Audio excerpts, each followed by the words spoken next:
You are Locked On Guardians, your daily podcast on the Cleveland Guardians. Part of the Locked On Podcast Network, your team every day. Hello, and welcome to day 2 of the MLB Draft. I am Jeff Ellis. I've been covering drafts since 2009. Over there is my co-host and friend, Justin Lada, and every year we do this, so thank you for joining us. We are going to cover the picks for all teams, not just the Guardians. We like to, go through and talk about who's left, what's going on, all the fun of the draft. It's been an interesting one.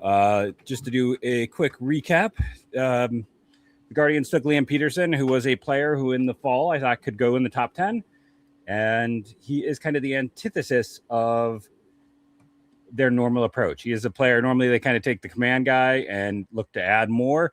He is a player who already has more and struggles with command. Good value where he was taken. For a lot of people, he's the number 2 college pitcher in this draft. After that, they followed up in round 2 with Logan Schmidt, the 17-year-old they've been connected with for a year now. In my way too early mock draft back in October, I mocked Logan Schmidt in the first round to them because I already had Liam Peterson off the board. And so they did that. Good upside, kind of their more traditional pick, a 17-year-old kid. Next up in the third round, they went with Trey Broussard, who is another young for the class player, 20-year-old who won't be 21 until September. Double plus speed, probably one of the fastest players in the organization the moment he signs. Solid defense in center field. Batted ball metrics aren't great, but he's coming from a smaller program. You're hoping you can improve the overall skill set. And then lastly, Cade Lewis, I was a little unfair to. The fourth rounder doesn't chase like ever. One of the best chase rates among, corner infielders and just players in general. He makes great contact in the zone. And then, it comes down to exit velocity with Cade Lewis. What I had mid-year was a 104, which is low. By the end of the year, he was up to 106. At the combine, he actually didn't do very well either. When you get through the whole thing, it's like there's inconsistency in the game. Let's just say it that way. But there's a chance for that to be a real steal when you look at not chasing, high contact, and some velocity. Work on some consistency. Maybe there's something more there. This is where I obligatory bring up until outside of Nick Kurtz, the number 2 Wake Forest hitter in terms of production in MLB history is Stuart Fairchild. So, everyone's favorite. I think Lewis could be interesting. I was going through after you had sent me that little bit of data last night, the extra exit velocity. If you can make that a little more consistent, that certainly makes things a little bit better for Cade Lewis. I think everybody kind of is set that he's going to play first base. Like I know Paul Gillespie, when we had him in media availability with the Guardians draft people last night after things ended, they referred to him as a corner bat, even though he was drafted as a third baseman, meaning they're not really sitting there saying he's always going to play third. He's going to play third and first. I think most people think he's going to play first. That does put a lot of pressure on the bat. But when I did some more digging today after you sent me that data, I saw some stretches there where he had more homers, I think, than whiffs during a stretch. So the approach is really, really good. I really like his swing. I think he's got a very simple swing, and it looks like he's got a swing that's geared to get the ball in the air. Like this kind of reminds me a little bit of CJ Kayfus at Miami, which he was a guy who I think he had more power on the Cape, if I'm not mistaken. I think Kayfus was a little better on the Cape in terms of power. Cade Lewis hit 1 home run on the Cape, but like you said last year with Walton and Luke Hill, they've both tapped into a little more power this year than they did in college. So maybe that's something the Guardians have figured out, like certain players, they can help out with that. But the approach is so good. And if he's a guy who can maximize the ability to get the ball in the air, not chase, I mean, this is the profile the Guardians are going with, guys that do not chase, right? I mean, I wonder what the full set of data is for Trey Broussard, because his chase rate was kind of middling, wasn't it? I'll grab it in 1 second here. Yeah. I do have that. But his chase rate was bad. He was red at Lewis everything, unfortunately. The pick yesterday. Yeah, Broussard was red on everything at midseason, which means he chased, he missed in the zone, and he had low exit velos. So it's about his speed, his defense up the middle, and maybe there's some adjustments they see with him. Because again, Houston used to be a bigger program, but it's definitely fallen on some hard times in recent years. I was trying to remember if I'm sure there's someone, but when you go back to like the Bieber Savali draft, one of the funny things about that Bieber Savali wasn't Plesac also that draft? Like they got 3 arms. Was it 16? Yeah. One of the big money guys who like never pitched for them was Houston's Andrew Landtrap, who oh yeah. So like I'm like, is Landtrap the last time they went to Houston? I mean, that's when like they were riding high. I can't think of the Seth Romero was like a top 10 pick. So it's a program that's he started at San Jacinto College. So I'll be curious to see what is that's a good JUCO program for what it's worth. San Jacinto is. Yeah. Sorry, I'm trying to get the tweet out right now. For those who are following along too, the futures game is at noon because baseball hates itself and they don't want to maximize their game. They want to make sure that everybody is choosing different things to watch and not seeing everything that they have to offer. They'd rather hide everything behind each other because the draft is going on, the futures game's at noon. You got a full slate of final first half games today, so they want to make sure that you're not seeing everything you could possibly see from baseball. They want to make sure you have to pick and choose where your attention goes. So nobody hates baseball more than baseball. We'll chime in on the futures game. I know Ralphie Velasquez, for those who are Guardians fans who are tuning in, I think on day 2 we're probably most going to have Guardians fans here, but anybody who isn't, ask questions. We talked with Marlins fans and Cardinals fans and White Sox fans. We're here to advise. I do have to point out, I was kind of surprised. I was going through Twitter a second. We'll talk to you, Atlanta told me a second. I didn't expect that Slade Ciccone still has one of the 10 worst ERAs in baseball. I know the last starting was rough, but man. Okay,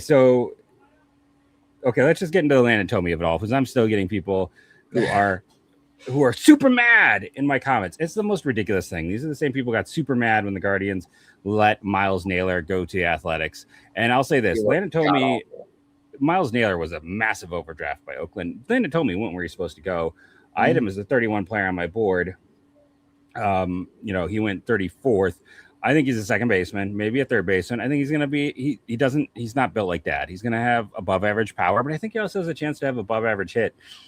His dad works for the White Sox. He grew up in Illinois. One of his good friends on his high school team, Jaden Fauske, was taken last year by the White Sox. The White Sox draft heavily from in and around the area of Illinois, though they did lose one to the Royals. That's gotta sting. But the baseball draft is not like the NBA, and it's not like the NFL. Guys have more ability to pick where they want to go in the baseball draft. You have the ability to have your agent say no, and teams don't want to risk it because it's not a situation like other drafts. Especially a high school kid. Yeah. When you have the leverage that Tomey has. You can go back to school. You can do this and that. You can, if you decide you want to go to a team, you can really make it happen. Now, it often means you have to accept less money. Or a certain dollar amount, Yeah. But with a player who knows what team they want to go to, they just basically can tell the other ones, nah, don't bother. This is where I'm going. And Landon Tomey was always aligned with the White Sox. Like, they made a trade to go and get in position. If Cleveland had called his agent at 19 and said, hey, we would like to draft you, there's a good chance they would have told them, we already have a deal in place. And then you're not going to risk losing the 19th pick this year to get the 20th pick next year. And I know people are always like, why? Well, because you lose a year of development. Yeah, it's great. You have 2 picks in the next class, but you're losing a year of development, and that's worth something. And when you lose your first round pick, it shoots your pull into nothingness. Like, all of a sudden, it's going to make it, because most picks end up being under slot, so then you lose your entire draft class. Gets shot. $4.5 million from the Guardian slot. Yeah. So it was never a thing. Like, guys have the ability to sit there and make these choices. The choices were made, no matter what you may think of them. And Landon Tomey, his mom tweeted, he's a first round pick for his hometown team. Yeah. That's his dream, filled with gratitude. And she posted a picture of him when he was 5 wearing a White Sox jersey. His dad works for the org. Just because you loved his dad doesn't mean he should be here. It's a real, it's a value pick. It's really good. He had leverage. He had more leverage than most. I mean, a lot of high school kids have leverage in general. A lot of the day one picks, even in college, have lots of leverage too. Even if they are guys who don't want to go back to school for another year, you still have lots of leverage when it comes to money. I think the weird thing is too, like if I'm not mistaken, I think I heard Carl Scalazzo saying this, that I think Vaughn Lackey and Rock Chalowski have the same agent. So I was like, well, no, it's Emerson and Chalowski. Oh, Chalowski. It's like, so you can't play those two against each other. And that's why I was like, never made sense to me that they were gonna take anybody but Chalowski, because you can't play those two against each other with the same agent. But when you now, and especially now that high school kids, not that Landon Tomey needed an agent because he had his dad, right? I mean, but in this day and age where you don't necessarily need to have a quote unquote advisor, because the rules are different now with college and amateurism.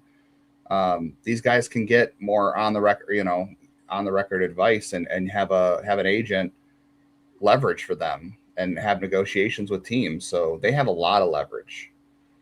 Day two, there you go. Tyler Putnam to Colorado starts off today. Why is it not playing for me? Yeah, I'm surprised. Colorado is having a great draft. Cal Scolari just went to the White Sox, Oregon starting pitcher. Okay, Colorado's having a hell of a draft. Are they not doing a feed? I just see coming up. I'm curious for anyone else. I'm following on the tracker. Okay. The MLB or the MLB.com feed is not started yet.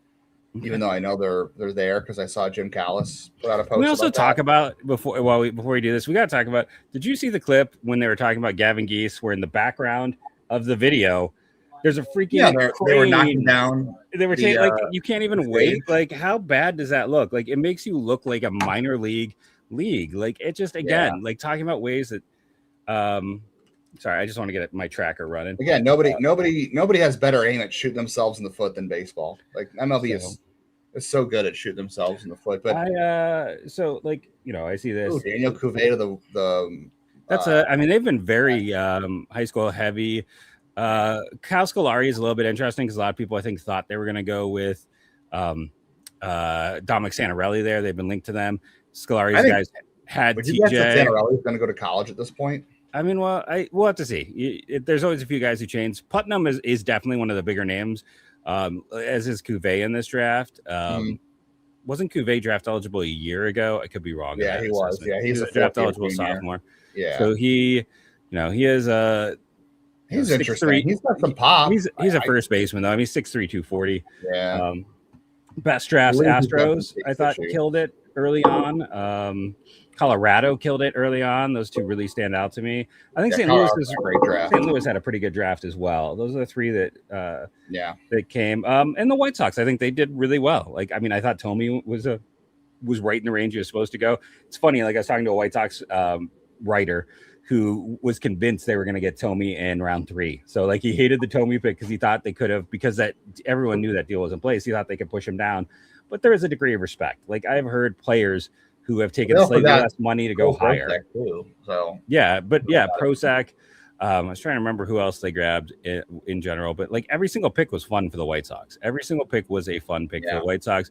Volchko was, I liked him more than me, but I think he's a reliever, but there's some great traits, like he's a unicorn pitching prospect. There's no one quite like him, but there's also just a lot of my only thing with Volchko, command issues and control. Well, there's command issues, but also Georgia has Wes Johnson, who is a pitching guru, and if he's struggling at Georgia, like with Wes Johnson, is there a developmental team that's going to squeeze more out of him? I don't know. For those one, the Guardians pick 155. Oh, so we still just get the broadcast. Like it says they have broadcast is up, but it's an empty arena. Empty whatever. Well, and I don't know. It's not continuing to live track. I have to keep hitting the live button. And it has closed caption. I don't have to do that. Ryan Marone just went to the Pirates, so that's a former Guardians pick in 2023. Cleveland did not sign him in 2023. I believe the rumor was that they had a deal in place for all of their picks that year, and then one of their picks changed their demands, and the Guardians decided to cave into those demands, and that cost them the money to sign Ryan Marone and Matt Keeler, who's now at the Yankees system. For what it's worth, if Cleveland does like to redraft guys, they have in the past, but if Ryan Marone were to have been there at 155, they would have had to ask permission to redraft him, because anytime a player doesn't sign with the team the first time, they have to have permission to redraft them, just so they can't continue to hold on them. So yeah, and that's a nice pick by the Pirates, though. He was a guy I thought could be like a second or third rounder, but he definitely faded as the year went on. His command and control wasn't as sharp, and it kind of short circuited him a little bit. It's so good. I don't know. Maybe I should stop venting because I'm just annoyed. But it's like, not only they're not hiring their own product, they're making it so the only place I can watch it isn't functional. I know last year, because I did this, I could sit there and have closed captioning on, so I could see what, I like seeing what guys like Carlos and Carlos, it's probably just Mayo and Callis, but those two are the goats. You have these two great analysts. You're not using them. Your stuff isn't working on draft day. You're not. After the first round, everyone left yesterday. By all accounts, it was completely desolate and empty. So it's I'm really annoyed with how they're treating their product, because I think it's a great product, and I think the draft's a lot of fun. And it's come so, I remember when I started out in the draft for Scout in 2013. I was getting people who were when you track national things like Cespedes Family Barbecue, I was on that list. I was one of 7 people who did it. Now everyone and their mother has a draft list on Twitter. I saw so many people basically using the same format that Mason, who now works for a team who bounced around, used to use. Jimmy Willits is interesting Jackson Willits is interesting to. I like him. He's limited. Yeah, I feel like he's a do everything kind of infielder. He's a switch hitter. I actually really liked him for Cleveland because he's a guy I think can play shortstop. He can play all the infield positions. Switch hitter who kind of does everything. Good feel for the game. So I think that's a really nice pick for the Angels. Honestly, he might be a utility guy, but I think he's just a very high floor kid. So that's a nice pick. Yeah, I think it's a really. Jimmy Anderson was a interesting talent as well in this year's class. I remember hearing a few things about him throughout the process. He's another Illinois kid, I want to say, right? Who's that? He's Jimmy Anderson. He's from Heartland Community College. That's where Sam Ananachi started. So, wasn't he at Coastal Carolina? But where he started at that community college before going. How about the fact that we had no JUCO players yesterday? None. And MLB is not even currently letting me log into my account. God, baseball, get your act together. No one else has the consistent issues Major League Baseball seems to self-own. I am so frustrated. Okay. Hey, it finally. So weird. The tracker's working for me. The tracker is working. I'm just saying, I couldn't get the video to stay up to with everything else. And then obviously I can't play the draft itself in the background, but I do like to hear Callis and Mayo. These are two of the guys I grew up with. It made it fun, but I don't want to, and I can't, watch it on TV. It's not like I can go. I do appreciate that. God, this is going to come off so bad. Last year, the third wheel, Scooter Braun was perfect as the third wheel. He would throw in some humor and then he'd get out of the way. And last year, the person who was the third wheel just kept talking over Callis and Mayo. So it was the same person who was with Carlos and all of them yesterday. That's a fun one. Alex Hernandez. By the way, the Peakers game is only on Peacock. So unfortunately, because you're in the UK, I know you said yesterday that you don't have Peacock in the UK, which is interesting. But unfortunately, it's not on Guardians TV because, again, Major League Baseball hates its own product and doesn't want people to enjoy it. So I apologize for you. So, Hernandez is young for the class guy and another Georgia Tech player. He's performed pretty well. I guess he's not young for the class. He's a draft eligible sophomore, but he's currently 20. So it's an interesting pick for the Athletics.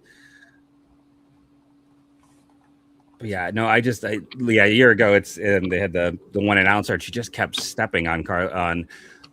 Oh, I remember that. Yeah. I got so annoyed with it. It's and thankfully they've changed it and realized on day 3, no one wants to hear you sell a human interest story or talk about your experiences. They just want reports on these players. So it's different this year. So that'd be a nice change. But again, I can't turn on the closed captioning because that doesn't work. So speaking of turning things on, did you turn our settings on? Yes. Okay. I did that at the same time I did for day one, but I'll double check. Here's the problem amongst the college, most of the high school guys, I don't think are going to be signable at this point, unfortunately. No. Archer Horn, I said yesterday, I don't think he's going to get drafted because of that Owen Kramowski. I like him a little bit. Like him, right? Yeah, I mean, Arizona's had some interesting arms the last couple of years. Trying to think. I had a write-up on him. Let me see if I can find where I wrote about him. Strike throwing righty, 6'3". There's some projection there. He is younger for the class, by the way. He's only 20. Kind of longer levers with his arm, mid-90s. Fastball's got some arm side run. Slider is pretty good. I don't think he has a third pitch. I think that's the issue, is that he's probably a reliever, but he's interesting.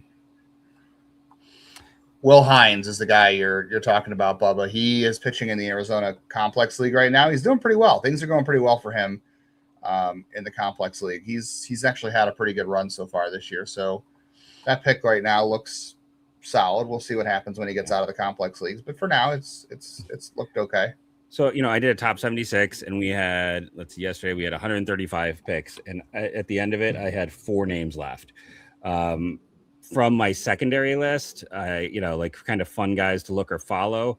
I'll pull that up real quick here, but it's so Archer Horn probably not getting selected. James Clark took his name out of the draft. There goes Cal Randolph to the Cardinals. Okay, that's your reliever type. Hits big velocity. Also, sometimes has no idea where it's going. That's all fastball though, Cal Randolph. I don't think he has a second pitch. This is not a secondary pitch, but you're betting fastball. So, Blake Bowen, Archer Horn, I just can't see it. James Clark already took his name out before the draft started. Will Gasparino, maybe he's decided to go back to school. His dad is a big wig for the Dodgers. He's going to be interesting. Others of note, other guys I wrote up. I'll go ahead and drop my write-up link in here. I wrote up Brady Bollinger, which could be interesting. His data was so good a year ago, and then he hit a wall. So I was thinking that might not be a bad pick. Well, they already took. Well, they took 2 last year. They took 2 first basemen a year ago, and they announced Cade Lewis at third base. And so we'll see Jensen Versus, who is, he probably will never get to Double-A, but if he does, what he can do is fun. And his dad, Jose, was a former Guardians reliever. Trey Beard to the Marlins. That's a nice pick by the Marlins. Yeah, I really like Trey Beard. I know I had him above Wes Mendez though, but Trey Beard I think is a really fun pitcher. See here. I like the curveball. He's got a really good. I'm a sucker for guys with big curveballs. But it kind of made him a bit of. I know he had massive splits. That was kind of the big. Okay. He's got a good changeup.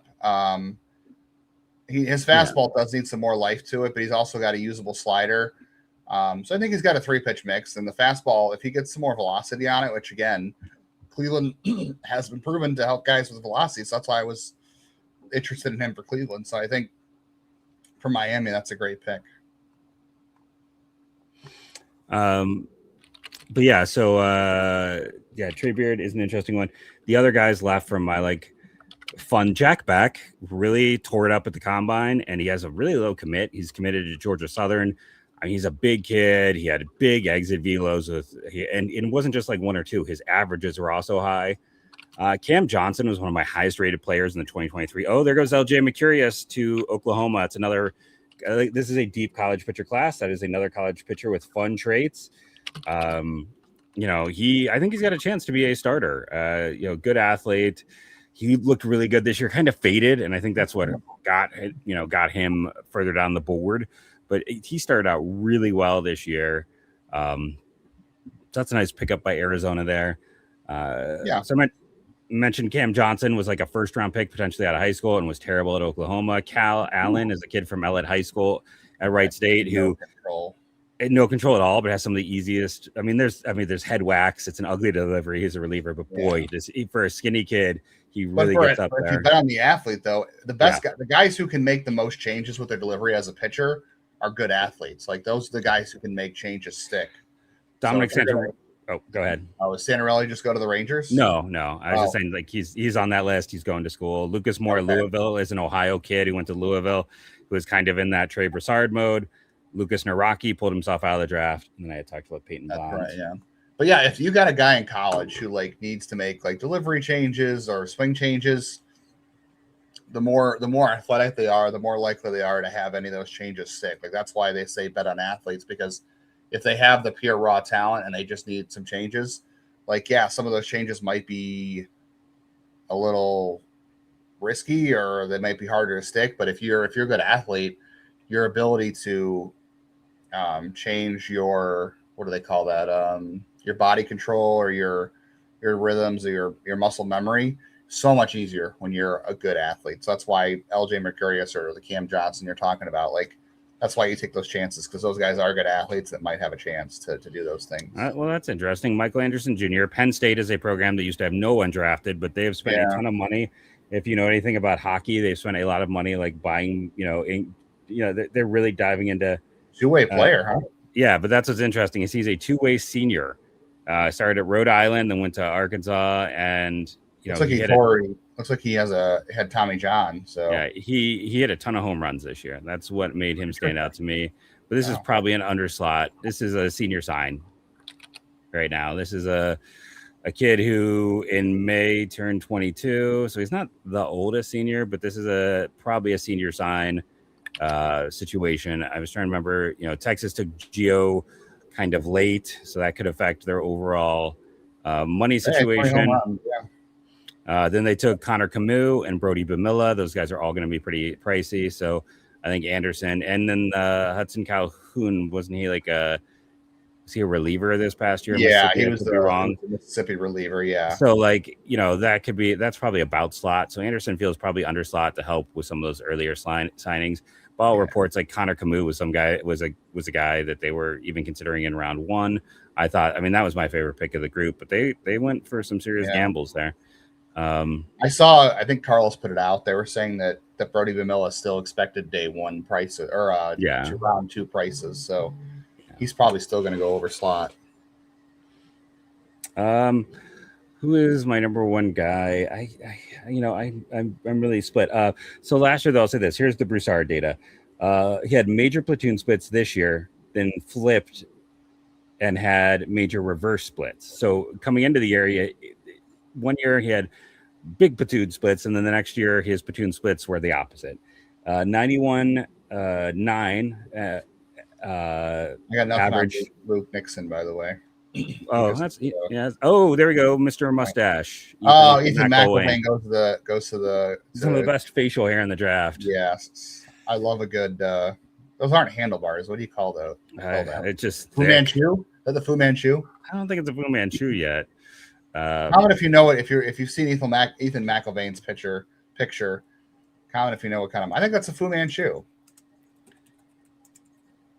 I think he's a reliever though too. But he's a good value here. I liked him. I thought he was kind of a third round guy. Arkansas has done a decent job with their pitchers the last couple of years.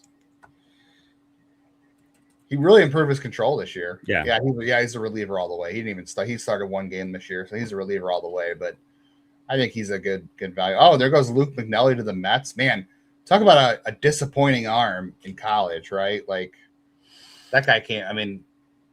Florida. Yeah, it's another Florida guy who just who disappointed. That's the story. Yeah. That's why if you're a pitcher, don't go to Florida.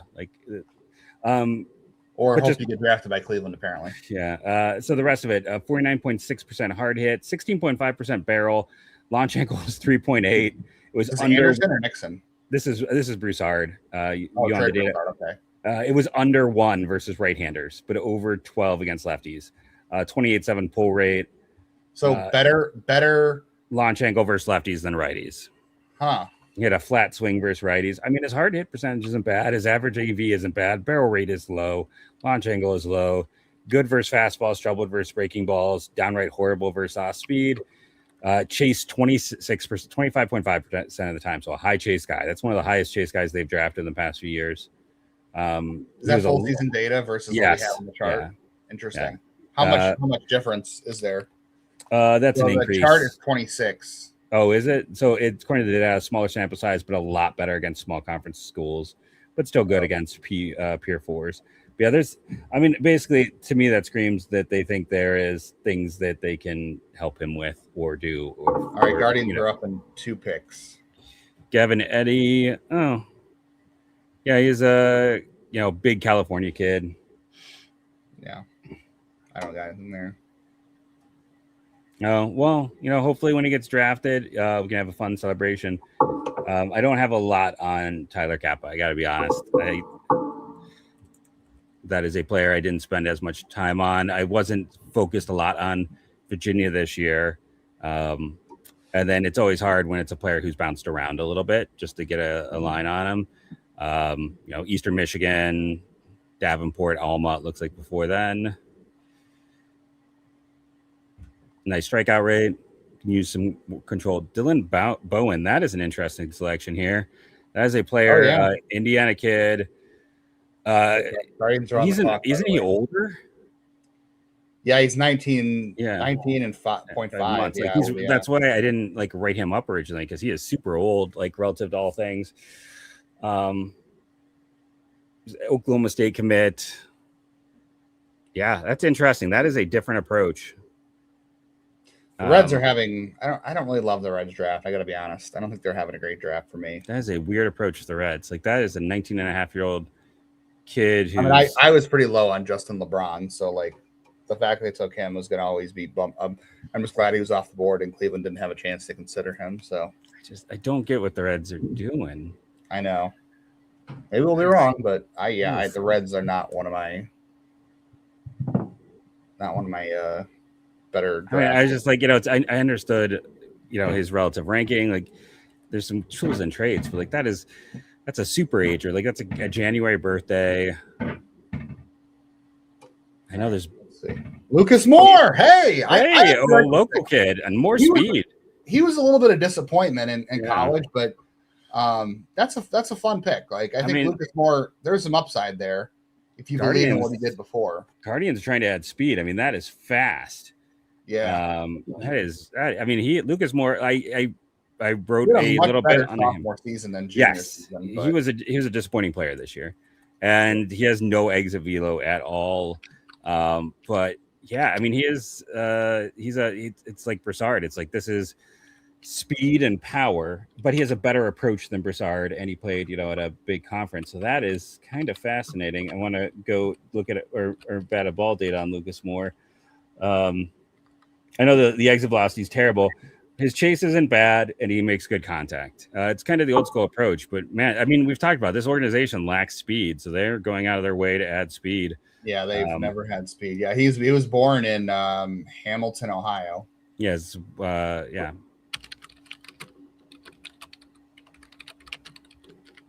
What am I looking here? I think he's got good. He's walked more than he struck out for the most part in college, at least the last 2 years. So he does have good. At least it seems to be.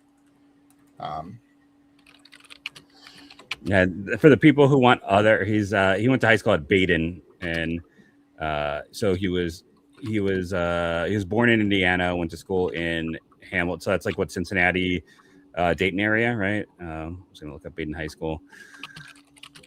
Let's see. Baden High School has produced Jim Tracy.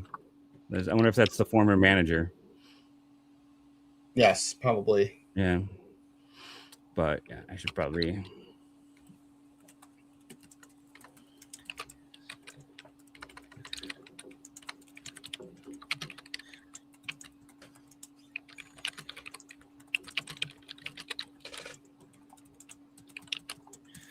Yeah, I don't hate that pick. I think I don't either. I think it's a good value where it is in the draft for him.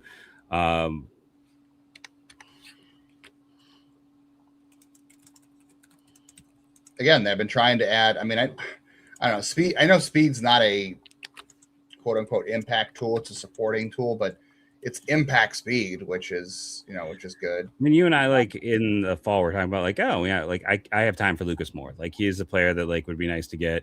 Yeah. Strong eye at the plate. There's no power at all. And this year his batting average was down.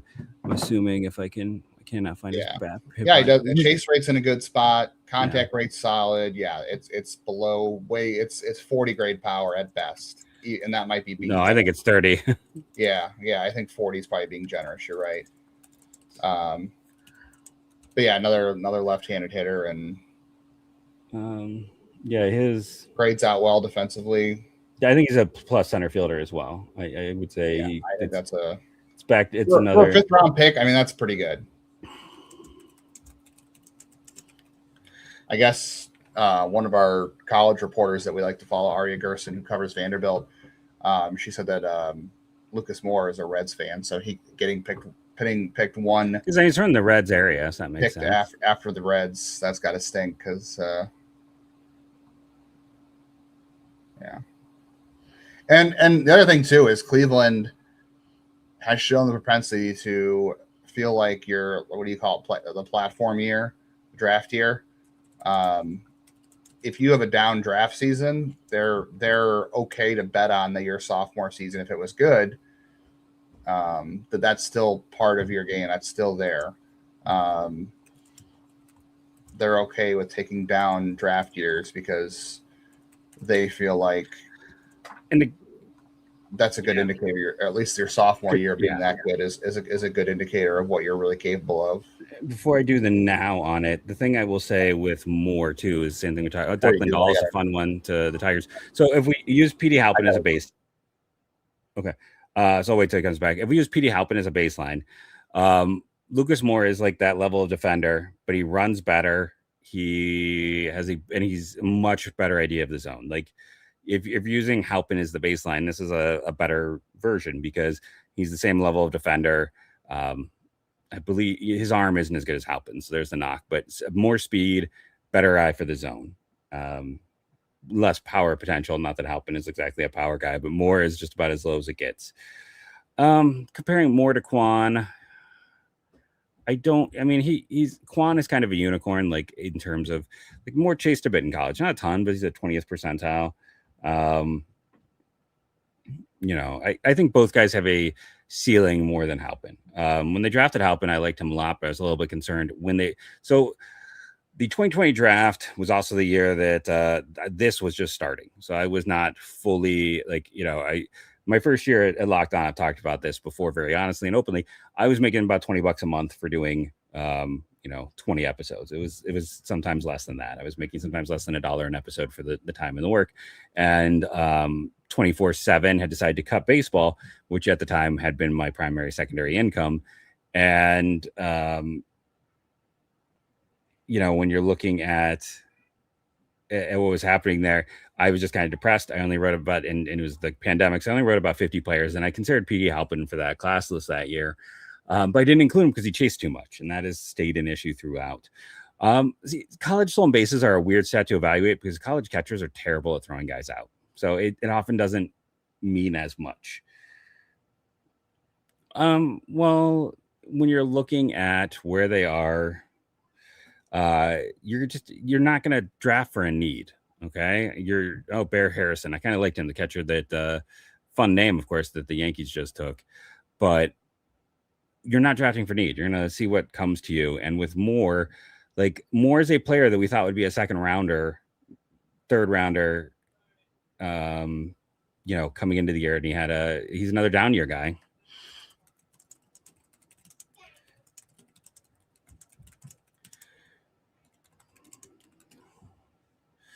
And then I have people complaining that he's left-handed. Clearly, they don't listen to the show and have no idea that is a feature, not a bug. So that is just how baseball is. We don't know when Jose is coming back. Hopefully not long after the break. But I don't think we've seen a consistent update on that. And then in terms of age, Lucas Moore, he's not quite young for the class, but it is a late April birthday, so he's kind of on the cusp of that idea. Because I typically don't count until May. Oh, there goes Will Gasparino to the Phillies. So Gasparino is a player that I did have highly ranked in 2023 out of high school, up there with Chalowski is my number one player who got to school. Cameron Allen was the number two, who maybe will, I think at some point we'll hear today. And Will Gasparino was my third. And he's a big kid, chases like none other. He's got power, but it's a gamble. That is a classic Dombrowski draft pick.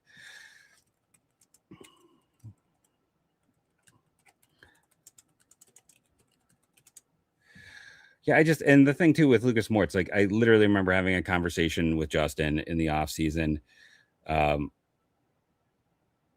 about this idea of like the organization is missing and is lacking speed, and it was something throughout. Like there is not great speed. Like I think we were just talking about the draft at some point in the offseason and talking about some of the comments. I think about the idea that Jace Lavalette is like the fastest guy in the org. And it's like they just did not have a lot of built-in speed. And we talked about then how like Lucas Moore is, he'd be like a fun guy on, the second or third round for this team, just because they need more speed, they need more defense, and they don't have a lot of natural center fielders in the minors either. I would argue that is a big weakness for them. Because positionally, so they're adding speed. The thing I'll be curious about is, do you send those two out together? Like, or are you gonna because Lucas Moore played at a more advanced level, do you just shoot him off to high A when he signs? And Broussard having played at a smaller level, do you put him at low A when he signs? Aiden Knack to the Brewers. That's another fun one. He had a really good combine, really didn't develop like you were hoping throughout his time with Clemson. Clemson hasn't been a great developmental spot.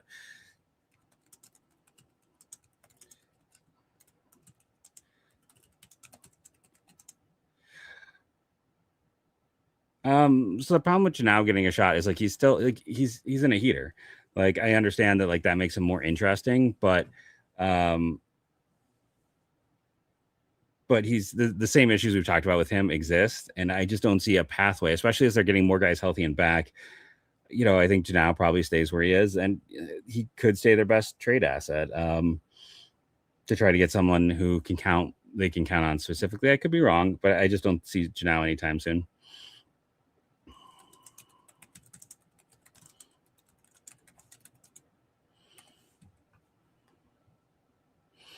But yeah, Knack's a fun one. I kind of liked him coming out of the combine. I would not have minded him with the selection. I didn't write him up though, and I did write up Lucas Moore, and maybe that's because he's a local kid.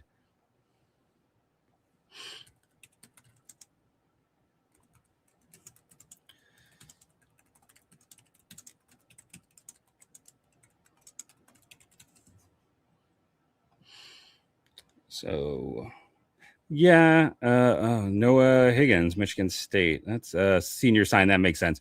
I expect everything with the Blue Jays to be a senior sign today. After getting Will Brick as late as they did, a guy who everyone and their mother thought was going in round, like kind of in the 30 to 40 range. The fact they got him towards the end of the draft, the Toronto Blue Jays are going to be doing nothing but seniors all day today to pay for their way down. But Moore is, in a funny way, with a late April birthday, that makes him the kind of one of the older players they have taken so far, and it's still pretty young. But it's also been a while since this organization has had a kid from Ohio. Like, it's also something worth pointing out. Like, that's not been kind of their approach. I was just pointing out that Moore, late April birthday, so not quite young for the class. And that, you and I talked about the lack of center fielders in system in the past and the lack of speed. And, they're addressing both of those right here, adding no doubt center fielders, guys with plus speed. Like, Moore was almost never caught stealing in college. Oh, I see Gasparino went. Yeah, to the Phillies, of course. Yeah, they have a type too. Yep. Moore throughout his college career. Let's see, what was it? Last year he stole 53 bases. Aiden Knack Brewers, I like that. Yep. And so over his college career, Lucas Moore stole 107 bases and was caught stealing 12 times. Yeah. Well, thank you, Andrew, but they do a better job. They don't need me. Moore only ever played in the Northwoods League 2, and he was fantastic. It is not as strong as the Cape, and he stole 48 bases, no power at all. But it was basically, he had 13 doubles because of his speed. His speed is truly elite. Like, I don't know if I can make it to the thing tomorrow, but Justin, you got to ask them who they think is faster, Moore or Broussard, because they had 2 elite speed guys today. Yeah.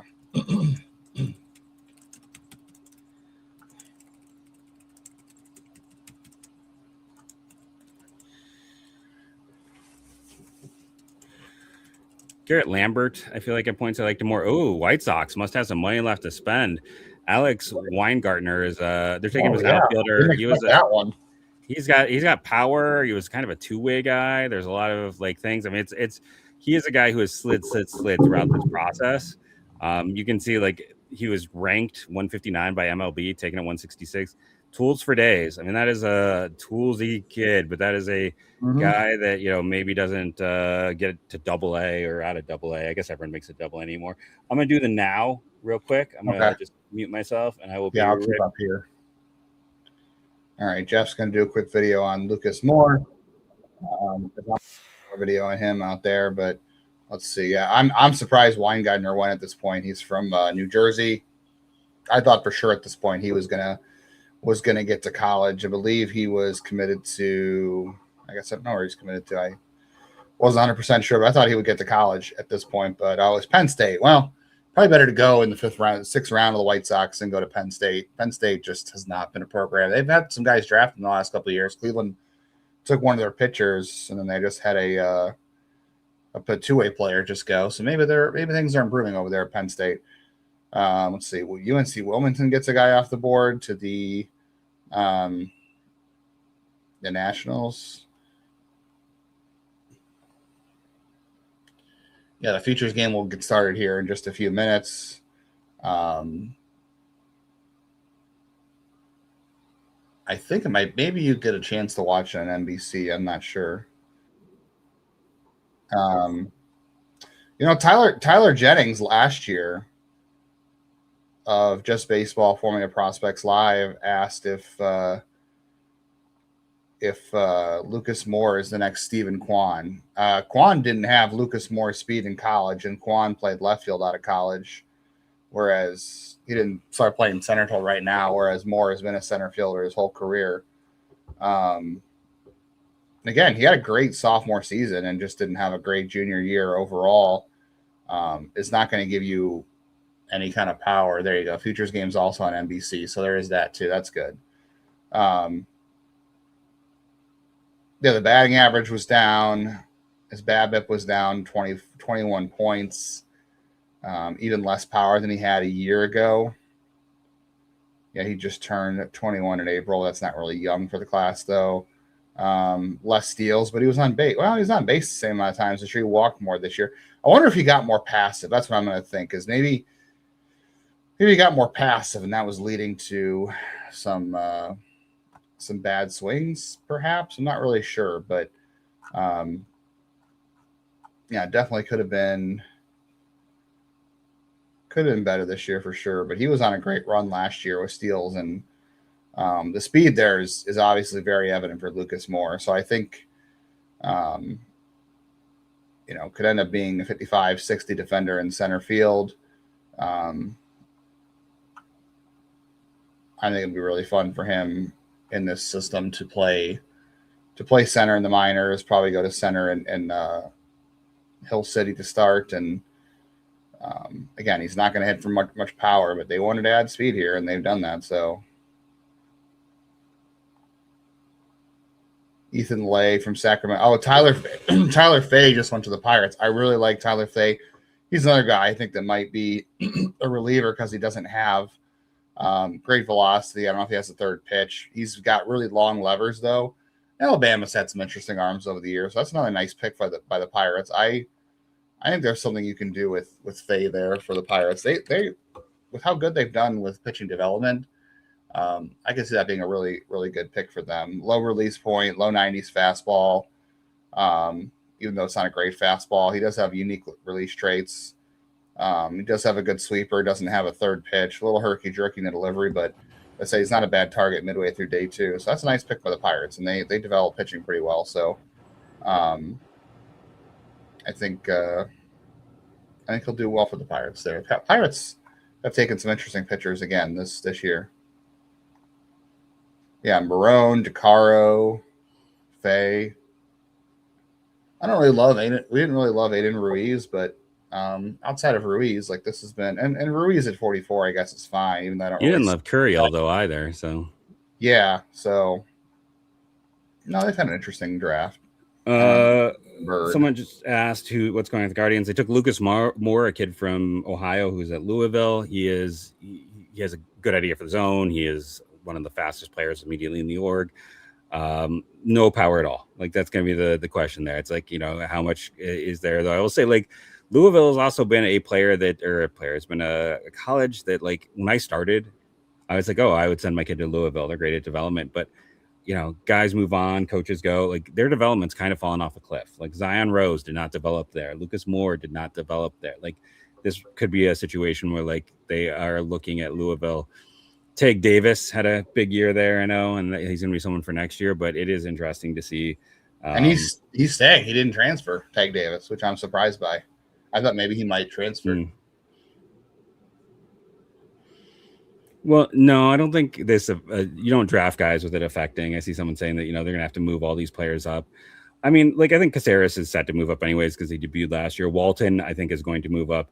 I mean, I got to be honest. I think there's a chance Lavalette doesn't move up this year because he's been average. Like, there's no rush to push him. Walton, I think will go up to the second half. Yeah, I think like Walton will move up, and Caceres and Rosario, like those three, I think are all in line to move up. I don't think Lavalette's going to move anytime soon. I got to be honest. Just because he's been average, like and he's in a league where college guys are expected to dominate. Like there's a reason why like TJ Stats gave that pick a D-, and Baseball America gave it a C-, the tied for the lowest grade, and with the other one the second worst grade. He's just not everyone, if you only focus on home runs, it's great, but problem is the complete profile isn't there. But yeah, you don't draft guys, especially at this point of the draft, and thinking about what you have in the system already. Yeah, you're just taking the best player available. Oh man, Gage Wood is having a rough start here in Futures game. He just threw 2 wild pitches already, and he's the hometown guy, right? Yep. Yeah.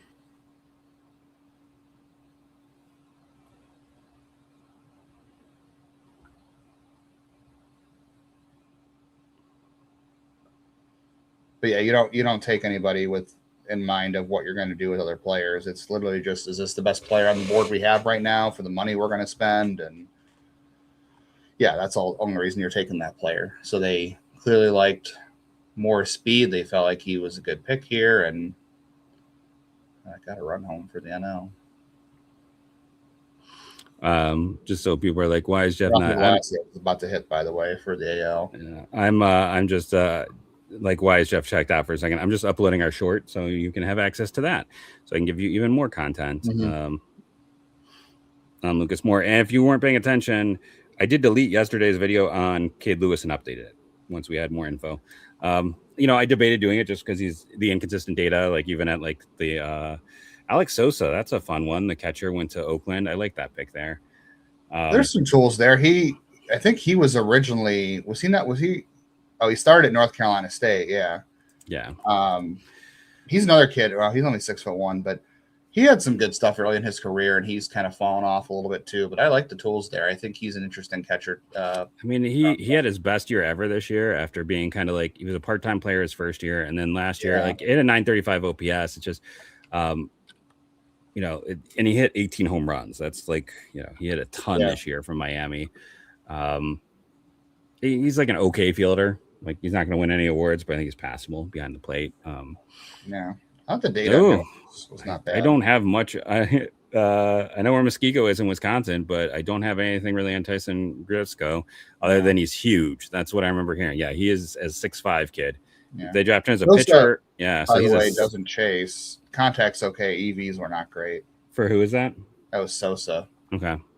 No, it doesn't hit the ball particularly hard for a guy with 18 home runs. Yeah.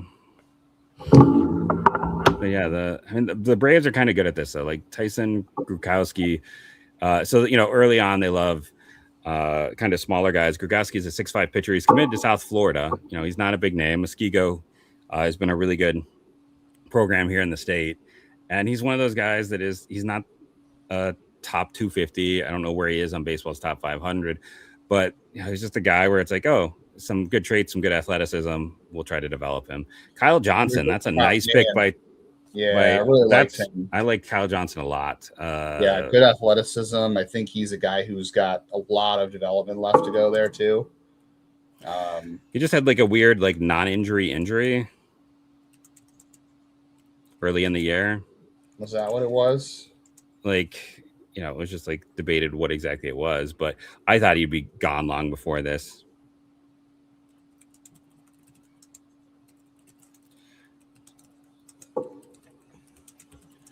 Yeah, he's got some interesting release traits there, very low. I think he's one of those guys that's low from the left side.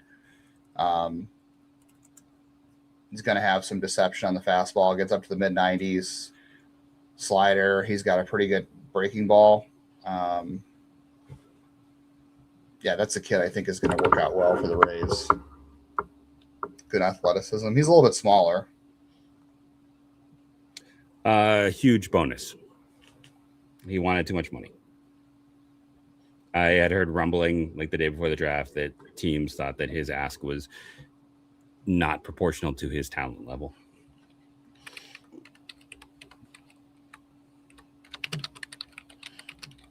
Stanford isn't really the big hard commit, and it honestly never should have been, because when everyone got to Stanford, they just kept breaking guys. So it's kind of funny to look at it and see.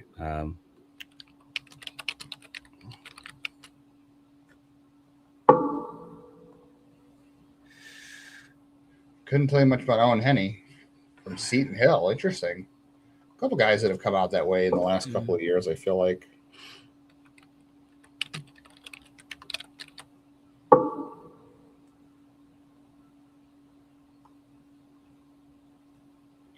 Oh, that's right. Kyle Johnson was a two-way player at Virginia, wasn't he? He used to start out. Yeah, he played a little bit. He played at Duke, and then he followed Pollard to Virginia. He had 145 plate appearances this year, so they announced him as a pitcher, right? Not a two-way player. Yeah, I didn't think he was going to hit anyway, but the Rays are the Rays. They could do weird stuff. So one of the interesting things right now in this draft to bear out and watch is LSU has had a really large amount of players not selected. And, it's,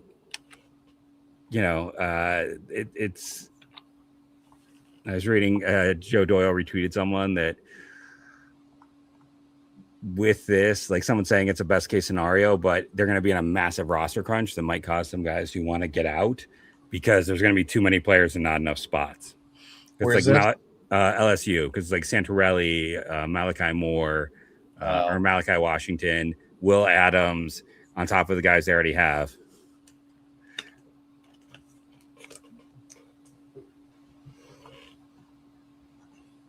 They'll probably have some guys end up transferring out.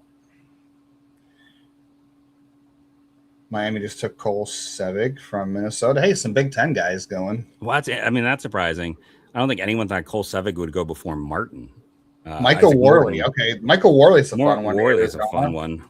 Yeah, Stony Brook kid, so he's a smaller school, smaller D1 school, but again, another guy with lots of traits, another left-hander. Lots of spin. Yeah, I believe he had a really great combine, didn't he? Yeah, he dominated. He was one of the guys who really popped at the combine. Yeah, 6'5". He's really, really lanky. Lots of spin, mid-90s fastball. I think he's a guy. That's a great pick for Arizona right there. He might end up being a reliever, but you're coming from Stony Brook. Why not? It's still crazy. Isaac Morton is a top 200 guy in this draft, and he's not the first pitcher from Minnesota off the board. Isaac Morton, yeah. Yeah. Cole Sevig ahead of him is just kind of what? What's going on here? Why is that the pick? I don't know. It just kind of threw me for a bit of a surprise. I wrote up Isaac Morton, I think, but yeah. I I mean, he had control issues, a lot of relief risk, though. I don't know who the other guy is. Yeah. Like again, though, he's still like he was this like Minnesota isn't just was like Minnesota is not like it has a few guys every year, but it's just like for the one guy, like every few years they have a few guys. Like I'm thinking Lucas Galbraith was like the last guy, but it's just kind of weird when like an organization that isn't really known for its baseball like has a top 200 guy, and then it's someone else who goes first. Yeah.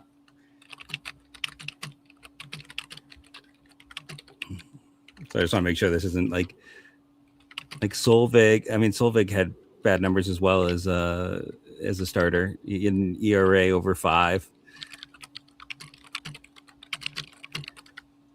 Weird, just weird. Aiden Brainerd from Nevada. Senior sign. Texas has got to save. That's their second. Yeah, I was gonna say Texas needs to. Texas has been doing some senior signs for money. Yeah, like them and Toronto are going to be heavy on the senior sides.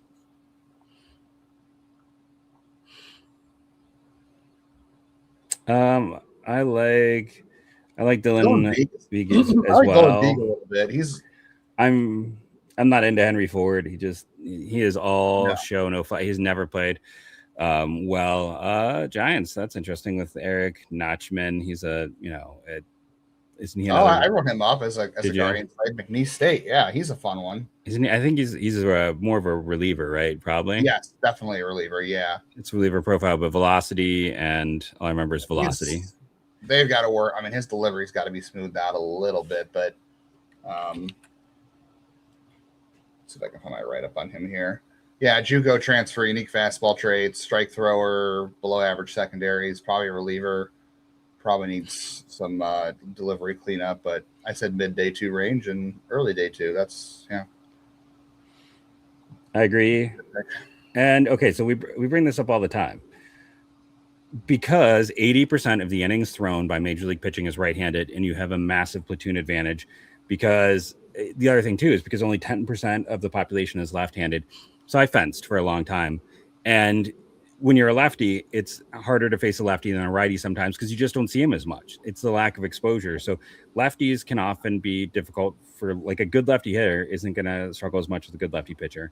And when you're Progressive Field is a left-handed friendly ballpark. And like, okay, so if you draft a righty and it's also a lot harder to be a right-handed platoon bat. It's almost like a specialist position because you're playing so relatively few games. So you take lefties because you're going to have the advantage in 80% of your matchups. And I know people are focused on this idea of right-handed power, but even one of the things came out this year that thanks to the ABS system, like lefties are doing better than ever because it turned out like a lot of bad calls were going to left-handed hitters more than right-handed hitters before this system. So yeah, it's the smart play. Like, it's the whole thing too. It's like through history, you never take a right-handed first baseman, right? It's things like that. It's the bust rate is a lot higher with right-handed talent. Legurnic's another interesting guy for the Royals. Yeah. Again, probably another reliever, but good slider. Lackey is 100% the right selection. I had Lackey number 1 on my board, even better than Chalowski. He was 2 on mine. I think but I can understand why anyone would put him 1. Flora is fun, but Flora, like I like Flora. Flora is clearly 4th in the draft, but he's a 2.5 pitch guy now. He had great numbers, but you need 4 to 5 pitches anymore in baseball. Like you were going to have to work with him to develop multiple pitches. Like I thought, hey, I might end up with Flora 3rd and Emerson 4. Like I thought that at one point. But he needs work. So I think you got to refine him. I think Lackey is a great talent. Like, I mean, at the very least, Lackey's the second best player in the draft. Yeah, I think he's second best player. I am 100%. It's us and Keith Law who are like, he ended up saying that he would have had him 1, but I think they made the right pick at all. For sure. Hernandez is just looking nasty for the He is great. So we talked about this a little bit earlier. No. I think he's going to spend more time. He's just, I mean, he's league average. And the worst part too is a lot of the guys who were there last year have been moved up. So the league's pitching is kind of worse than it was at the start of the year, which also explains why he's playing better. He could also be getting acclimated, but he's been strictly league average. Walton's got to get called up and Curley before him. Maybe it works out, but I mean, a year later, every grade on that pick is poor. Like it was a big gamble. They gave him the highest bonus ever for that selection. They had to cut money to get him signed, and it's now it's just not paying off. I get it, lots of home runs, and he's fun, but a guy from the SEC and high A should be doing better than that.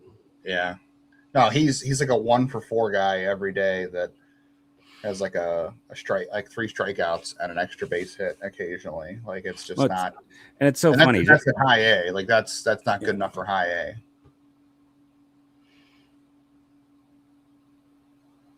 Guardians he's in the hole, by the way. Yeah. That's interesting. Duncan Marsden. Yeah. That's an interesting pick by the Reds. They're having a weird draft. I don't dislike Marsden though, but where are they saving all this money? I know he didn't really have the best draft year, but they list him as a 4-year sophomore. He's been hurt, hasn't he? Yeah. Yeah, Tommy John is a high school sophomore. Yeah, and that's one of those things too with being Wake Forest. Like they already have a lot of pitching resources there. If you are not a great pitcher at Wake Forest, that's reason for some pause because they already have a good like pitching lab there. You would think that you'd be much better as a college starter than Duncan Marsden has really had an up and down college career. But I mean the arm talent's there, no doubt. Like he's big, strong kid. He throws hard. So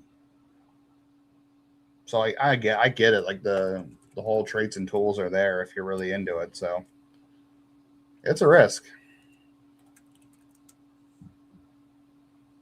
All right. So the Guardians are on the clock here at 184. I just wanted to see even how much he pitched in college.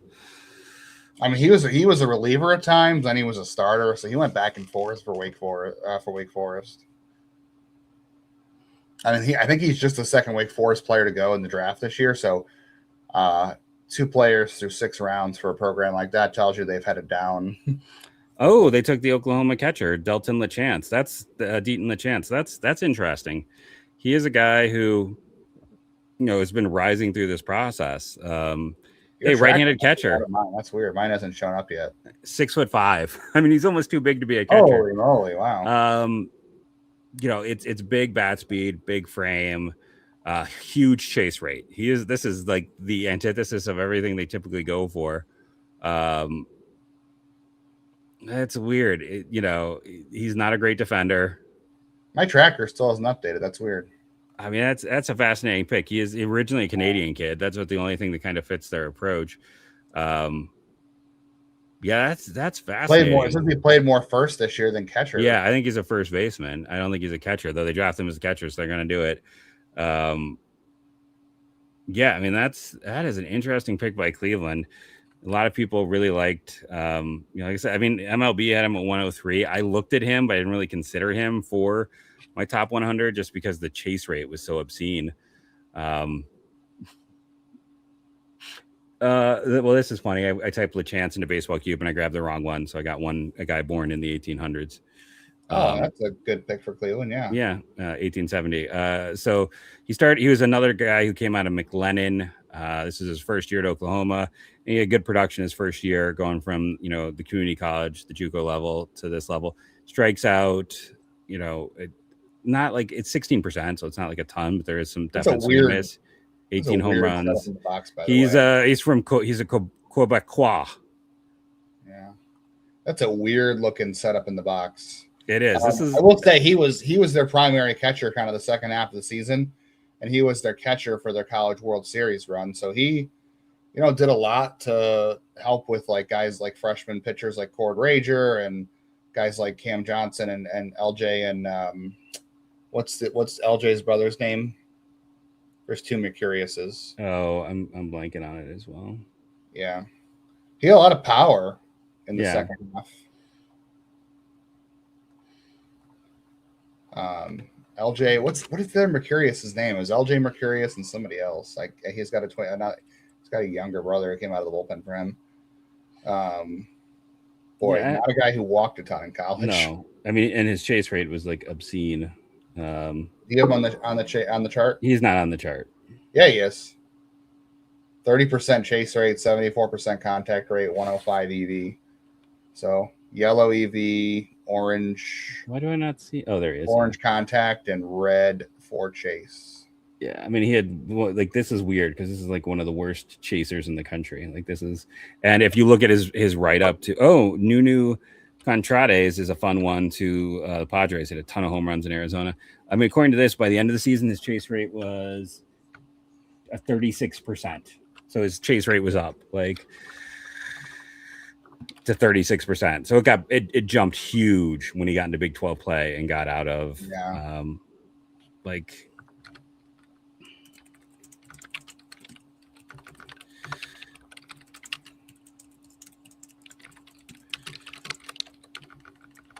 it, we always say it's interesting when they do something that is different than their approach.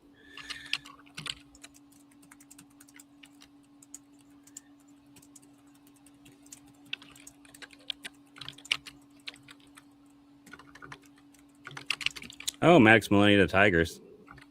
Is that the Oregon shortstop? Yep. Second base. He moved around for them. I had him on my list for a little bit. I took him off. I mean, he's too big to stick a catcher.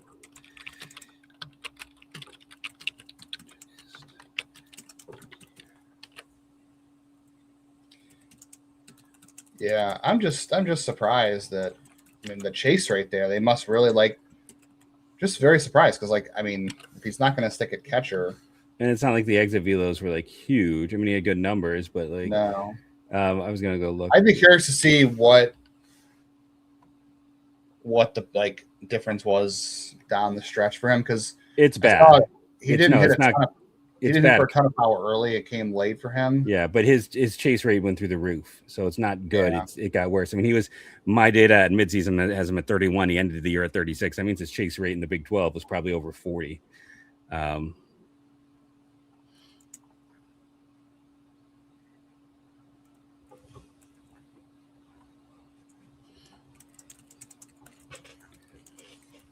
Yeah, he's fun.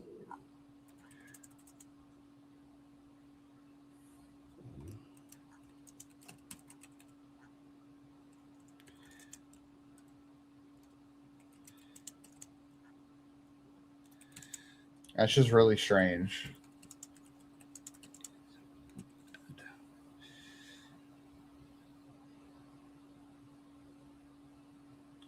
Looks like he's got a good arm from behind the plate, but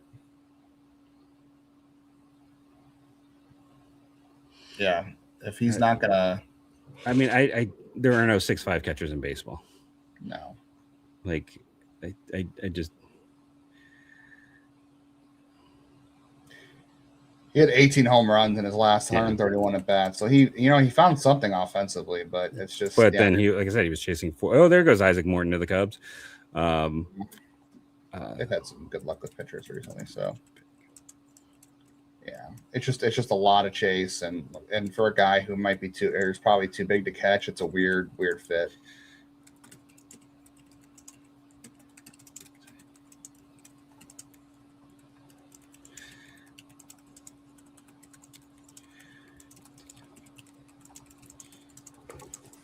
I mean, this is John Kensino well with less exit velocity.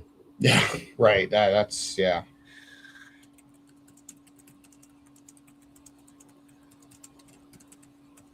Because it's certainly Well, Sandy Alomar was a tall catcher too, but guess what? He had tons of knee surgeries. I mean, go look at Sandy Alomar. He played like 2 complete years in the big leagues. Yeah, he just never could stay healthy because again, he was too tall to catch. Yeah, there's a reason why most catchers today are not that tall. No, I mean 6'3" is considered too big to be a catcher. So Sandy Alomar, he had 4 seasons. Cal Raleigh at 6'2" is kind of. Sandy Alomar, for a guy who played forever, only had 4 seasons where he reached 100 games. Like that's how people always tend to overrate him. But just like he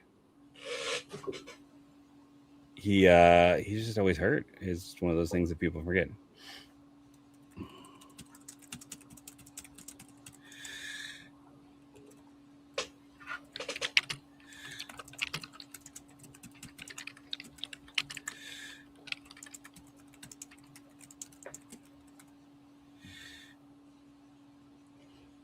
Again, it's still annoying to me that the Futures game is going on with the draft at the same time. I wouldn't watch it anyways because it's an exhibition game, so I guess that one doesn't bother me as much. Yeah, I've always loved the Futures game. It was one of the coolest things to watch in person in 2019 when it was here, but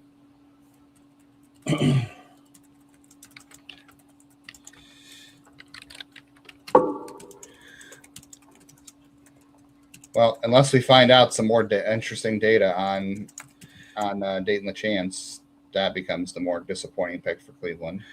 I don't mind it. It's sixth round. It's a gamble. Trying to get something late. I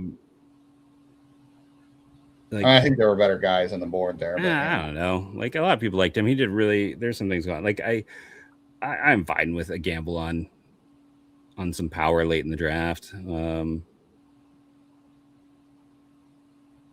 I'll hit up our person to see if he can send me anything on the most recent picks. I mean, I don't know what the skills are behind the plate specifically, but obviously the size is the big thing for a catcher. But like the one Henry Ford just went to Macon Wilson was an interesting catcher from North Carolina. Went to the Phillies there. He's on our charting and disc. And Henry Ford was guy. He's been a big name since he was a high schooler, and he's just never lived up to the tools. Yeah. The Rays had Harry Ford. They traded him. Now they have Henry Ford. Harry Ford has not really worked out, though, has he? No, he's never. He's been a disappointment every stop. He's not even in the majors, the Nationals, which is crazy.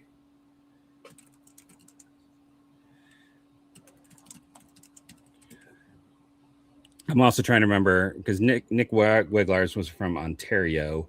Yeah. Like, who's a Quebecian prospect for the Guardians? Oh, guy, I couldn't tell you. That's way over my head. And then Dayton LeChance, that problem too is like no one who like played towards the end of the college baseball season showed up at the combine, so we don't have any combine data either. Which means, hey, they don't have to offer him any money, right? I'd imagine LeChance too. That's going to be a pretty good underslot right there. No, that's going to be full slot if not over. Really, it's sixth round. Okay. Yeah, I mean he has a 102 rank by MLB. He has a 150th rank. Like, I mean, he's ranked higher than where he got taken. Okay. 172. So 172, 103, split the average of 125. I bet he's over slot. Let's see. Well, I didn't even think he did play in the Cape Cod, and he was solid in the Cape Cod. So there you go. Strikeout rate was 24% there, which is higher than the other one. But like a 740 average. Like, they've gone back to taking guys who are at least solid, like guys they saw in the Cape Cod. This has been a heavy Cape Cod draft again. And, it's not necessarily the stellar players from years past. But that makes, I don't think Lucas Moore did not, but everyone else did.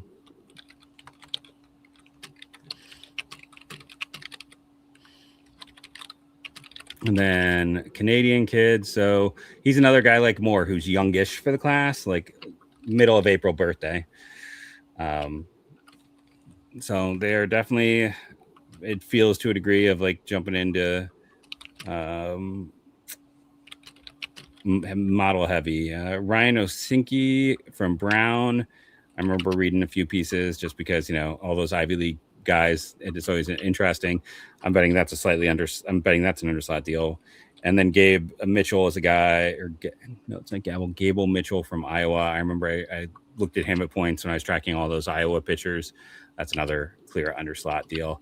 We are now into the 7th round. We had some very interesting selections in the 6th. I think the 6th was more interesting than the 5th, if I'm being honest.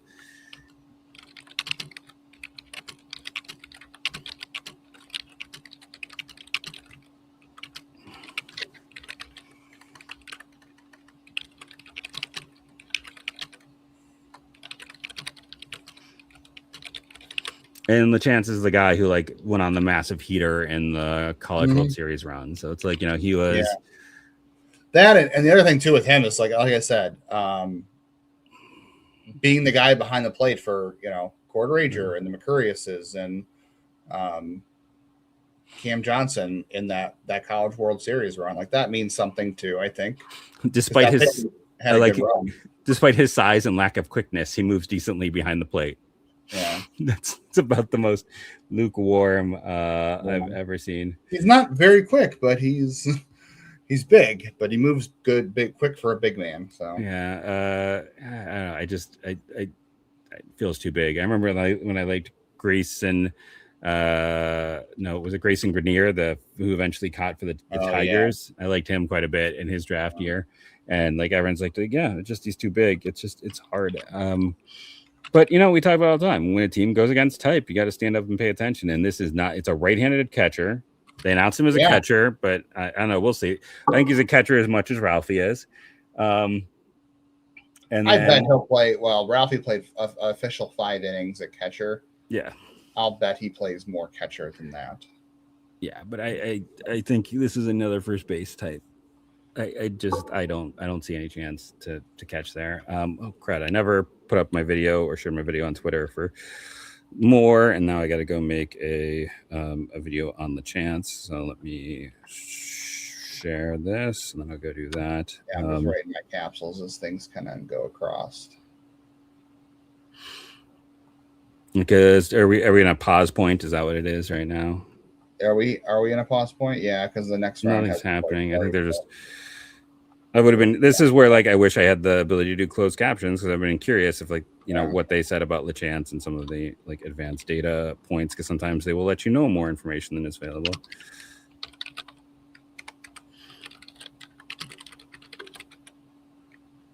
I'm also trying to remember like the last time I know. Again, the Lucas Moore is a Reds fan, but like the last time they had just a kid from Ohio, it's been a long time. I think it's Mitch Luongo. Mitch Luongo feels like the last Ohio prospect they had.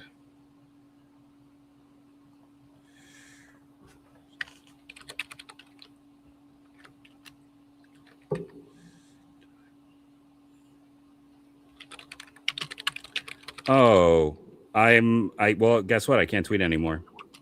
Are you really? I've hit my daily post limit. God, they're still doing that. What a stupid platform. Well, what is I don't even know what the daily limit is. What a stupid platform owned by a big, giant, stupid idiot.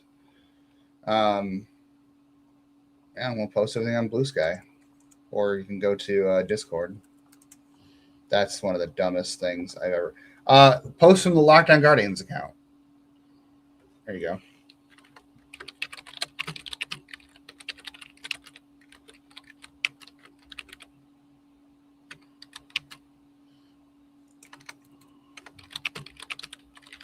I would say just post from the Guardians account, the Lockdown Guardians account. Is that what you're going to do? Yeah.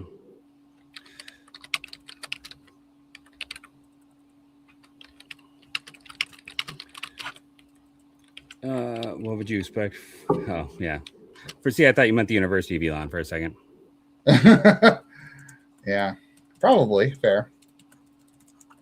That's incredibly dumb. What did it say to you when you... It just... I'm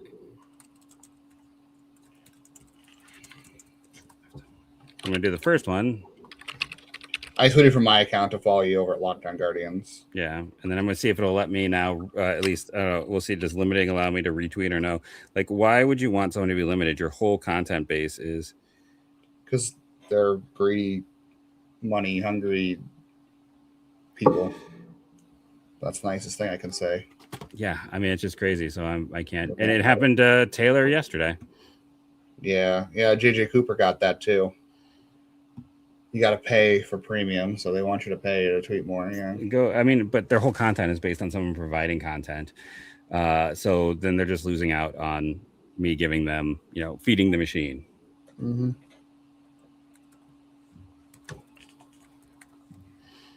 Didn't say they were smart, just said they were greedy.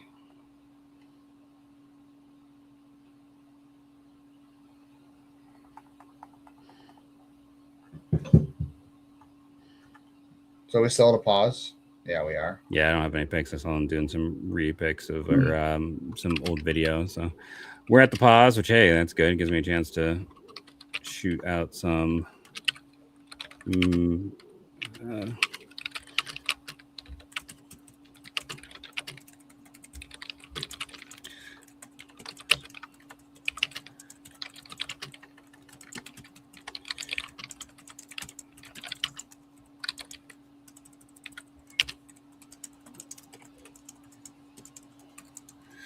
least favorite draft so far might be the Reds.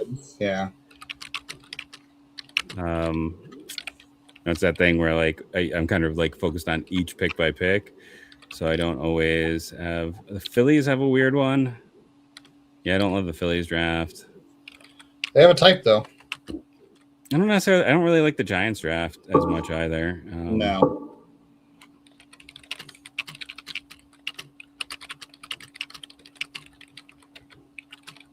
Don't love Boston's. They're just kind of a weird one.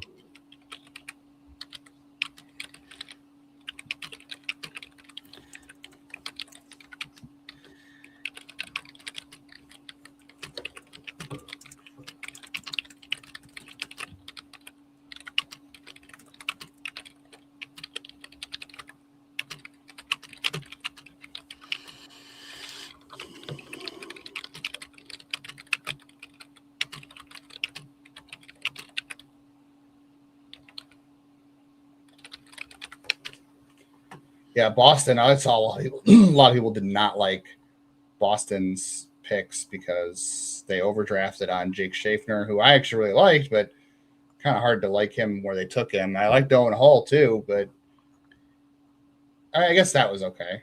I didn't mind that pick, but I thought Jake Schaffner was an overdraft, much as I liked him. Yeah. They had to be bummed they didn't end up getting Jason DeCaro. They had chances, though. They did. They decided to wait too long.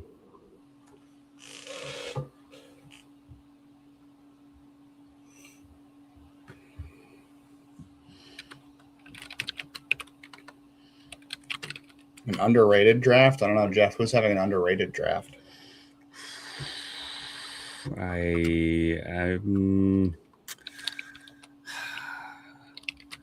I feel like everyone's respecting the Rockies and the White Sox, the Cardinals. I mean, to me, I guess that's Houston, right? I don't see them on a lot of best of lists so far, or tweets about people talking about like who's doing it the best. So, yeah, maybe them. I mean, I've been very honest in my love of them for a while, so maybe shouldn't count. But now they're up there. I just can't love what Kansas City did because of what they did in the first round, but they've done a fun job after that. And they have a lot of picks. It's like Slidorn, Yell, Batista, McIlvain, Lagernick. At least it's been kind of fun with them. Right, well, I think the Tigers. While we're taking a run on the Ross and Rachel, I'm going to also excuse myself. Yeah. I love the Astros draft. I mean, but I was a Logan Hughes guy. I thought he was a top 10 guy. Tigers, Fluky, LeBlanc, Dempsey, Pellegrin, those are all fun guys. Declan Dahl was okay at La Tech, and Max Maloney. Like they've gone for kind of guys who have performed, been on the radar for a while. I was a big Hughes guy. I was a big Riddell guy. I was a big Wes Mendez guy. Keon Johnson was interesting. Like he was a player who, I thought could be a first rounder when the process started. Bo Peterson, I mocked to them in my way too early mock. They took some guys who had some slides from the prep ranks. Today has definitely been about savings. They're trying to save to get everyone signed. Well, the Dodgers, they lose all their picks because they are signing free agents. I'm betting. Russell Sandier is another Florida arm. So as we all know, you can make some hay helping Florida arms actually get coached.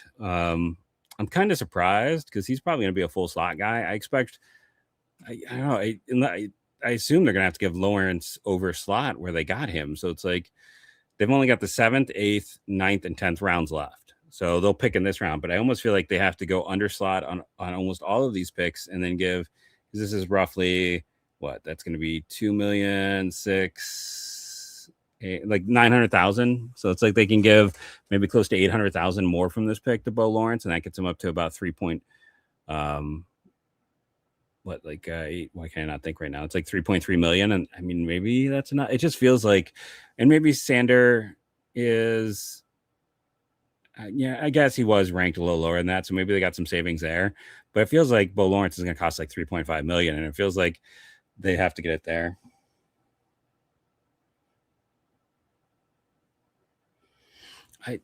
All Logan Hughes does is hit. The data underneath him is fantastic. Like I said, I think he's a top 10 player because, yeah, sure, he doesn't play. And some metrics liked his defense a lot in left field. He gets underrated because he's 5'11". Jack Riddell went to Notre Dame, which is not a baseball program. He's from South Dakota. I think people are undercutting, calling him a safe pick. I think there's a lot left on the bone to develop. Mendes is a safer selection there. Changeup. Keon Johnson is all ceiling. I mean, that kid was a disappointment this year, but he has athletic traits for days. Was viewed as a potential first rounder. Same with Bo Peterson. Like, those are big swings in there. So I don't think it's low floor because outside of Mendes, I think all these guys have, and Hughes may not have room for growth, but he's what he is already really good, which is above average hit and plus power. One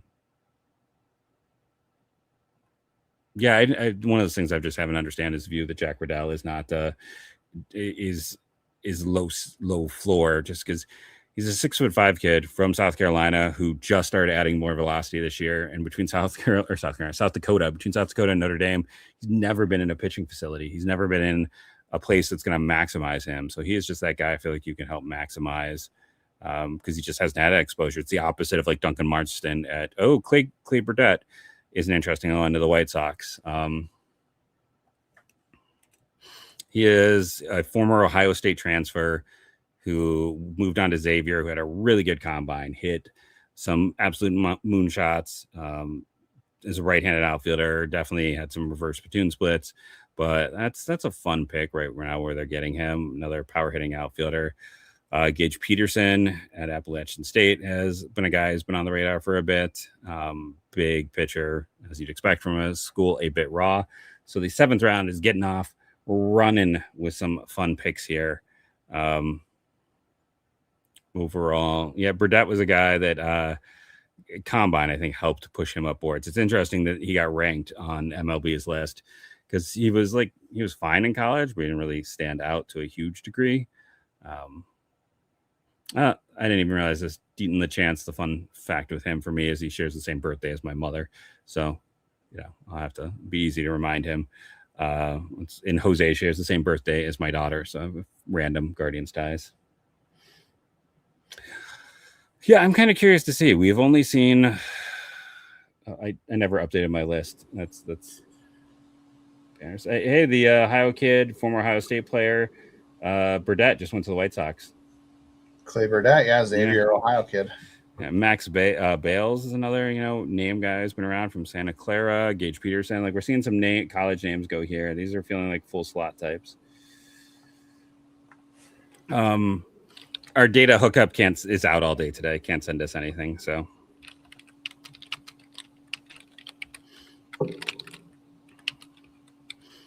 I am going to pause to go do my. How would you say that? Dayton LeChance? Sure. Oh, Ralphie Velasquez just struck out against who was that on the mound? Liam Doyle. D10 LeChance. Oh, he's French Canadian? Yeah, he's a Quebecois. Oh, so that's probably is how you pronounce it then. D10 LeChance. Okay. What if he speaks French? I mean, he was born in Quebec, so I'm betting yeah. Yeah, one of those. I mean, I don't think I mean all of Quebec is French speaking, is it not? So I would think so. Yeah. So I will be right back in. Yeah. The Guardians do like bilingual catchers. I just don't think they've ever taken a bilingual catcher who speaks French and English.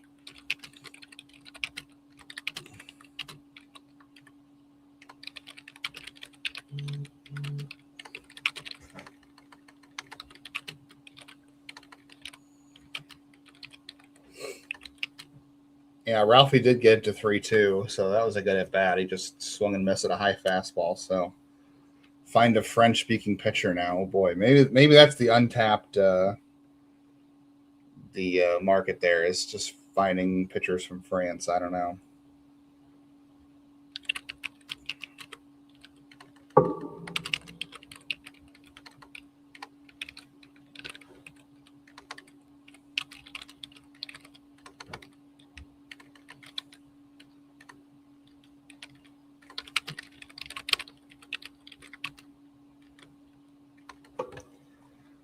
That is a great name, though. Dayton LaChance. It's got to be LaChance.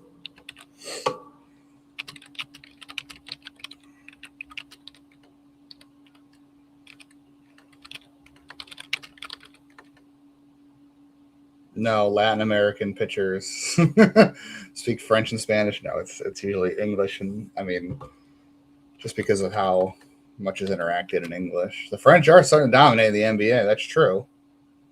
Yeah, well, that's because basketball is a more international game.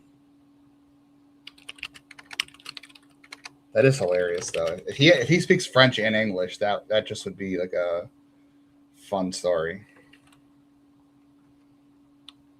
Just for the randomness as well. So we got Bishop Moore from Florida State.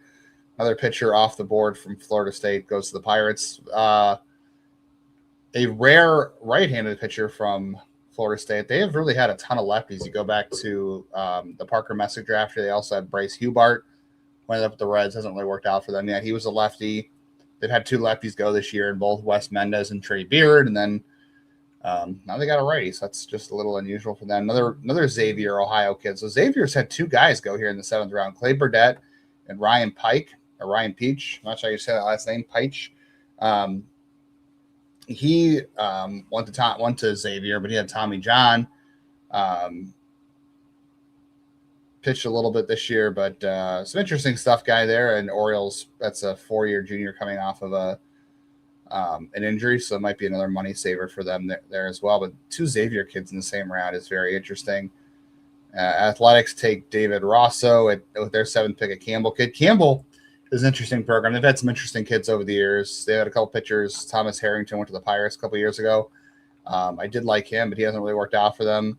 And then their coach at Campbell actually left to be the Ohio State head coach.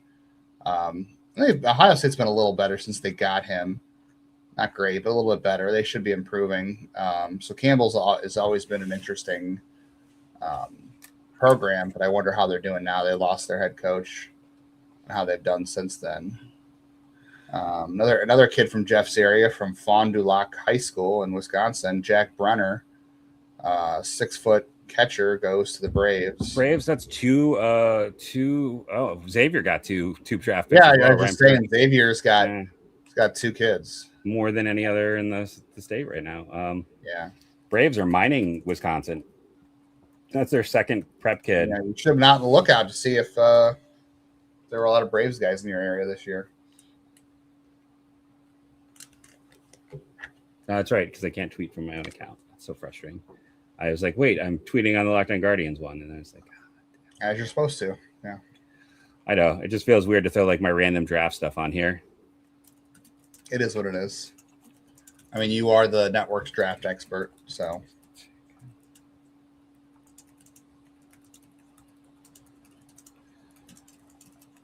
We have not seen any of the big 3 Ohio prep players go yet. I still think Landon Thiel kind of fits for the Guardians approach, but we will see on that before it is all said and done. I think Sean Sullivan's getting to school being 19 and his size and righty. Like I just don't see it. And Patansky, I think he's only going to concentrate on that's baseball. Liam Doyle just picked off a runner at third base. Walker Jenkins at third? Huh. You ever see a lefty pick off a runner at third base? No. Well, I'm gonna go for clickbait here. Cleveland Guardians take right-handed power bat.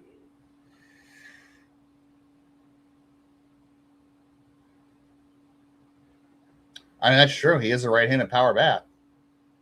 Feels a little clickbaity, but I'm gonna do it anyways. Yep. I mean, there are you're leaving some context out, but those words do fit in there somewhere for sure. As I said, I think it's a fine gamble here. I mean, hopefully I'm not going to like. Hey, the Guardian, like I was saying too, as you were going off air there to record the video, Guardians do like bilingual catchers. Just never knew they would take a French-speaking and English. Good point. Good point. I didn't even think about that. Mostly it's been Spanish and English-speaking catchers, but they might have picked their first ever French and English-speaking catcher. See, I don't love that Braves draft class. Carter Beck was an overdraft. I'm sorry, he was. Gracia was an overdraft. Kid McCarthy was an overdraft. Herkshorn was a good value, but their first 3 picks were all big overdrafts. I didn't think any of them were in the range they need to go in, and then they've had some decent guys. And these Wisconsin guys are just kind of like athletic guys that aren't going to cost full slot. And I think we tend to give them too much credit because they found some like under the radar guys in past years. So I'm actually not liking the Braves too much right now. I mean, Beck's data, it's like you're taking it at Indiana State. So that kind of shifts it all for me as well. Like he there's some fun tools and traits there, but he didn't face anyone. I want to know it'll be tomorrow when we talk to Paul Gillespie, the VP here for this. I want to know how did you end up pronouncing his name on the video? Dayton LeChance. I want to know how he ended up at Oklahoma from Quebec. Well, he went to McLennan College. This is his first year at Oklahoma, so he probably a lot of those Canadian kids go to a JUCO. Go first, because even Baseball America or baseball. No, he went to McLennan for 2 years. Well, Baseball Reference doesn't put JUCO's stats on. That's why I use Baseball Cube. Oh, okay. So yeah, he went to JUCO for 2 years. Caden Aoki. He is old. He's been around for a little bit. He is a small kid too. He is small. He was born in 2002, so that means he's 20. He's going to turn 24 next month. Pinpoint control. But Texas, obviously, he's a grad student. This is a massive senior sign. Yeah, he went to McLennan, which I think is like we see their name all the time. So that's like a top 5 program to me in terms of JUCO. So he took the chance. We see some Canadian kids often go that JUCO route. He had a lot of home runs down there. 10 his first year, 21 his second year. He had 18 this past year at Oklahoma. So he chased a lot, but in spite of that, like he only had a 16% strikeout rate. So he was able to make contact, which again, like we'll have to see how it goes. Carson Turnquist was fun, who Arizona took. Eric Guevare is another guy, kind of a name, Panamanian kid who was at Auburn. I don't know. God, I looked at Derek Schaffner points from who the Cardinals took, but that feels like more of a cheapo signing to me. I could be wrong. I didn't really look at Jackson State. I'm being a nerd here, but Quebec area suburbs or whatever you want to call it, as of 2021, 86.4% of the residents in that area spoke French as a first language. Yeah, almost all of Quebec. It's just his name is Dayton LeChance. I just find that very interesting. I don't know if anybody else here finds that as interesting as I do, but I do. I just think it's funny. Like, yeah. Maybe it's because I like hockey so much. I'm like, yeah, there we go. Another fun pick by the Royals, Dylan Vigu. It's a fun reliever. I think he's definitely a reliever too, but he's got good stuff. He's tall. If you look up the city Sherbrooke, the Ville de Sherbrooke, where he's from, it's a beautiful looking city. I want to visit Dayton LeChance's hometown.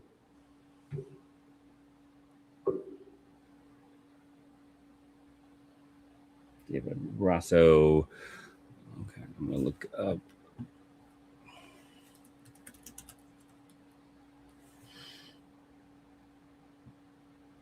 Okay, David Rosso is a pitcher at Campbell. I didn't spend a lot of time at Campbell this year. It's been a few years since I really dove into Campbell.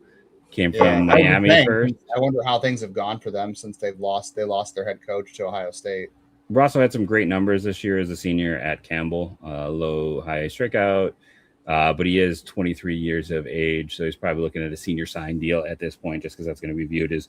And once you get like past 22, it's kind of one of those things where they start dinging you. But could be a fun senior sign candidate. I don't know if we've seen him drafted yet. I don't know. Vigu's delivery just screams reliever to me. Like it's not the it's not everybody has him tagged as a reliever. Reliever, yeah. I don't. The delivery is that of a reliever. Some reason I'm not a believer in Ben Blair as a starter. But in the end of the day, I could always be wrong with any of these guys. Seventh round, I'm probably going to be more wrong than right. Given where he went, since he was a Rays guy, I think he'll start just because the Rays they do that kind of stuff. So I think there's a lot of places you go that he probably would be a reliever.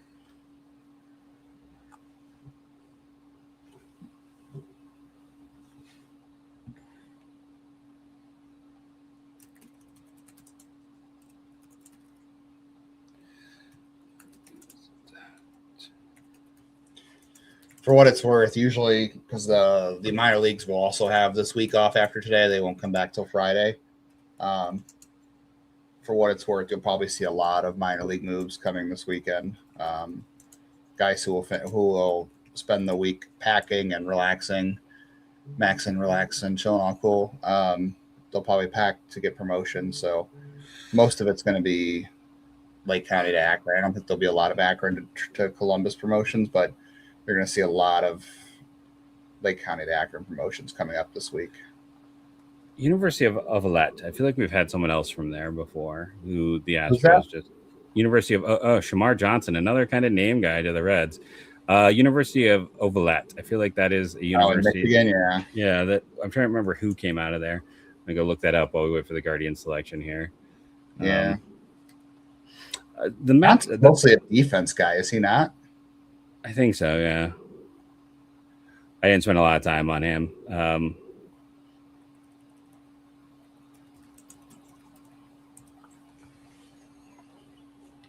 He's a Grosse Pointe kid. So Richie Rich over there. Vern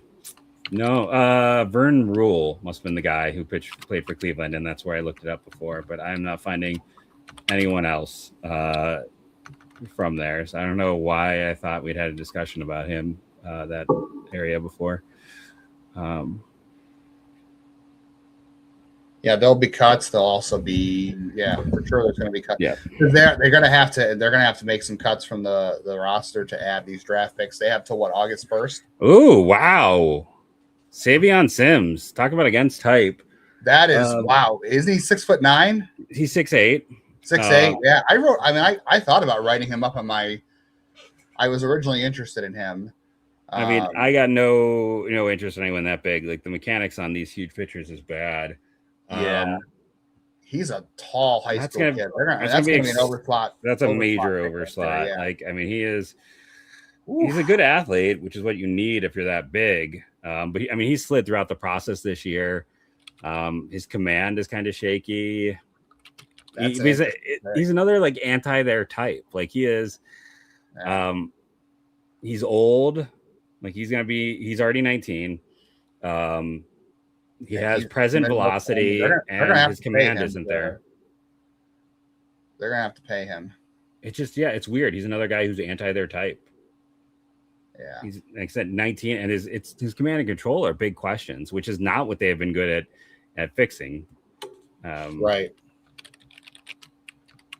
And I mean, he essentially is a one pitch guy right now. Like the slider is like there, but it's a ceiling gamble, but that is fascinating. They took a 19-year-old kid who's 6'8", who has command issues, big velocity. They're gonna have to also have to go over slot on. Oh yeah, they're gonna have to go big over slot on him, and it's gonna cost. I mean, he's an Oklahoma commit. Wow, that is shocking.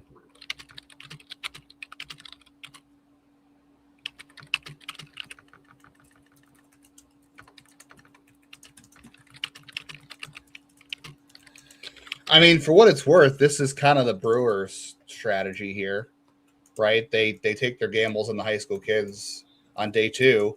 And that's where you should. Well, they do it more day 3 even. Well, there is no more day 3. That's what I'm saying. But they do it. They do their gambles on pitchers. So here's the thing, too. So if you're going to pay Savion Sims a lot of money and you take him in the 11th round, you get $150,000 off your pool that way. And that's what the Brewers do. They took Bishop Latetson. They take their guys after the 10th round, so you can have more money to spread around.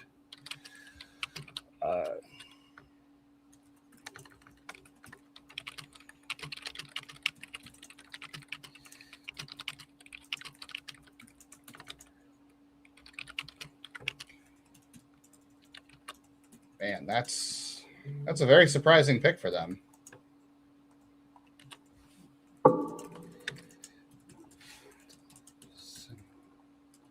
It's just, I mean, I did not like, so it's fine here. Like, I'm not going to sit here, oh, Joe Trilio, that's a guy who had another guy who had a terrible year at Virginia.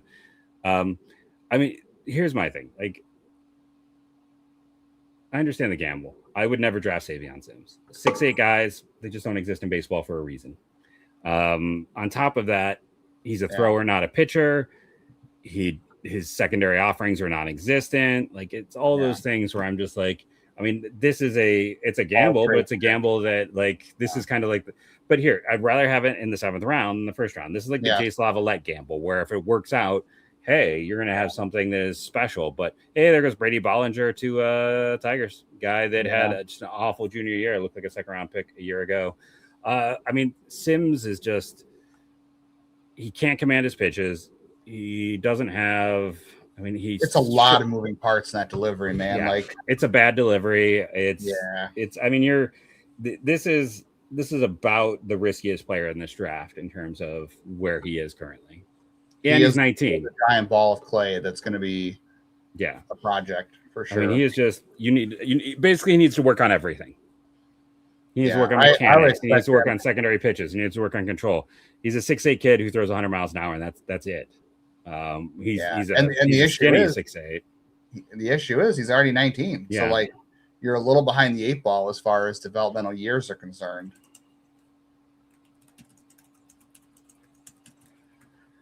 I mean, I'm trying to think, the last pitcher they had that looked like this was Micah Menard is the last guy.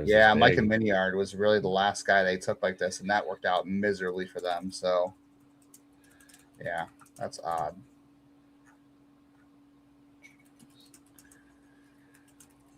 And I would expect them, I mean, it is going to have to be an overslot signing here, but I would expect them to sign him because Cleveland was not going to take someone in this range where they're not going to sign him. And I did ask yesterday, just to get it on the record with them, about Logan Schmidt, that, when you draft someone like who has got a commitment like that, you expect them to turn pro. And they gave kind of a non-answer, but they had said, like, whenever we draft somebody, we expect we know them well enough to feel like they're ready to turn pro and start their major league career.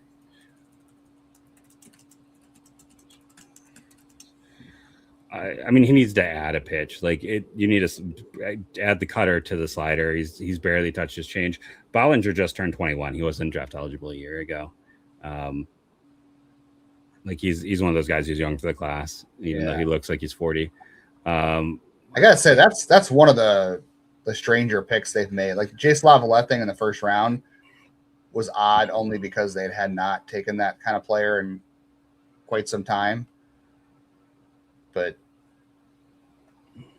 he had, like, I mean, I know Sims had early heavier type or heavier up in the boards, but I mean, you got to work on it. It's a very unusual pick for them. You got to work on everything. Like, it's fine in the 7th round. Oh, Bo Rudy. A lot of people, I saw some people celebrating. They thought he would get to school. He just went to the Phillies there. So we're seeing some of these he is at Tennessee. Go. Bo Rudy's already at Tennessee. I'm sorry. You're right. He is at Tennessee. He's the reliever, right? Yeah. I think some people thought he might be returning for his senior year, was what it was. Yeah. He's got a lot of spin. Because he was a transfer. He's a really big traits guy too. I think he's a fun arm. Good pick for Philadelphia.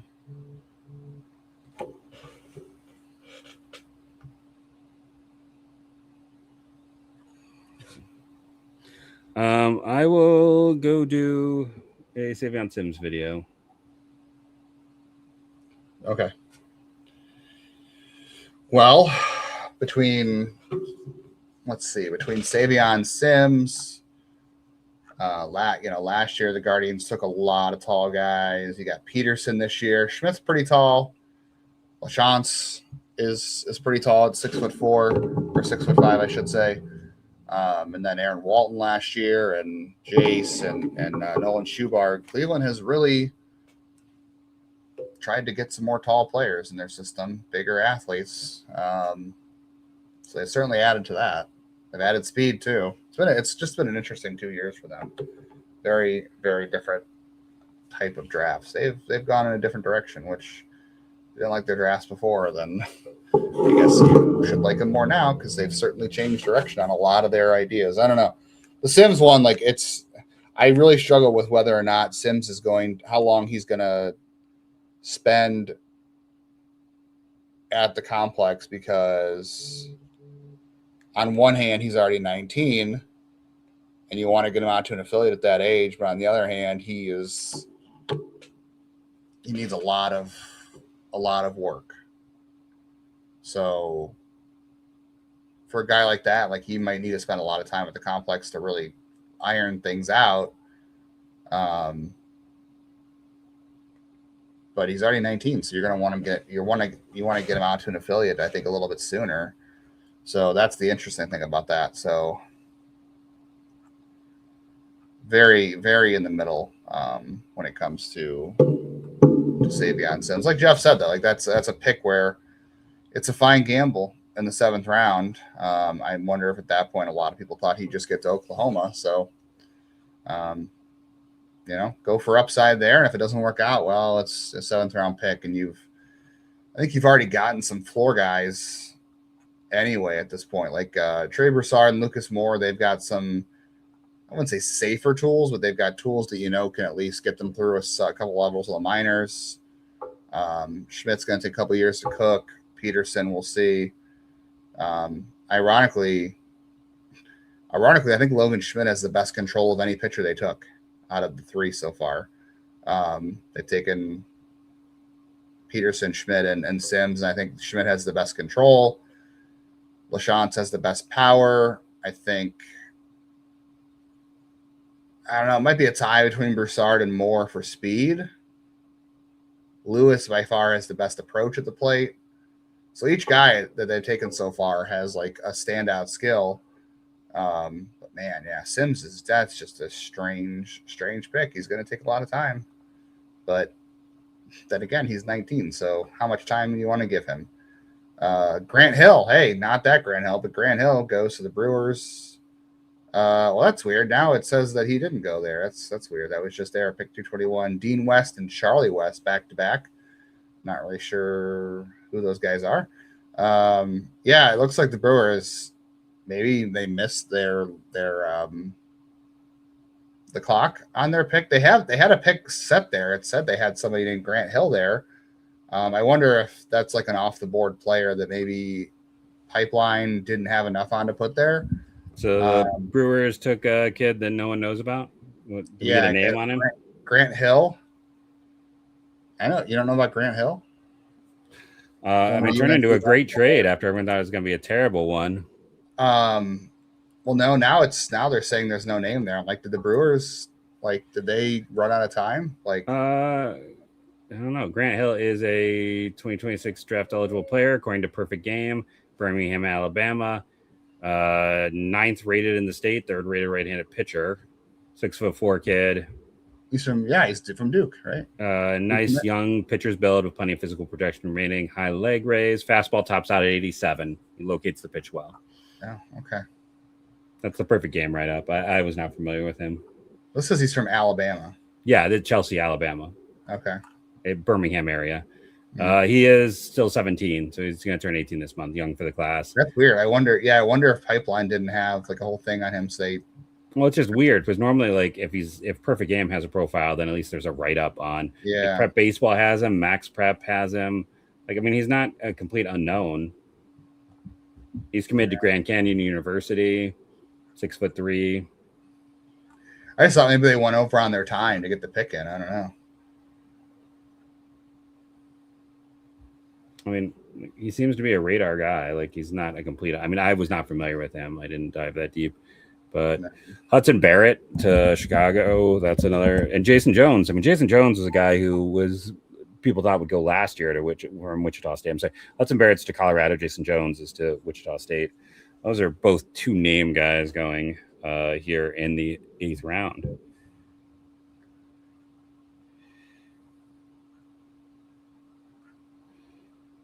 Okay. Yeah, I mean, I think honestly for Sims, and we can always discuss this on the show. I didn't have enough time to mention he's like 19 and how weird that is. I mean, I think your best hope is that he gets the stuff around and becomes a reliever. I mean, I think with him already being 19. Yeah. While you were filming the short, my argument here was, or just kind of the dialogue is that he's going to take, I was wondering how much time he'll take in the complexes to like iron stuff out developmentally. It's going to be because he needs the help, but he's also 19. How long do you want to wait to send him out to an affiliate, you know? I mean, Baseball America, I was just kind of curious, had his risk as extreme. Like, I mean, that's 100%. You know, he touches 100. It's a weird arm angle. You know the history of guys like that throw that hard. They just don't exist. Like there's a reason why he's a great athlete, but it's just like the control is, and they're not good at developing control. So it's like it's a weird choice just because they are really not great at. And then you asked yesterday, you said, a lot of the guys they picked on day one were young for the class. He said, was there any intentionality behind that? And they claimed no, that it was just the best player available. So, he's not going to be cheap, guys. No. I mean, he's a guy who is, because of his size and velocity and athletic traits, those are all really positive traits. I don't want to I think it's a fine pick. It's a head scratcher. Thomas Burns, the Twins. I like Thomas Burns a little bit. He's probably. But I mean, this is a guy who was viewed as like. I mean, I looked at him and I just like, nope, he's not a top 100 guy for me. Like I didn't even write him up because I'm like, his control is poor. Guys that big rarely work out. I mean, there are a few guys in this class that have more risk than him. Like Lyle Overbay's son just got drafted by. He's a kind of a chance for a 5th starter reliever to Pittsburgh, but it's just he's a 1-pitch guy right now. That slider doesn't even get used. He has the control is below average, command is below average. His mechanics aren't repeated well. He's a good athlete. He throws really hard, and he's huge. And what did we say earlier about that? If you got a guy that's got to make a lot of changes mechanically, whether it's hitting or pitching, especially pitching, is that you need to bet on athletes to be able to be the ones that have those changes stick. And he's a good athlete. So that's why. Yeah, but I mean, he was Baseball America moved him down to 85. MLB moved down to 85. Baseball America had him in the M50. He's going to be expensive to get out of Oklahoma. So, I mean, they're Garrett Wright. He's another Ohio kid. Was a catcher at Tennessee. I'm trying to remember where Garrett Wright went to school. He's an Ohio kid. Didn't have the best batted ball data, but had decent production at Tennessee as a catcher. He just went to Arizona here. That's right. He transferred from Bowling Green, and he played at Jackson. He was at Jackson High School. So his first 2 years were at Bowling Green. Transferred to Tennessee this year, and was ranked 190 by MLB.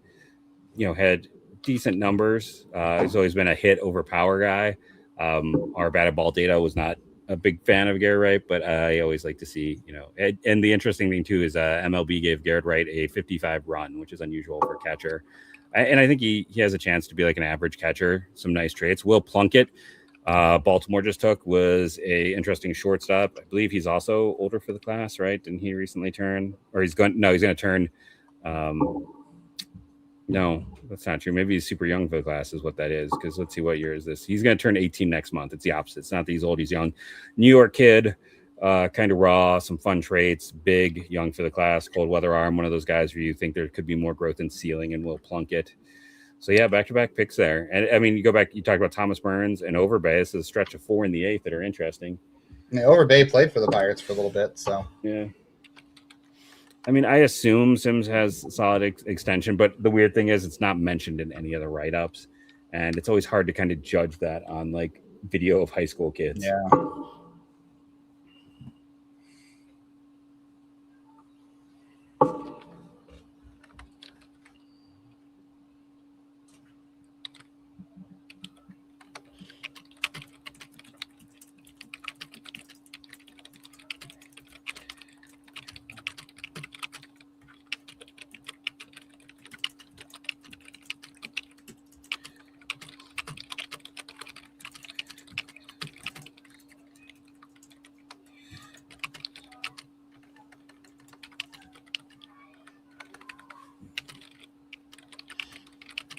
Okay, so I am finally caught up on video. Yeah, same high school. And let's see, is Jackson where Thiel's from this year too? Yeah, that's for Landon Thiel, right? Yeah, Landon Thiel. One of the 3 big Ohio prep guys this year who kind of had a chance to get drafted. I don't dislike any of the picks. They're taking big gambles. This is what I was saying earlier. Like a year ago, they went big gambles early, like Schubart, Hines, Jace. Those are all guys who are pretty significant gambles based on their data. And then they kind of went safer later. I'd rather take this because it's easier to find like safety that has a chance to make it early. Not that Liam Peterson is safe either. Let's be honest. Neither is Schmidt. I don't think. I said, ironically, Schmidt probably has the best control out of the 3 pitchers they've taken. Oh, without a doubt. Without a doubt. Which is very ironic for its high school kid. This has been I guess I was wrong because this has been a very gambly draft. Like Broussard, like the data isn't there. Chases a lot. LaChance chases a lot. Yeah. Oh no, it's like, and Broussard's data isn't great. Cade Lewis is probably their safest pick. Cade Lewis and Lucas Moore. I think Lucas Moore knows what he is and doesn't try to get outside of himself. Yeah. Yeah, it's Lewis and Moore are the only ones where I'm like, I can see really good pathways. Everything else. And again, I don't have any issues with it. It is interesting though. It's like every single guy. So like Liam Peterson, he was ranked 20th. They got him at 19. Logan Schmidt, 45. I had him at 37. They got him at 59. Broussard, 91. They got him at 95. Item 76. Lewis, he was ranked 104. They got him at 123. Moore, he's ranked 223. They took him at 155. So maybe there's some savings there. LaChance, he was ranked 103. They got him at 184. Like I think LaChance is going to be full slot, if not over. And then Savion Sims. So I bet these 8th, 9th, and 10th picks are all going to be under slotters to save money because Peterson isn't saving money. Schmidt's going to be over slot. Broussard could be a slight money saver. Lewis could be a slight money saver. Moore could be a slight money saver, but LaChance is at least full slot, and Sims is going to be a lot over slot. Like Sims is you're going to have to pay Sims like a second rounder. Yeah, like that's where he was projected. So you're going to have to give him, a second rounder is about like, for instance, like Logan Schmidt, that's 1.6 million. The slot where they took Sims is 280K. So that means they have to clear, essentially 1.3 million to get him signed. So that's going to be fascinating because, I just think everything else has got to be cheap now. I can't see a way where they can, because they only have the 8th, 9th, and 10th round. Like everything else is, Rintaro Sasaki to the Miami Marlins. Did he actually go? Wow. That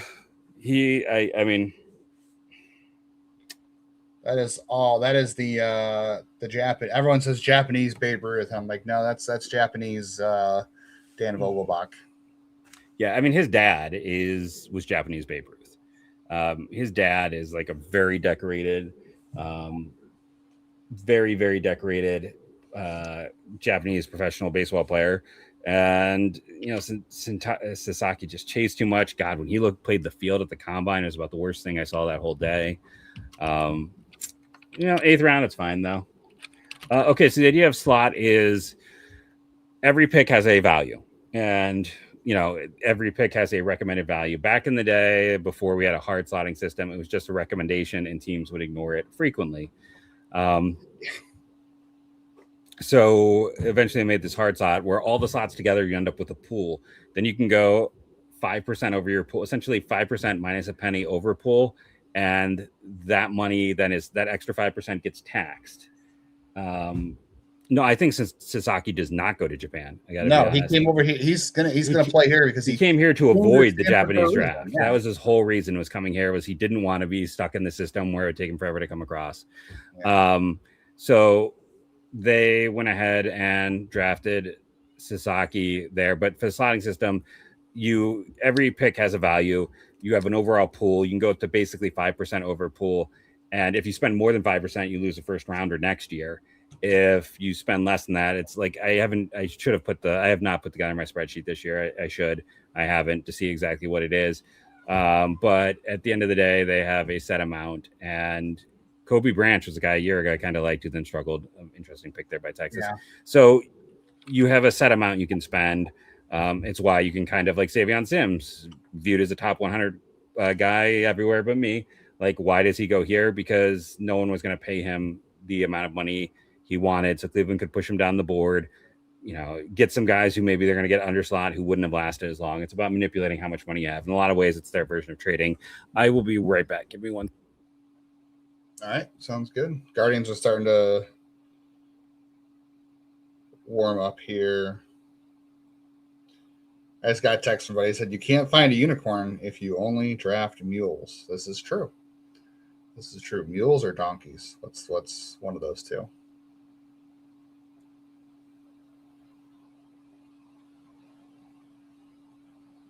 Very, very strange. Yeah, so he'll play in the States. He came over here for a reason. Giants go Cody Brash from Louisiana.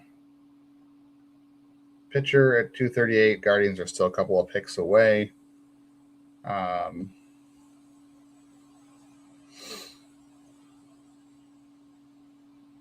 Curious on Cameron Johnson. Remember Cameron Johnson, the pitcher or the third baseman? There's two of them. There's a Cam Johnson, the third baseman, I think, too. Talking about the Oklahoma pitcher, he's another guy with a lot of control issues too. So I'm not sure. I want to see Cleveland go 2-off type there with those kind of pitchers, but he was a guy who was had first round hype his high school season. So yeah, 20 control is right. Yeah, 100%. Yeah. How funny is it? We have Colby Branch and then Cody Brash back to back. Yeah, I was thinking the same thing. The thing with Cam, he bounced around. He started at LSU. I will say Oklahoma's pitching development is not great. So someone wants 500K. So it's not that it helps salute. So it could help reduce your slot allocation if they went on day after the 10th round, because after the 10th round, the first 150K does not count against slot. But how it helps is more that by sliding down the board, they're able to get other talent who wouldn't stick. So if you go down, that's why a lot of teams, like you'll see 11th round is going to have a lot of $1 million signings because they were able to sign other players who wouldn't last that long. It's about getting a guy that, if you're going to pay, let's like Savion Sims, we're saying you're going to have to pay him $1.5 million. There's not a lot of teams who are A, willing to do that, or B, can.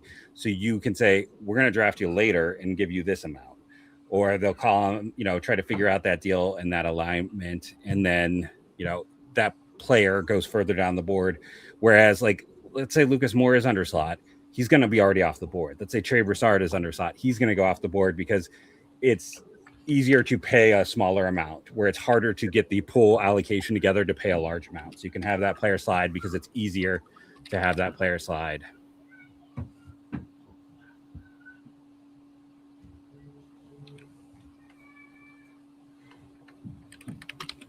Who was the other high school pitcher the Cleveland took around the same time as Micah Miniard? Was that also Grant Hockin? Were they the same time frame?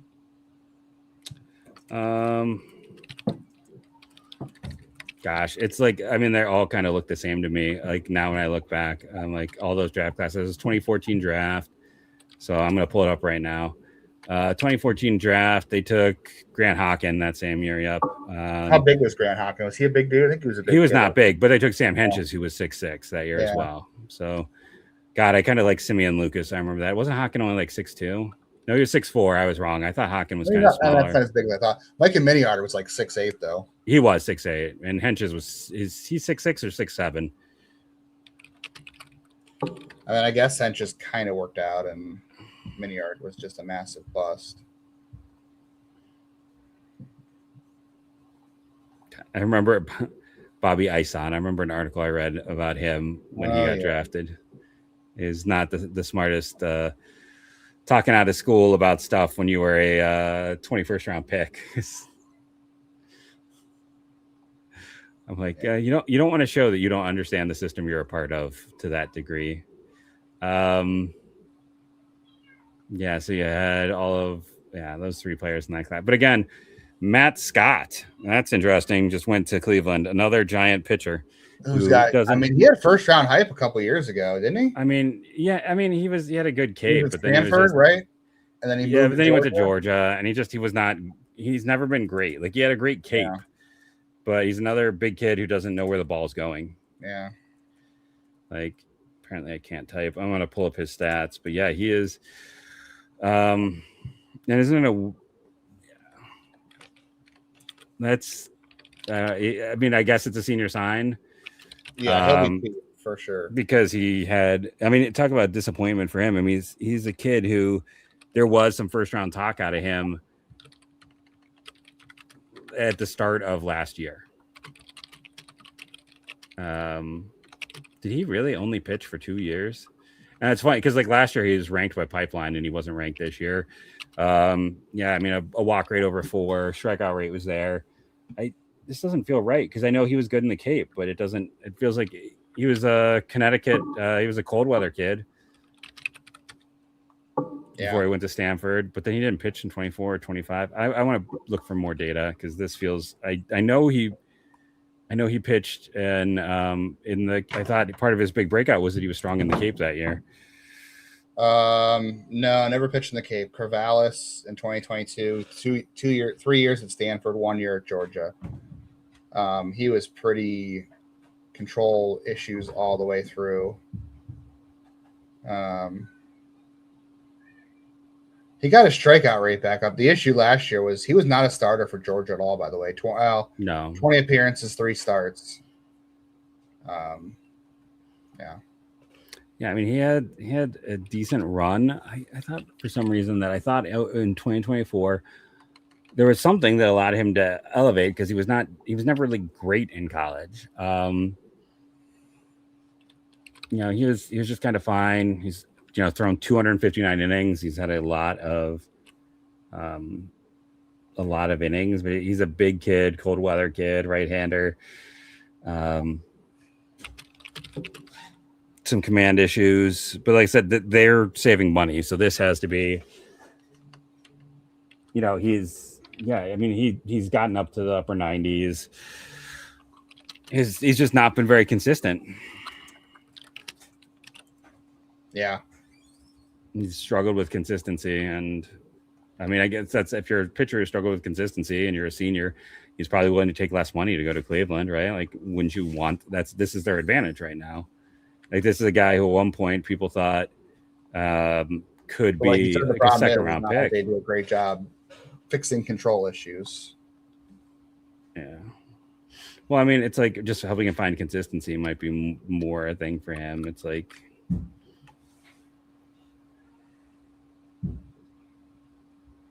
What's that?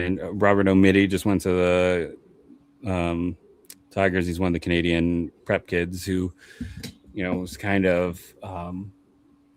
This is so Matt Scott. Georgia. I'm looking at some stuff from Joe Doyle.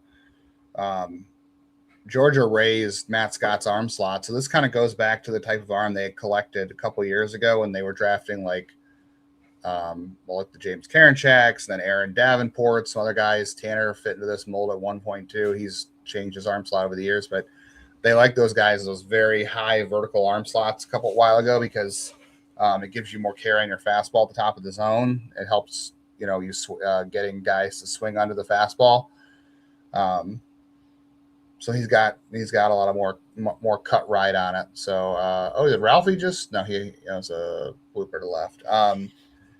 So maybe that helps out, but he's saying his arm slot is more like Trey Yesevich now. So yeah, he his stuff backed up, and like it was with Team USA. It was not in the.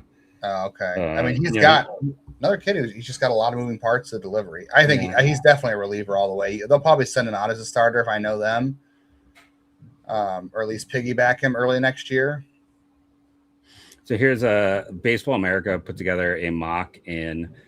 This is an article from March of 2025, and they had Matt Scott going to the Dodgers at pick 30. That's how far his star has fallen. He was a guy, or at pick 40. And it's like, can you fix Matt Scott? So, I mean, again, if I were to go and pull up a list of 6-7 pitchers in baseball, it's a very small list. Like, I don't love them thinking this is an inefficiency because of, Luke Pettit, Andy Pettit's kid just got drafted by the Yankees. Tracking. I mean, is that he's okay? So is that a real No. pick or is that a courtesy pick? No, he's a Dallas Baptist. He's a low 90s fastball. He got hurt last year, and he didn't get the pitch. He's been a two-way guy. Player. What? He was drafted as a two-way player. Yeah, because he didn't get a chance to pitch this year because of an injury. Yeah. I guess in the 8th round you're not doing courtesy picks. So no, and like I mean he's a legit guy. Like Luke Pettit is. Like Dallas Baptist is a solid program. I don't like drafting big guys. Like it just Jeff the sizes. I am like I guys over 6'7", they tend to break down more. They tend to have bad mechanics. They tend to struggle to maintain their stuff. And so it's the injuries, control, repeat delivery. And, you know. You have Glasnow, Ober, and Jacob Mizorowski. Those are the exceptions, not the rule. Yeah, and Glasnow's hurt all the time. So, I mean, to be fair, I don't think size is the reason that Glasnow's hurt. Because it's always his elbow. Anybody? No, I get Randy Johnson, but let's also be honest. Randy Johnson is a freak of nature in every way. I mean, he pitched till he's 45. Like Randy Johnson is just, we're never going to see that again. I mean, he stuck around forever. He had like no health issues with his heart. You have a literal unicorn. That's the unicorn of all unicorns. He is among pitchers. There's no one who'll ever match that. But yeah, I get nervous at 6'6".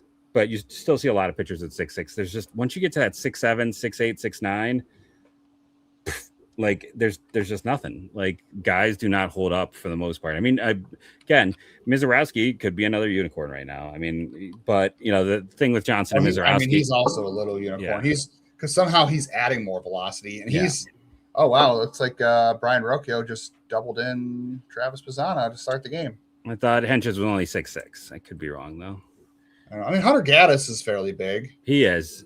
I will say the Guardians the last couple of years, if you look at their relievers, you had Trevor Stephan. Henches is listed at 6'8". I was wrong there. Yeah, so. Henches, Gaddis, Stephan. Stephan was that tall? Stephan was like 6'5". Like, he was pretty tall. Yeah, Henches and Gaddis. I mean, I don't know. They've had a pretty. And then occasionally, that's the thing. I think with both these guys, your best hope for Matt Scott and your best hope for Savion Sims is reliever. Now, Matt Scott, you're just hoping he can be a reliever.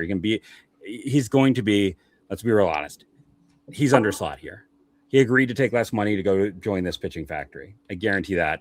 Now, there's also the concern because he hurt himself by going to Georgia because he didn't. Reliever. Well, he didn't get a chance to start, and B, you don't want to go to a program like Wake Forest. Maybe not so much Tennessee with their changes, but you don't want to go to, and Justin Campbell's been hurt like his entire life. So he is 6'7". They do like taller pitchers, but it's not for me. But if you go to a Georgia, Gavin's only 6'4", right? What? Gavin's only 6'4". I think he might be 6'6" as well. I thought Gavin was 6'6". But I know Joey's 6'4". Slade's a little bit younger. A little smaller. Yeah, Gavin's listed at 6'6". But for Matt Scott, he went to Georgia. He went to a place with Mason Eckelman. I liked him a lot. Just went to had some good data. Ohio State catcher, Seattle Mariners. Seattle loves their Ohio players. That's their second Ohio player in this class.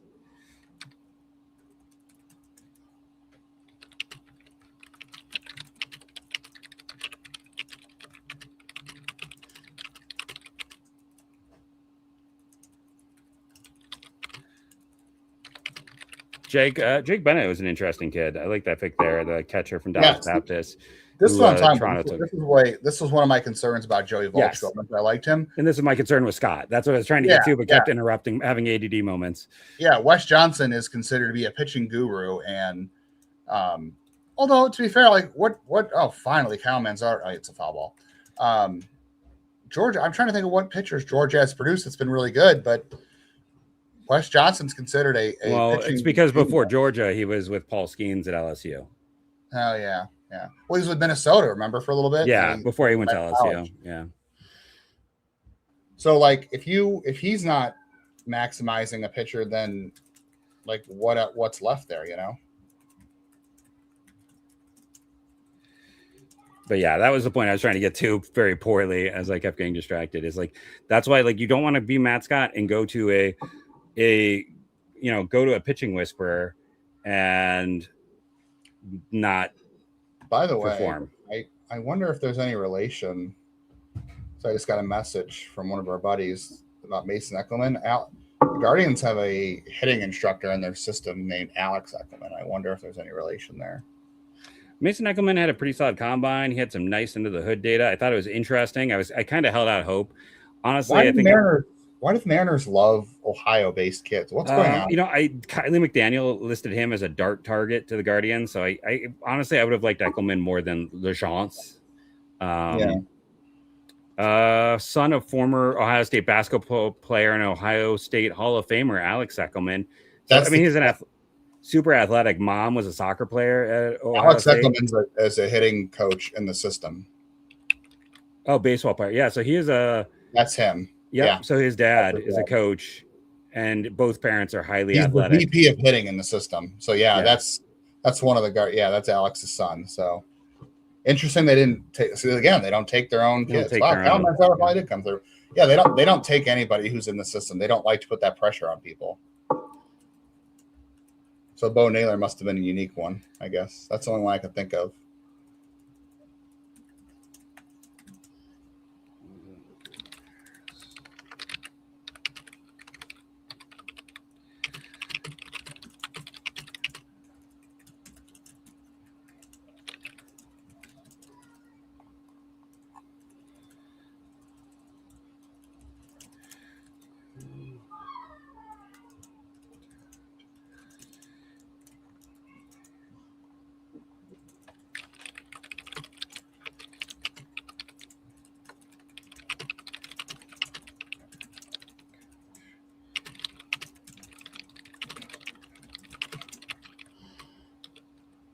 Yeah, I mean, I gotta be honest. Like, I liked his performance. I like LeChance is fun, but I at the combine.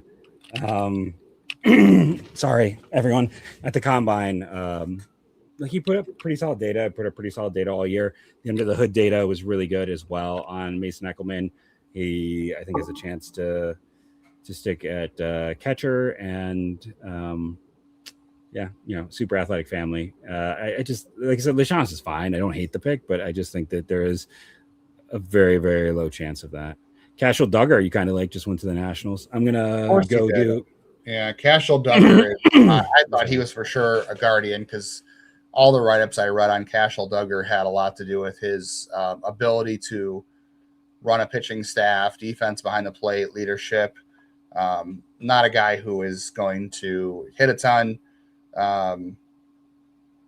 He's not really a dangerous hitter. He does have some raw power, but he really is a high floor defensive type catcher.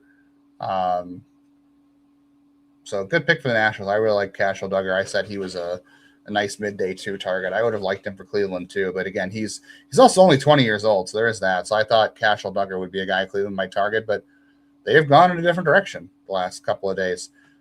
Joseph Contreras, at this point, he's going to college. Like, he got this far down the draft. He was a guy who had a lot of hype coming into the season in the draft. And, he obviously had that performance in the World Baseball Classic. And then, I don't know, I think his in-season performance just kind of tumbled a little bit. And when you get this deep here, it's just you're not going to pay him out of his commitment. I believe he's a Vanderbilt commitment, if I'm not mistaken. So I'd be very surprised if anybody at this point is going to offer him enough money to not go to Vanderbilt this late in the stage. So JT Robb, Georgetown kid, goes to the Twins. I don't really have much on him. Guard's up 2-0 though, so that's good. I think Ralphie Trey Phelps from Georgia. Pirates are drafting Trey Phelps as a third baseman. Okay, interesting. I think he's played a lot of first with Georgia. Phelps, the kid who's got quite a bit of power. He has spent a lot of time at third. I didn't realize that, and I think he's going to wind up at first base in pro ball at the very least. But he's had an interesting college career. I don't know where he's going to end up playing, but that's an interesting pick for Pittsburgh here. Like he's a good athlete. He's got some bat speed. He's got some pop. He's had an interesting career at Georgia overall. was definitely not as good a year ago. He's been better this year. So could very much see him being an undervalued pick if you believe in what he did a year ago, or if he's better this year. Trevor Hansen to the Angels. So that's a UC Irvine kid. I thought there was a chance that Hansen could go to Cleveland. They had taken Trenton Denholm from UC Irvine. I think that was 11 years ago now, if not longer. Let's see. I had a write up on Trevor Hansen. I think he's another reliever.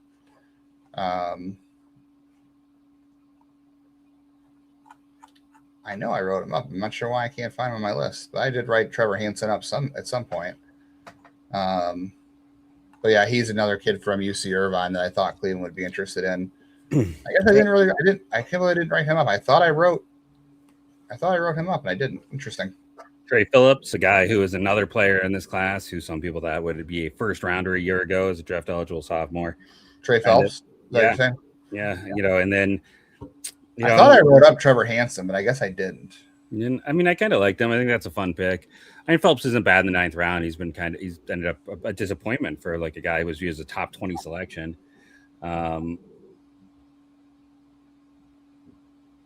So Jamie Arnold is. We're not going to have a grade necessarily. Like I don't even grading. Grade draft picks right.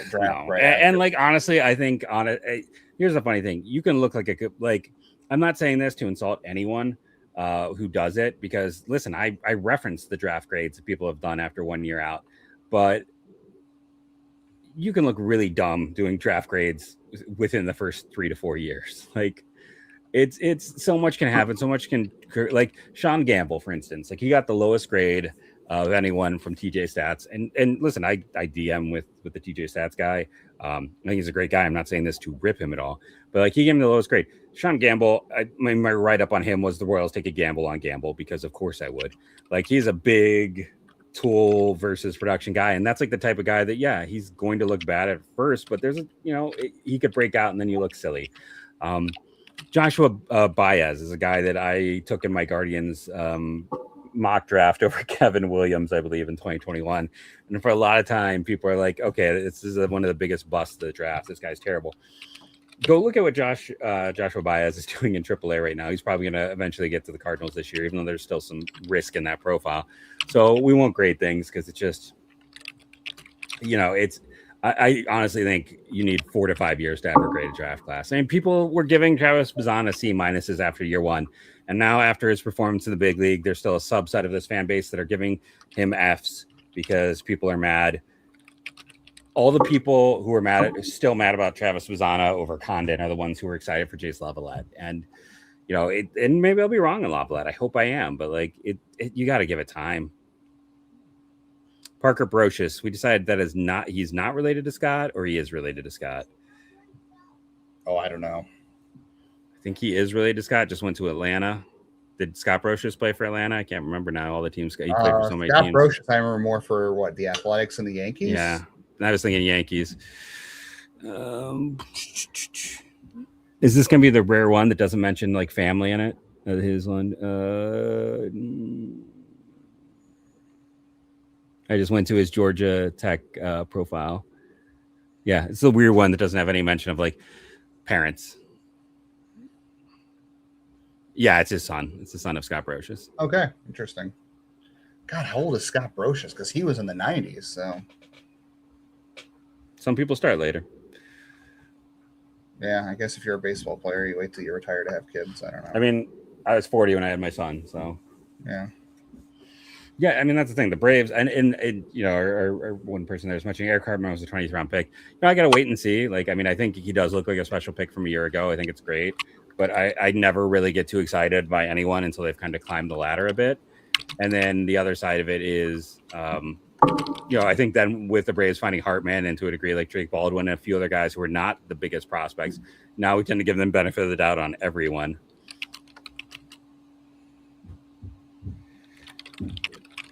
Give me 1 second. Yeah.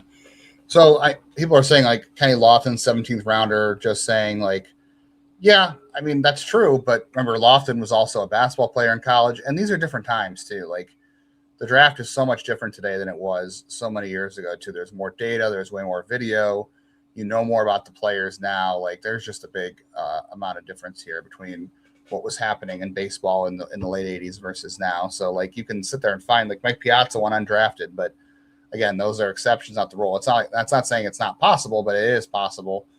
But it's one of those things where the draft has just changed so much over the years.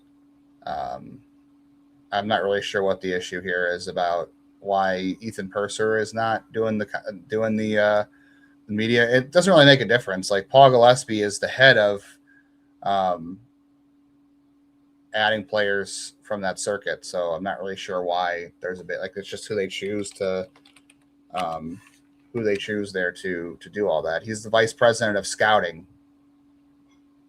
And it's not just amateur. It's not pro scouting. It's scouting operations. So it's all scouting. So he's Ethan Purser's boss. That's why he's doing the media available. And that's just who Cleveland chooses to do the media. So I don't really think there's a big deal or a big to do over that. Like it's just who they choose to do media. Oh boy, Ethan or Liam Hicks just hit a deep one there.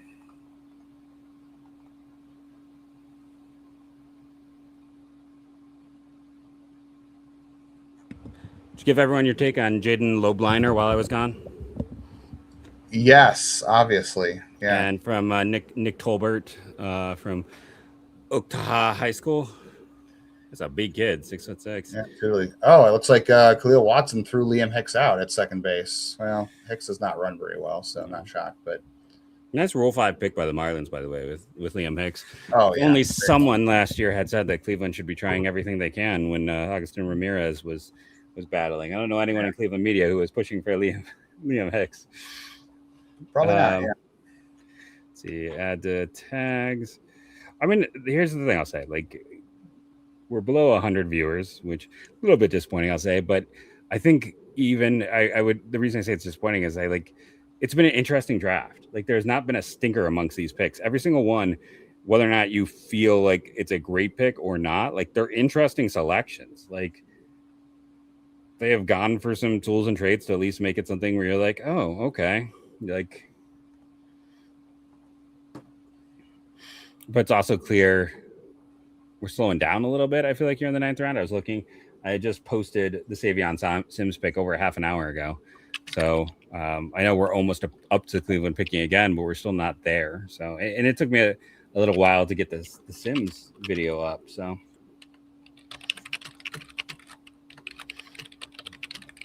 I feel like we had a lot more people on the second day of the draft the last couple of years. Yeah. Because it was during the day on a weekday, so people may be able to put up on YouTube while they're working or doing something else. It's a Sunday afternoon, and again, futures game. I think you overrate the futures game's impact. Like, you say that because you're not a big fan. But I think it's niche, right? It's a niche. If you like the draft, you also like the futures game. But I don't, and I like the draft. Right. But it's not everyone. I think you're one of the people who are in the minority here. I think you're more in the minority, and you're basing that off of your own viewpoint versus. I don't know. Like when I talk to a lot of my other friends who write about it, it's like they don't talking to Taylor over the years. Neither of us have ever tuned in. You guys are writers. We're talking about fans. Like just I guess it's just. I mean, but I guess that there's a chance for fans. I guess in that, yes, you're right. It's probably more of a fan overlap there. And Camden Johnson, not to be confused with Cam Johnson, but Camden Johnson just went to. Which was always confusing. Baseman, yeah, it's been very confusing this year. He's been higher rated than Cam, but interesting pick lasting this long.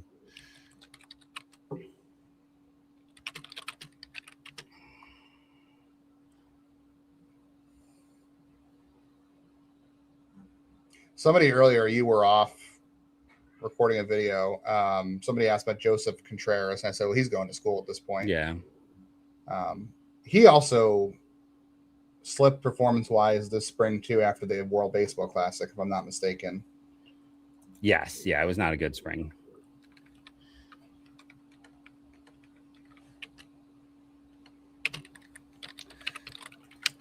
See, there you go. Well, someone said I've never watched the futures game, and then somebody else just said I like the draft and the futures game. But again, you have a full slate of Sunday games today too. You have the final games of the first half that are going on right now too. You're making people split their interest all day, and that just is so stupid because you've got Wednesday and Thursday where there's nothing going on. You could have done the draft made so much more sense on a Sunday night when all the games were over. And then you could do it during the day the next couple of days.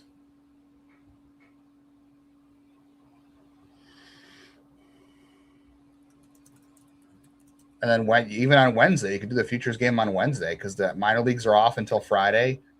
And well, I think this is intentional. I think they want to have the minor league kids. You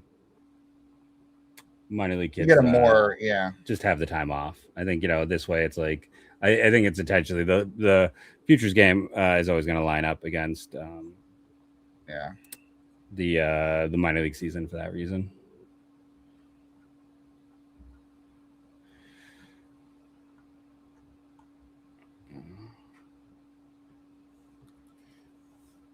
Well, Cade Smith was undrafted, but that was a weird year. He would have been drafted. He would have. It was a 6th round. It was only a 5-round draft. I'm sorry, they had 6 players. Everything about the 2020 draft class just seems to be thrown out. Yeah, you just can't really.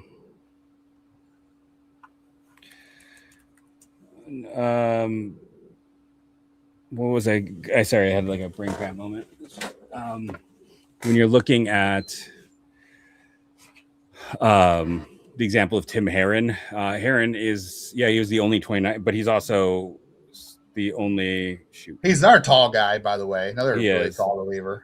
What is going on here? I was going to maybe you're saying this is off type, but I don't know. I think Cleveland is. If you look at overall, like there is Justin Campbell. Well, it's off type because now these are guys who are velocity over command more than anything else. Tim Herron, what was he? He didn't throw this. He threw harder in 2024. Well, he's also he was a complete flyer. As a 29th round pick, he's he's the only 29th round pick to play at the big league level or for this team. The only other one to really play was, I think, Jack Fimple, who was traded in the Blyleven deal, and then John Vanderwall, who now likes to attack people on Twitter. He's more potent now than he ever was as a hitter. So, yeah, it's just kind of weird looking at the situation. Like I said, they do like big guys. Guardians are size kings, but Mario Pesca, pitcher, 4-year, a senior sign. Another 6'8" guy, yeah. Yeah, wow. They're all size today. And they've gone to Oklahoma State a lot. That's a program that, again, feels like they kind of are a little bit undercooked. Yeah. But they got Mario Fish here, and well, good. Nolan Schuer will be happy they didn't take Alex Conover. Colin Ritchie's still there. Yeah, but he can hang out. God, that is weird that Colin Ritchie's still there. Ooh, Boston just took Martin Sheelar here in the 9th. I'm kind of surprised he lasted this long, honestly. Well, they pushed him down the board. So Pesca started at St. John's, transferred to Oklahoma. It was terrible this year. Gave up a lot of hits, gave up a lot of home runs in 70 innings. He's another guy who's just thrown a crap ton of innings, 250 innings. He first time he really ever missed bats was this year, but then he was also more wild and got hit hard. Was in the Cape back in 2023, barely played. None of the data is particularly great outside of, so it's always funny, like Baseball Cube has talent ratings where they essentially, I think, just take all of the players in their system and give them percentiles. So it's like, his strikeout to walk isn't great. His hit ability is too high. His walk rate is too high. His strikeouts is low. Yeah. But his durability back and forth in the rotation in the bullpen too. His durability is 100 because he threw just all the innings in college. This is a guy who has 250 innings through his college career. So that's just kind of. This is going to be another money saving sign. Oh yeah, this is a senior sign. This is all these picks in the 9th and 10th round are going to be senior signs. There's no doubt about that. So that's what Martin. Well, especially now, especially now you use that money on. Yeah, those earlier picks. Yeah, it's.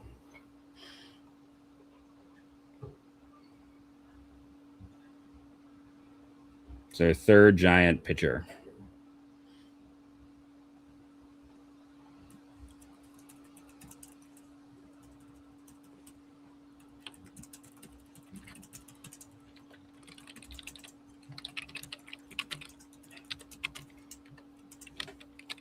Yeah, they've definitely over the last couple of years have really shown the affinity for taller pitchers. I mean, even go back to Justin Campbell. Someone pointed out too.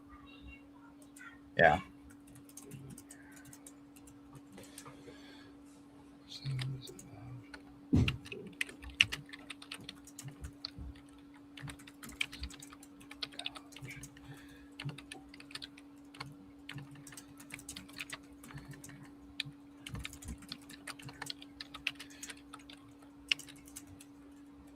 No, that's the 11th round. So 10th round is still normal, but 11th round is when you start getting to the 150K, where none of that goes towards. Oh, I got to take a quick phone call. Sorry. Yeah, the first 150K doesn't go towards the bonus. That starts in the 11th.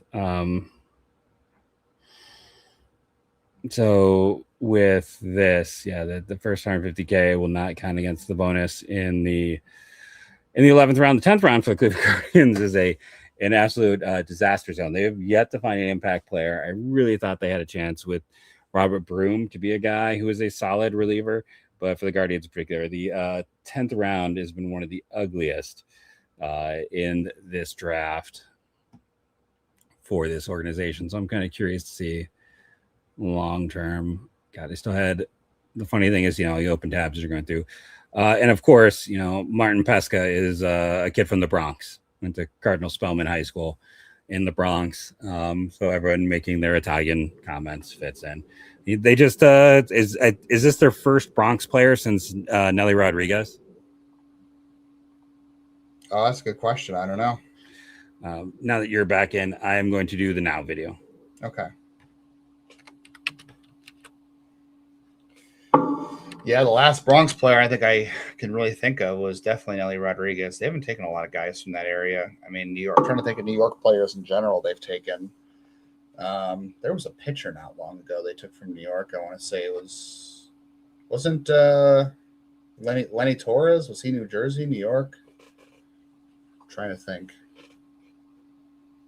Yes, we did say that already, Nick. Cade Smith was undrafted, but he would have been drafted in 2020 if it was a normal draft. I throw everything out from 2020.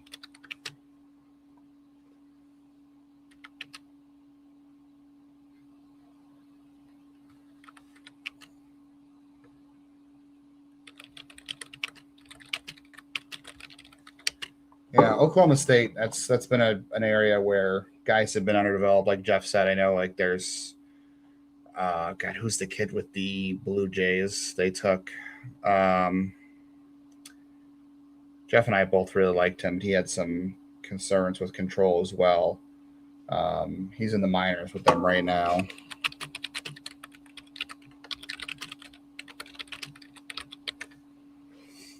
Jerron Watts-Brown. We both really like Jerron Watts-Brown going into 2023. I mean, Trey Savage is also Oklahoma State, but he's been a little different. He's been really good in the pros too. But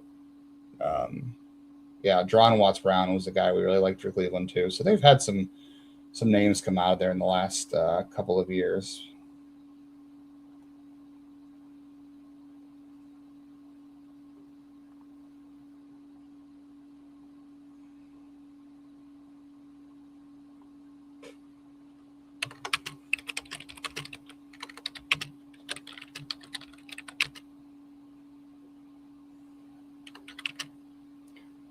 I think Ralphie Velasquez got himself a hit in the futures game. Good for him, an opposite field line drive single. So good to see that. Wow, the American League is dominating the National League in the futures game, 6-1.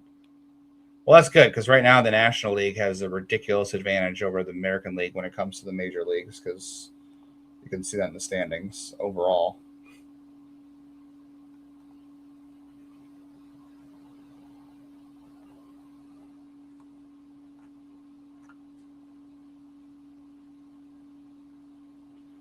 See an interesting story here that Pesca committed to losing weight his last year at Oklahoma State, so maybe he had some conditioning things he wanted to work on.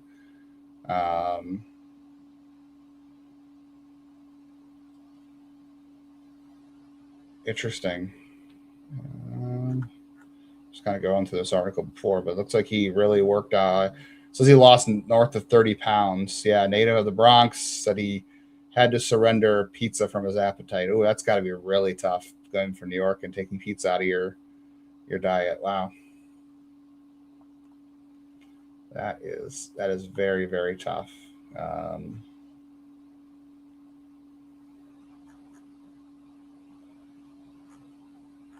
I'll be interested to see what Cleveland does as far as where they send him out as a starter reliever, because he was really back and forth.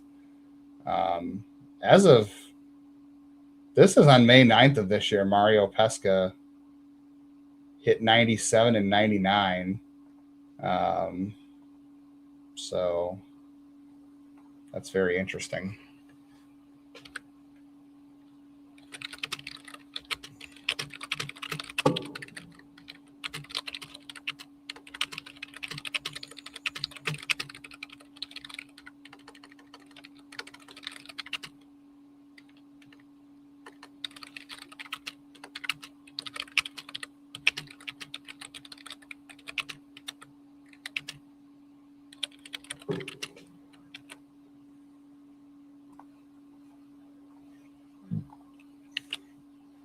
Yeah, so at this point, you can safely say the Guardians do love themselves a lot of tall pitchers. That is 100% their type. So I think we're going to continue to update that as a trend. If you are a tall pitcher, that is definitely your type there. So where we're at in the draft here. So Joey Urban, Chasing Drew Whalen. That's interesting. Cooper Consiglio from North Carolina State. That's an interesting name. We are on to round 10. So the Rockies just took Micah Negrete from Cal State Fullerton. That's Tanner Bivey's hometown. Jeff, I don't know if you caught this. I just found this sitting out in the on the links on Twitter. So two things I thought were interesting about Mario Pesca is back in May 9th, he was clocked in a game at 97 and 99 against Arizona State.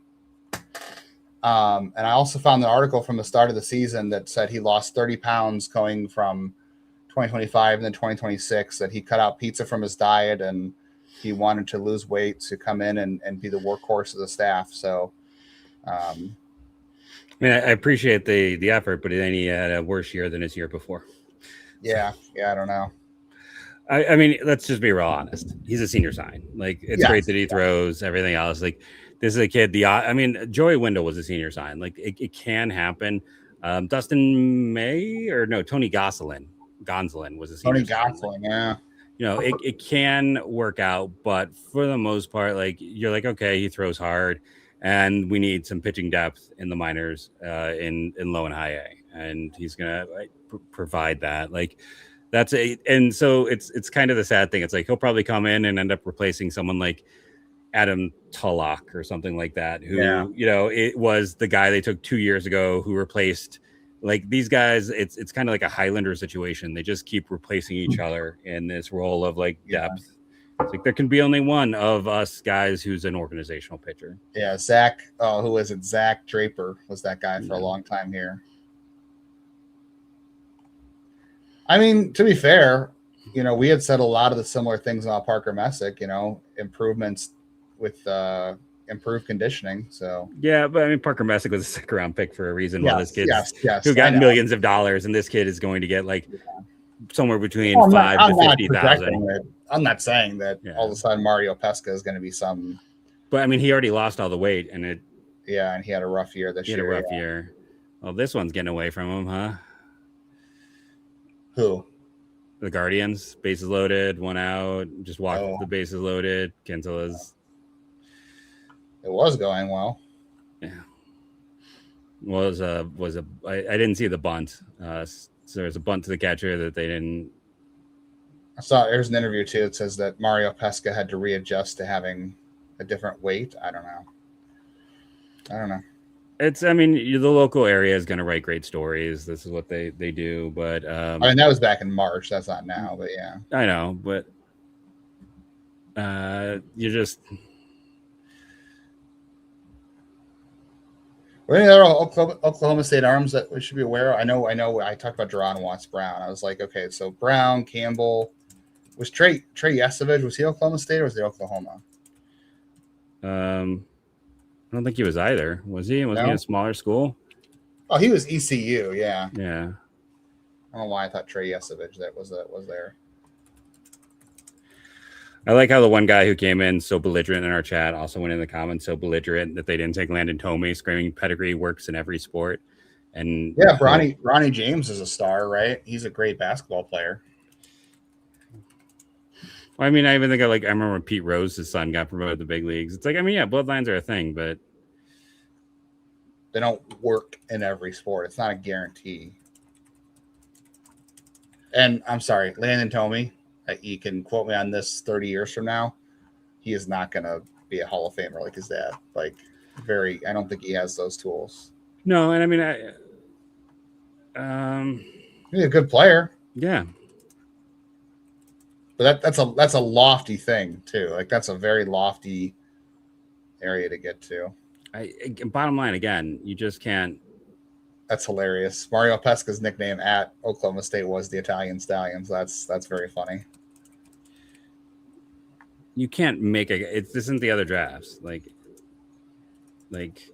people who are so worked up about this. About what? It makes it the Tomey thing. It's like, this is what most annoys me when I sit here and deal with this, where it's just like the people who don't know the draft, don't understand it at all, and they don't want to learn. They just want to sit here and yell at us and be mad. And it's like, that's not how this works. That's not how any of this works. You don't understand the draft at all. Thankfully, Reese Hines has no idea what a strike zone is. So, is he in Miami now? Jeez, yeah. I didn't realize he was in Miami. I feel like I've been sitting here with Luke Rising as the last pick to the Angels for a decent amount of time now. Yeah. Cole Klecker, I know who that is. That's a fun name, though. Don't see a lot of Coles with the K. I feel like the parents did that intentionally because of the last name. Calhoun, man. What do you mean? Guardians legend. Still not something you see often. I think, again, intentional because it was a K, where with Calhoun, they should have done it. I think they did they did it because it was a C. Calhoun. This year's draft, Colton Brady, and Colton was a Coleton. That was a. Yeah, I gotta say, I thought they might go with a high-rated prep pitcher, but I would have thought it was Colton Brady today. I gotta be honest, that's where I thought they would have gone. I mean, like I said, it's fascinating. Sims could be, if you can get him to average control and at least give him a secondary pitch, he could be a monster as a reliever. An absolute monster. I know people will probably well, he's a starter. You got to try, and that's fine. You can try out, but I think that best role is a monster reliever in the future. What's really annoying is when I watch something on game day, because I'm impatient and can't wait, and before they even put out what happens, you see all of the players walking off the field. Oh, that little animation they have. Yeah, so the animation always lets you know first. It's not what pops up. It's the little animation on the field. In-play outs, or in-play runs, yeah. Oh, Dominic Moreau is a Cincinnati kid. So that's 3 kids from Cincinnati right now. Cincinnati just retook the lead for most from the state. God. So back when I lived in Ohio, which was 2012 through 2019, I spent so many weekends at Kent State because it's the Eric Lauer run. It's Joey Murray. There's some Chafin too. That was yours? No, Chafin was before then. And I would go and get burritos at I was at not Tito's. I can't remember. It was a fantastic burrito place that I'm blanking on. That was part of the highlight is go get some. I would buy 2 burritos because they weren't the biggest ones for dinner, and then a third to have for breakfast the next day because I was essentially living a single life. So I'd go do that, and then I would go Saturday to the Rubber Ducks if they were home and take in the games, and especially during the summer, and do since they provide lunch there. And I go on this little diatribe of me, hitting the little scouting trail in my area because man, Kent State has fallen off. It's just so sad to see. Like they lost a recruiting guy who brought in some of those high school guys, and they've just not been the same.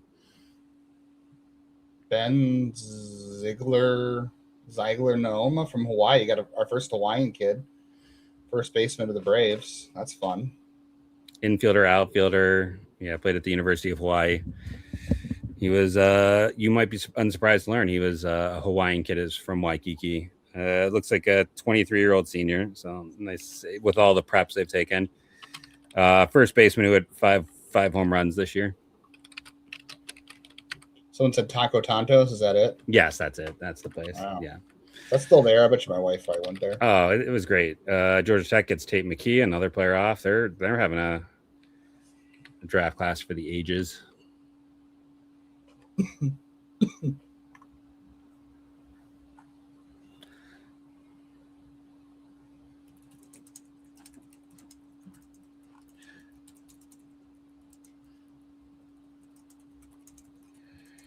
So we're at this weird point. I would say in the course of the draft, the 10th round is the most boring round. It is almost, it's occasionally the Guardians, like they had a point where it's like this was Mobley and Zibin and everyone else. But for the most part, for a lot of teams, this is where they take their senior signs. And then the 11th round is where it explodes. And this is what stinks where you lose day 3. Because the 11th round used to be even more fun because you'd have the day off and they would start calling guys. And some people would change their mind and say like, oh yeah, I do kind of want to sign. Or, you know, they might look and see like, oh, a lot of guys from my draft class are getting to college and decide to go, and it would set up and they would get some big players in the 11th round. It was traditionally, not that I think any of them really worked out in the end, but like it was, you would get a lot of kind of bigger talents in the 11th round. We're just not going to see it because there's no pause. Here's another reason, Jeff, for you to hate on the futures game. It's only 7 innings. Yeah, no, I remember that. Man, massively under that for Lada. Is it going to get out? Oh, about as close as it could get. He just got 2 under it. He's been hot lately. Oh, I mean, no doubt. He needed that time off. He needed a bit of a rest. His swing looks much better. Yeah, that wasn't even a good pitch to swing at, honestly. No. Well, the best. I think it was the right field. It's probably a home run. So who do you like from the Guardians pick so far? Who's your favorite mid-round pick? See, I totally understand all their picks. I'm like, oh, okay, but I don't know if I love any of their picks. I got to be honest. Lucas Moore is the best one for me today so far. Like, I know it's the start of it. Which is funny because he's the second worst rated by most scouting services. Yeah. I mean, it's a safety pick. Like, I say that with me being my initial reaction and thought was Lucas Moore as well.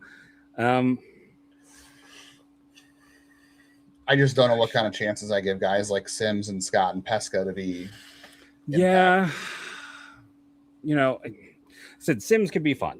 Like he could legitimately be, like I said, an absolute monster, I think, as a reliever. And that's the thing, too. All these big guys they've drafted that have been successful, they've been 6-7 plus, they're all relievers. It's Henches, it's Gaddis. They've all ended up relievers. So when I look at Sims and Scott and Pesca, I'm like, these guys all have to work as relievers. But I mean, like I said, Sims could be an absolute monster. I just don't love that he's 19 and has one. Like, there's so many things working against him. LeChance, it's the same thing. There's so many things working against him. I mean, but gamble in rounds 5 through 8. This is where you should gamble. Don't gamble in round 1 as much. Take your gambles here. I mean,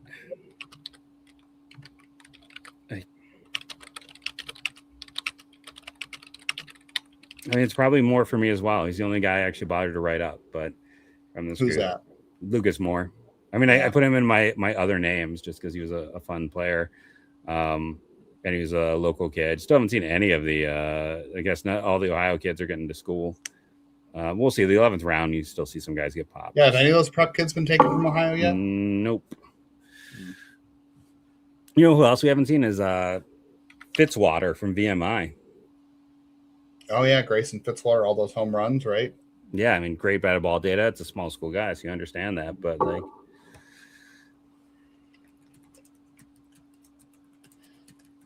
I thought for sure we'd see him somewhere before the 10th round just because of, you know, like we've seen, was it like Rafe Parrish, who I liked, and Sean Keyes, who I was like driving that bandwagon. But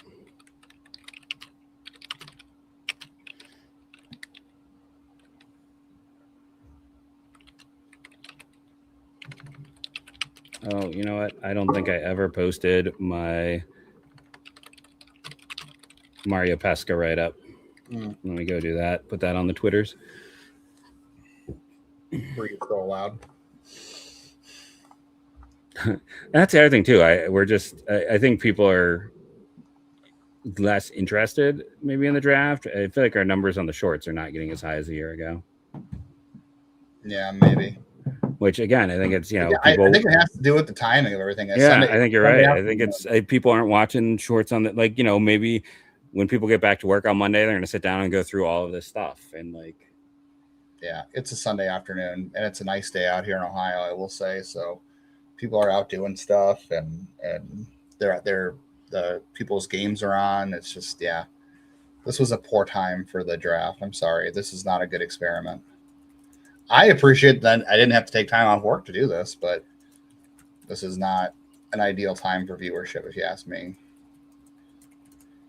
Ian Korn just went from West Virginia to the Giants. I remember watching him pitch a little bit this past year. He's a graduate student, so that's interesting. Hey, we got a Grand Valley kid off the board to the Rangers, by the way. Grand Valley State in Michigan. They have a few kids every year, I feel like. Yeah. That's a D2 school, is it not? Hey, we finally got a kid off the board from this LSU. I was making a joke about LSU. Yeah. I was making it. I got Dartmouth because LSU has not been represented in the draft this year. They were pretty poor this year. I mean, besides Derek Curiel, it's been pretty. They get Devin Sheeran. Yeah, but yeah, it's like I said, we got our second Ivy Leaguer. We had a kid from Brown earlier. Now we got Nate Eisler.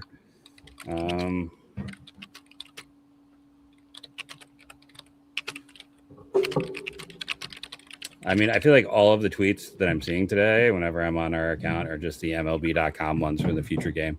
They're being very aggressive in their amount of clips that they're sending out. Well, we are Cleveland's 10th rounder is coming up. I'm preparing for a player I do not know at all.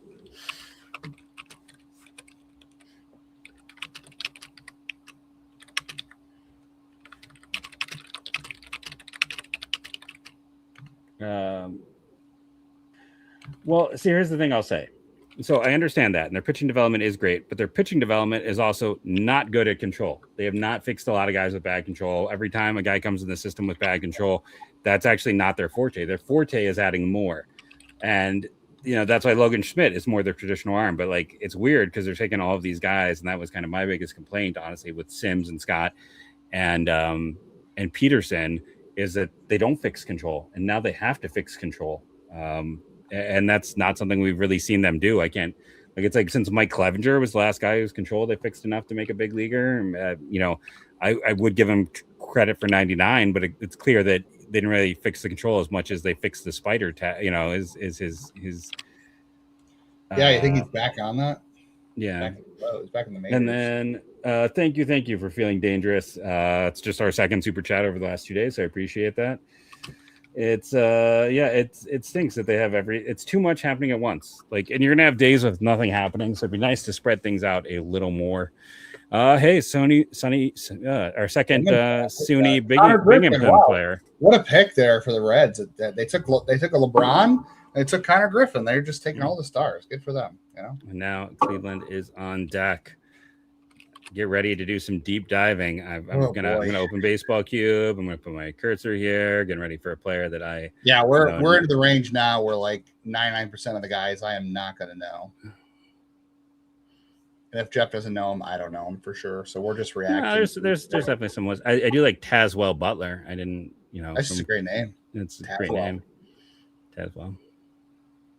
That should have been Travis Bazzana's name. Don't forget Travis. Tazwell Bazzana. Way more fun. Ryan Bilka from Miami. He's only 6'1". Wow, what a short! I can't use that word. I was gonna use a word. Don't get us. That is a very short pitcher. It's 6'1", especially as a righty. He has bounced around. He is well traveled. 2 years at Wagner, a year at Richmond. He was in Miami this year. He lost all of his command this year. Got hit hard. He was bad. It wasn't good. Baseball America had him on their list of senior sign candidates that were like among the most interesting, along with Grayson Fitzwater and Ruger. He was great in the Cape last year.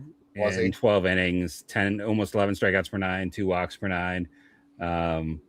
But you know, the New York kid, by the way, Albany, New York. So was the other kid, Bronx, back-to-back kids from the new. He played out in Jamestown. I got a buddy in Jamestown. I'll have to text him and see if he ever saw any of his games. Oh, yeah, he played at Wagner, Richmond, and then Miami, huh? So, yeah, it was not a good senior year for him. Oof. He was a super senior, wasn't he? Let's see, how old is he? 6'7" pitcher went right after them. That's kind of funny. Wow. Let's see, he is well, he'll turn 23 in October. So I don't think he's only a 4-year senior. Yeah. But yeah, I mean, I'll see what else I can dig. Not a great performance, bounced around a lot, cold weather arm. Only a reliever throughout college. I occasional starts, but at every stop he was a reliever. I mean, he'd never, after he left Wagner, he never started. He had 11 starts as a sophomore too. Let's see. After Wagner, he was at Richmond for a year. Richmond, yeah.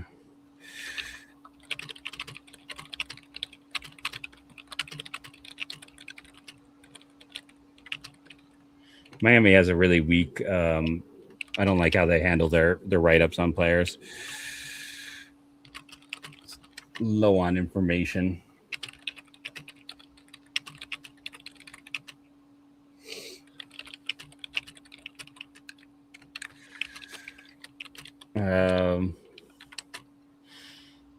He said, you know, he finished 6th in ERA at Richmond. Yeah, the Cape. I mean, 12 innings in the Cape a year ago, last summer, was pretty impressive. So, like, there is that. I know that, again, like we've said before, the Cape is not what it once was, but like, it's not.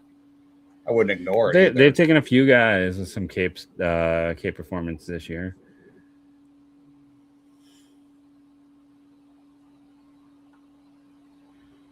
Yeah, I mean, he was supposed to be a big part of Miami's pen this year as a transfer, and it just didn't work out.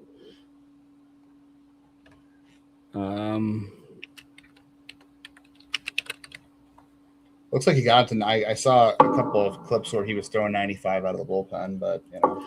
Ryan, how do we think we say that name? Bilka? Yeah, that sounds right, Bilka.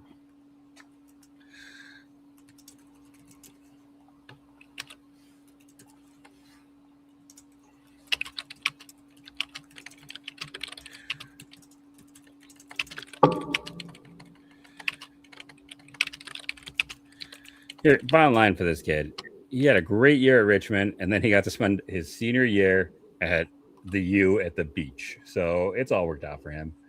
Yeah. I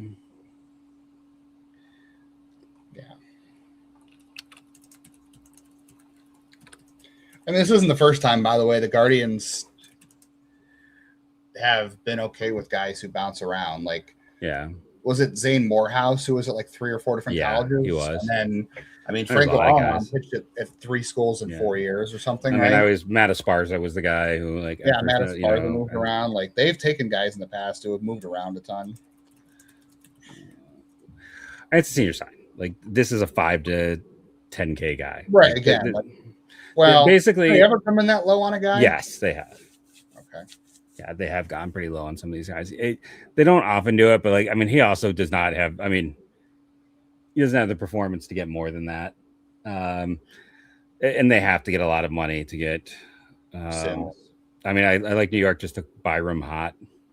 He's hot. Byram. And then that's interesting. Luke Allwood, who was taken the 10th round by the Cubs. It says Japan. Born in Japan. Pitched at Seattle College. Seattle College, for those who don't know, that's where Tarek Skubal pitched. Yep. So yeah, was born in Japan, went to high school in Hawaii, and then went to Seattle for college. 6'5" righty. So that's a fun pick for them.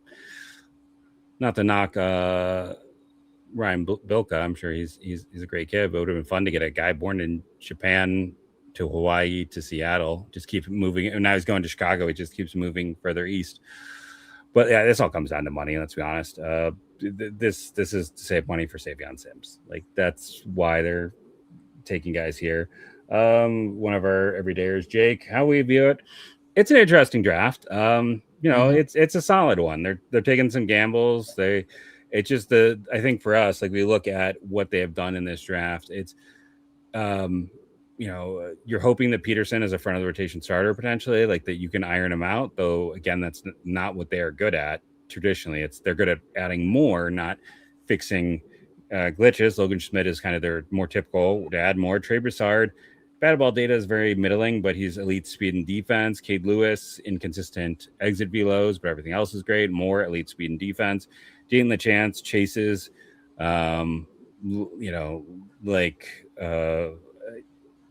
like John Genzi Noel or Gabby Arias. It's just there's some big right hand power. I don't think he can stick a catcher, but it's an interesting gamble. Savion Sims, Matt Scott, and Mario Pesca all have some degree of velocity.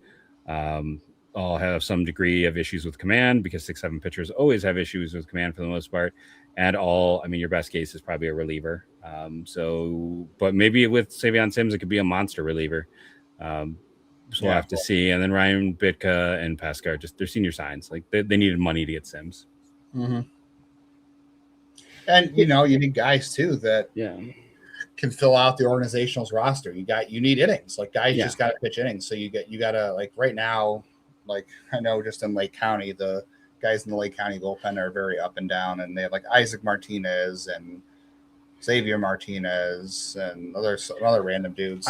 I will say like these next few rounds aren't quite fillers because now that we enter the 11th round, it's worth pointing out that every pick you can spend $150K on without it affecting you. So there are guys who we have seen like top 250 prospects go in the 11th or 12th round. This is where the Brewers do great work.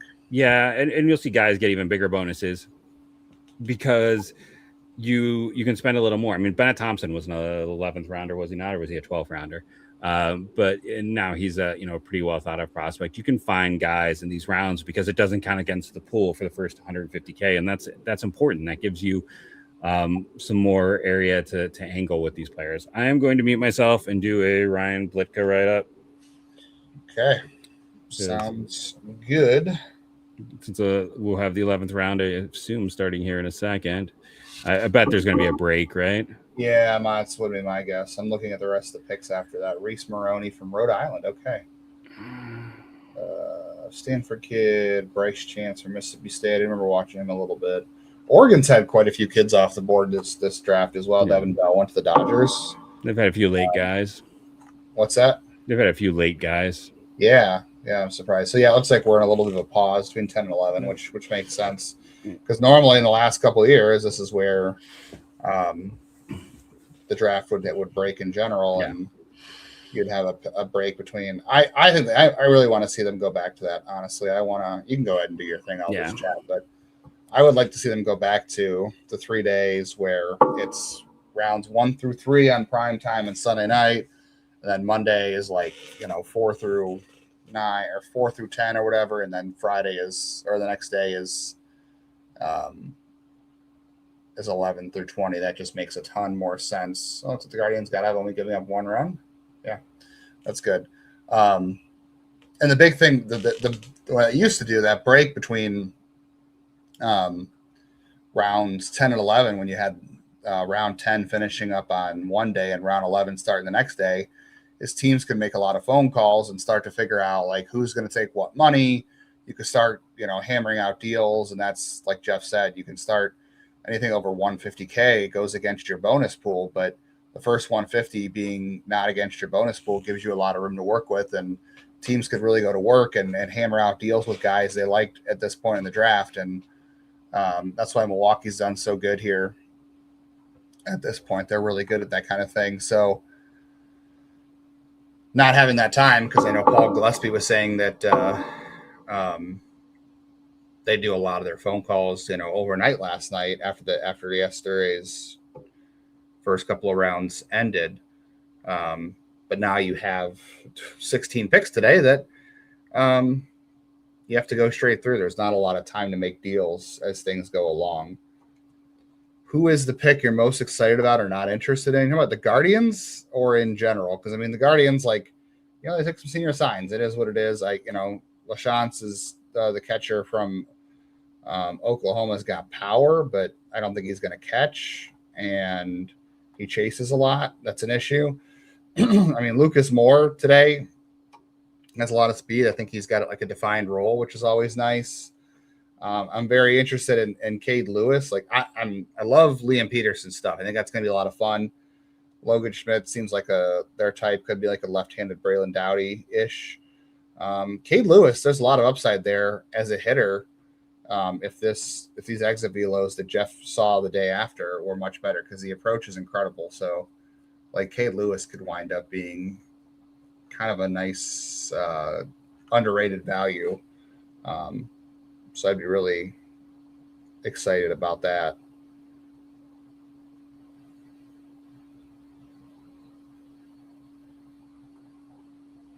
Are we still on a break?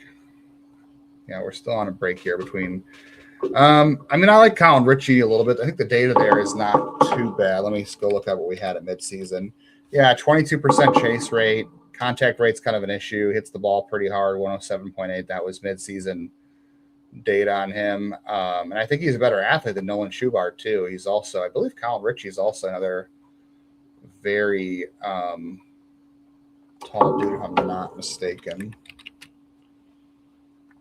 Say like he's only 6'2", whereas Nolan Schubart's, I think, 6'5". He's a massive human being with massive hands. I looked at the Marlins going to the bullpen game today. I don't think I realized that. Yeah, I think Colin Ritchie is a slightly better athlete than Nolan Schubart. Swings and misses a little less, but there is a lot of raw power there too. So I would not be against Colin Ritchie at some point today. I'm honestly a little bit surprised he's still on the board to date. I saw an interesting stat online today. It's an hour break right now. Really?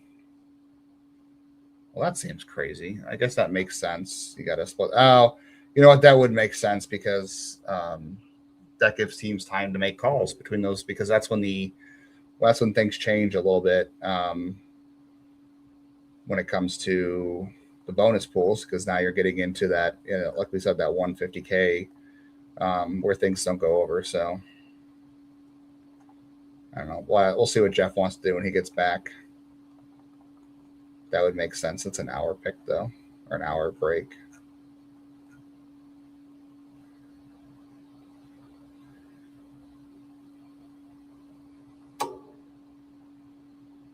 Pick up basketball games at the training center for Cleveland this offseason going to be intense. Yeah, well, I don't know how much basketball they let those kids play, because you don't want to go Aaron Boone. Aaron Boone famously tore his ACL playing off-season basketball. Of course, Gabby Arias gets a base hit off of a sweeper out of the zone that he had no business swinging at. So, man is living right now. Hey, he's got a 717 OPS. Kind of moving in the right direction, I suppose. We'll see if Petey Halpin can do anything here. Bottom of the order.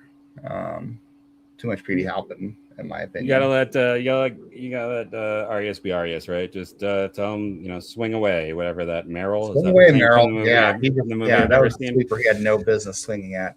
One of our commenters said that there's an hour break between rounds 10 and 11. Ooh, that's a long break. And I said, you know what, that kind of makes sense, because now teams have to go make phone calls, and work those bonuses for the 150 overages.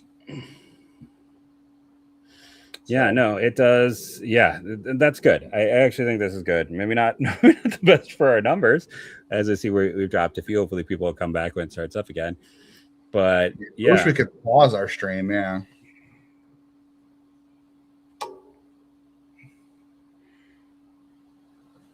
Yeah, I agree. Halpin. So when you went away at one point, I was talking about how I gave my whole sob story of the 2020 draft, and it's the draft I did the least amount of work on, because it's when I just started Locked On, and I was making $20 a month, or if that. So I was making less than $1 an episode, and And Scout had gotten rid of baseball, so I had lost like all of my writing income, and I was out of a job too. Remember? Yeah, and I was almost editing IBI at the time. Yeah, I was doing write-ups on prospects, and I didn't include PD Halpin. And people were talking about we were using Halpin as a comparison point for Moore and Broussard, and I was like, well, the problem with Halpin even then, the reason I didn't write him up, even though I thought he was a poor man's Pete Crow Armstrong, was he just chased too much. There's too much expansion of the zone with not enough power, and and that's unfortunately still been the issue. And PCA does chase a lot. He's on the heater again, so now he looks like an MVP candidate. Man, PCA I think is going to make Cubs fans go.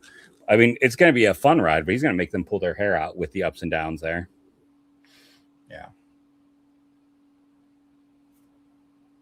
And rounds 11 through 20 will start at 340.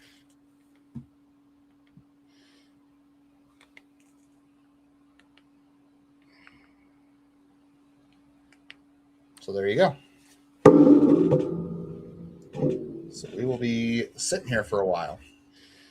Well, I'm going to take a quick break if you want to hang out for a little bit. Yeah, I'll hang out, and then eventually maybe we'll flop, and then I'll just go shove some food in my face after that. When you come back in. No, I can't eat a whole lot because, yeah. All right, I'll be right back. Sounds good. So yeah, we'll keep it going here. 340 return times. That means we're talking about 240 essentially my time, and then we'll go from there. It's moving relatively quickly. I'm curious to see how much longer, how quickly, especially these rounds should go pretty quickly with I think even less time between picks, and it should be more interesting.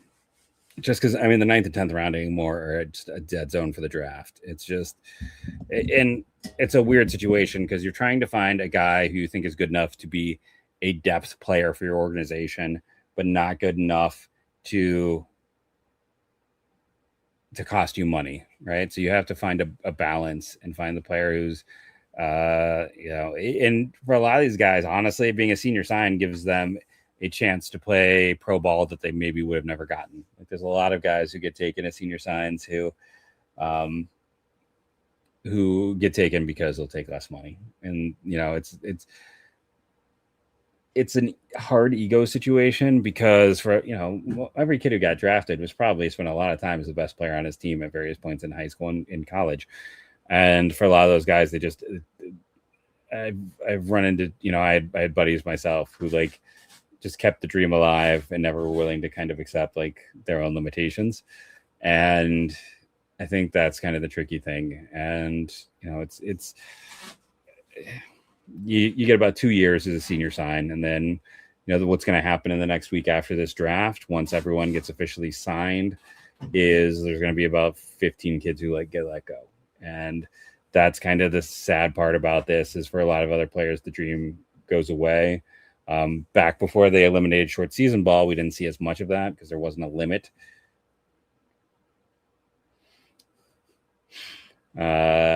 So it's, it's kind of sad and unfortunate. Apparently someone said that in my detain the chomps video, the closed captioning said detain the chomps. So that's I like that. Yeah, Halpin, I think, is clearly the first guy down. And then it's going to be curious to see what choices they make. Because Angel and Watson kind of can't live on the same roster. Aren't you kind of getting the same things there from those two guys? It strikes me as a situation where it's hard to maintain both players on the roster at the same time because they're just going to eat into each other's playing time. Quan keeps going hot right now.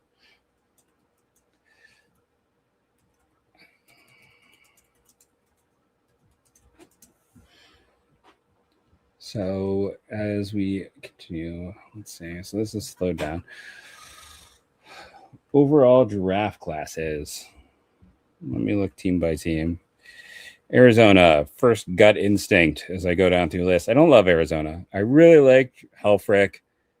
I liked Micah Worley and LJ Mercurius where they got him. I wasn't as big on Dowd. Levitt was okay. I wasn't as big on Kirsch, and I wasn't a Bryant guy. So that one wasn't not my favorite draft class looking at Arizona. The Athletics. Like, I really like Burris. I really like Duden. Gackle is taken on the right range. Edwards is in the right range. Sosa is kind of fun. Hernandez is kind of fun. Oh, David Russell. Someone mentioned how that was his cousin. There we go. He went to Oakland as senior sign. And then I guess because of maybe, I'm curious how much Edwards cost, Gackle, Duden, Roman Martin, a lot of people liked. But then they went heavy senior sign. But I feel like Oakland could be setting up to get an interesting pick here at this point. Just looking at their roster, I feel like they've got some money saved. Atlanta, they went pretty much senior signs 8 through 9. I still don't love their draft. It just felt like a lot of overdrafts relative to where guys were valued.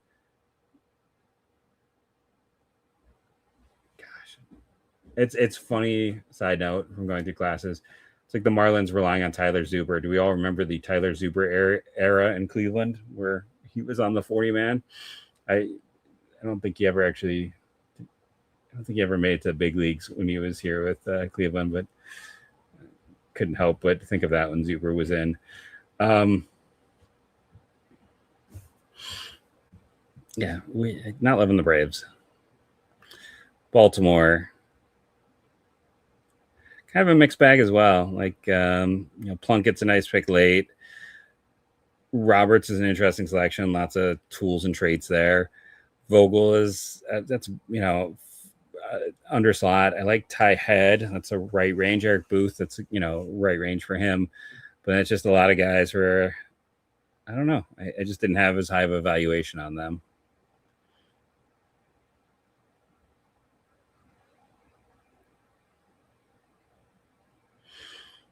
Boston's a weird class. So Schaefer is clearly under slot. Owen Hall is kind of slot. Matowski is probably under slot. A lot of these other picks in the middle of rounds are probably under slot. Now, a lot of that probably went to get Martin Shalar in the 9th round. So they had a plan in place. But I still think even after getting Shalar, they should have some money left to add more. I wouldn't be surprised if they got another big one.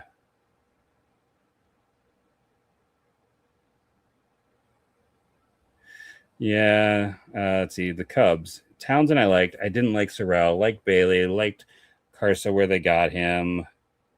Morton was fun where they got him. It's a solid class. I think, Bailey falling in their laps was great. I wasn't big on Sorrell. That's just the guy I just wasn't buying on.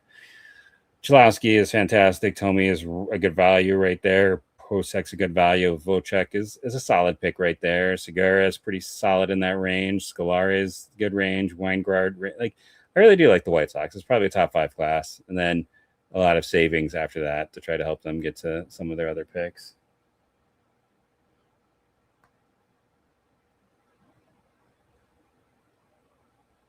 The Reds, it's just like this is all fallen team. LeBron, bad year. Becker, bad year. Levu, okay, he was solid this year. Horn was okay with Nebraska. Norby definitely slipped on boards. Bowen just wasn't the biggest one on there. Marston, another guy with a bad year. The Reds were all bad year team. I don't know if I love that they went for like everyone who struggled. Cleveland, we've kind of discussed this one in depth. I don't know if we need more. It's definitely a pitcher heavy class when you look at it. I mean, they have 5 of their 10 picks, right? Or wait, that doesn't make sense. No, it's 6 of their 10 picks, 4 hitters.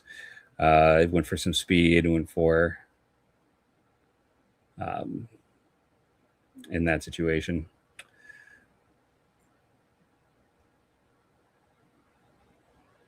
And let's see if anything can happen. Colorado. Ty Bell, who's on the A's that can help us? So the problem with the A's, like I did kind of look at them earlier this year at various points. I even talked about Henry Bolton in an episode of this show. But then, their prospect like had a life-threatening injury. Denzel Clark still isn't back. Brent Rooker since then is done for the year after surgery. Carlos Cortez completely fell off for them. I think the A's are kind of stuck. I don't think they really have pieces to trade. I don't think they can afford to trade anything off their roster to be able to turn around and try to get pitching to help them. I think they're just gonna collapse in the second half like they have done, and there's just not much that can be done. Heck, they put Kurtz on the injured list today. Gedloff was put on the injured list. Jeff McNeil fell off a cliff after a good start. Carlos Cortez fell off a cliff. They called up Joshua Kuroda-Grouter, who's a great defender but can't hit because Max Muncy wasn't hitting well enough. Jonah Heim is starting at first base for them in some of their games. They're a mess. The A's, they can't afford to trade anything. They're too beat up. They don't have Lawrence Butler has been. I mean, I loved him a few years ago. He was a guy I wanted Cleveland to trade for. Just very honest with it. And I thought he signed like a mother of all sweetheart contract, and he's just been terrible since then. So I mean, the A's are just, very honestly, they're going to collapse. Like this is a team that the A's are going to end up picking in the top 10 next year.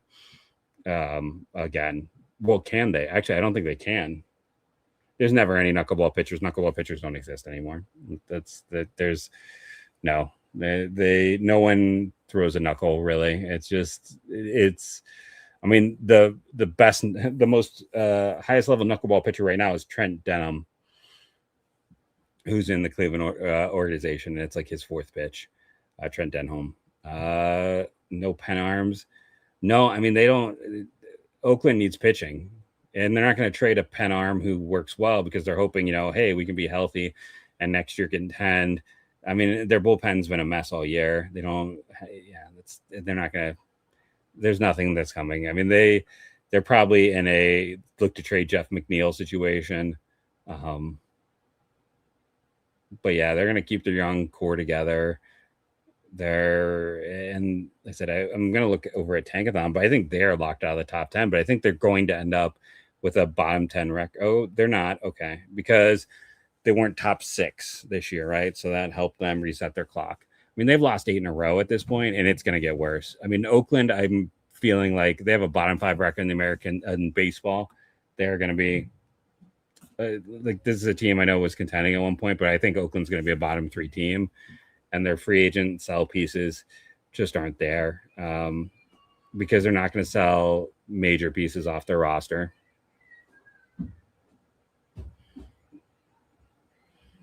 And it's like Langoliers, Soderstrom, Wilson. Like, they don't have those vets they can easily trade. I'll look at just stats wise and see if maybe I'm missing something in their bullpen, which happens because it's not a team I cover every day. But yeah, at this point, their pieces are more just selling off the veterans, the guys who maybe cost more or are going to enter free agency. Mark Leiter Jr. has got a decent FIP. I got to look at what his contract is. Is he currently hurt though? He's only thrown 31 innings, which makes me wonder about health. And Hogan Harris is supposed to be the guy to step up for them. They cut Joe Cool, who went to the Brewers and has been okay with the Brewers, who's actually better performing for them. They just don't have a lot of pieces. Well, Kurtz is on the disabled list. Rooker is done for the year with injury. They're all beat up. You can have those pieces with Oakland, but so Mark Leiter Jr. is probably their best trade piece because he's 35 and going to be a free agent at the end of the year, and they just signed him. But yeah, they're just beat up. And Kurtz is on the disabled list. Langoliers has cooled off a little. Gedloff got hurt again. Soderstrom has played great again. Carlos Cortez cooled off. And I mean, Rooker's barely played this year. And when he did, it was not good. And now he's done for the year. And then their other, Denzel Clark, the cousin to the Nailers, has been hurt all year. And Jeff McNeil, who they traded for, and a Mets cast off, has been terrible. And Lawrence Butler has been awful, who's another one of those young guys that I thought. So, yeah, Oakland's, I said Mark Leiter Jr. is probably their best. And I'm not opposed to Mark Leiter Jr. That's probably actually someone. Is he? Yeah, he's currently healthy, and he's going to be a free agent, and he's 35 at the end of the year. So Mark Lada Jr. is probably the reliever. I would maybe go look at his font page as a 35-year-old. But, there's points where I felt like he was a massive pain when we were facing him in the postseason with New York.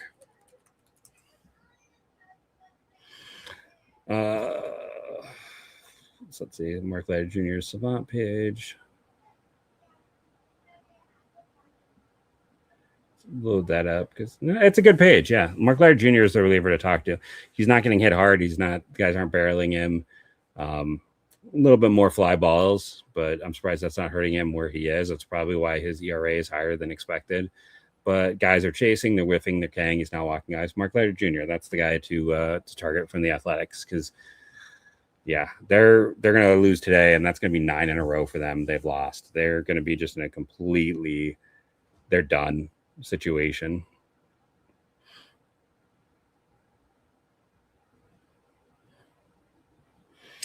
So going back through reviews, Rockies. I mean, I loved Bell. Jackson made sense. Redeman made sense. Jake Natali is a great pick there. Ben Davis is probably a reliever, but that's solid.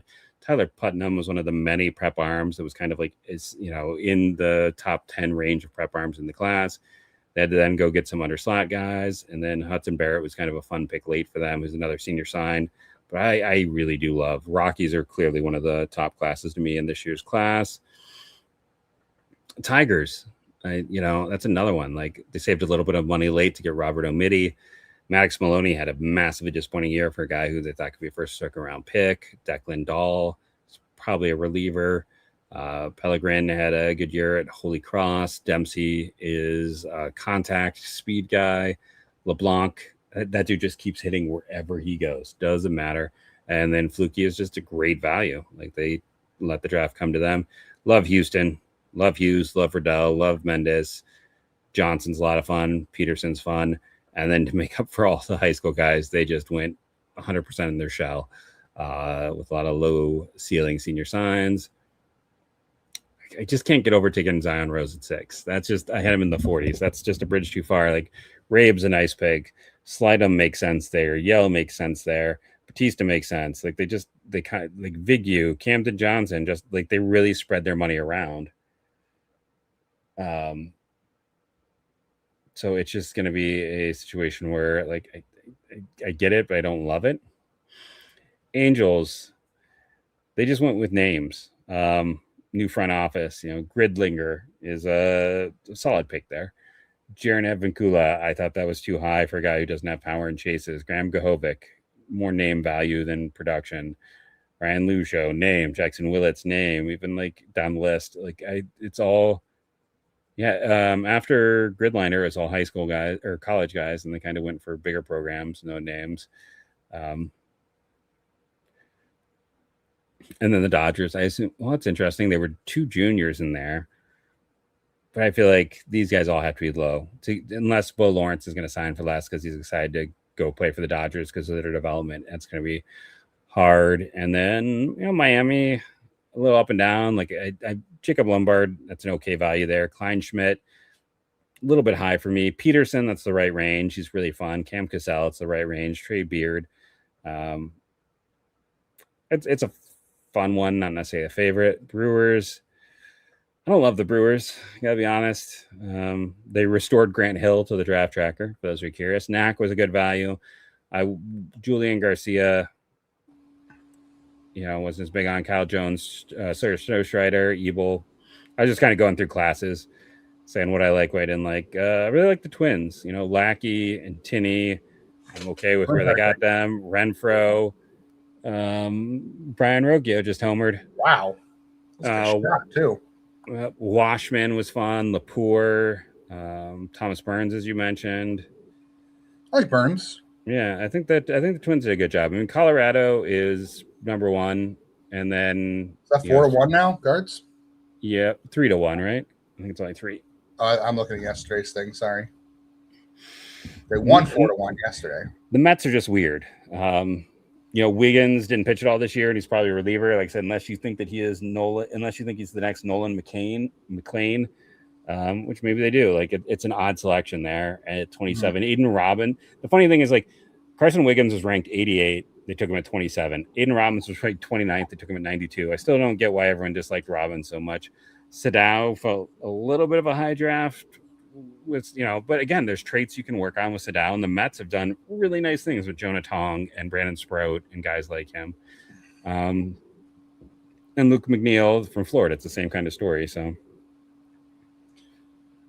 I saw an article today about Wiggins, and it said about how he had the brace surgery last year, and he opted not to pitch this season. They said, I forgot I saw where I saw the article. It might have been, I don't want to say it was Keith Law and then I felt like Keith Law was saying throughout the year that like Arkansas just kind of held him out. Could have been that, but the article I saw said that he could pitch as soon as this year. Yeah, Keith Law was saying that he could for a major league team like right now. Yeah, well, really. I don't think you can pitch grab yourself some lunch. I'll fill in. Yeah, well, I was just gonna finish this up. So it's New York Yankees. I think great value with Hunter Dietz. I like Sean Duncan. Brendan Brock was fun. Didn't really know too much else in their class, but I got a point. Hunter Dietz, Liam Peterson, and Landon Mardeau were all teammates together at Calvary Christian. So imagine that rotation that had Peterson and Dietz and a guy who was a second-round pick out of high school that year. So kind of a random funny situation for that team. I actually haven't eaten anything today, so I'm gonna move my cat out of the way. Don't eat your cat. No, I'm gonna move her out of the way because she's blocking the screen. 102 off the bat of Brian Rokia. That's a good one. Good for him. But yeah, I'm gonna go grab some lunch. And then I will be, let's see, I don't even know what time it is. It's like it's 2:10 your time. The draft will restart at 2:40 your time. So you got a half hour. Yep, I will bounce back. Half-hour break. Oh, yep, I will bounce later. Catch you later. Have some fun. Yeah, we'll probably talk more prospects and guards ball since we're only at 70-something viewers here live. I imagine a lot of people draft-wise are not tuning in. It's a lot of guards fans, which is fine.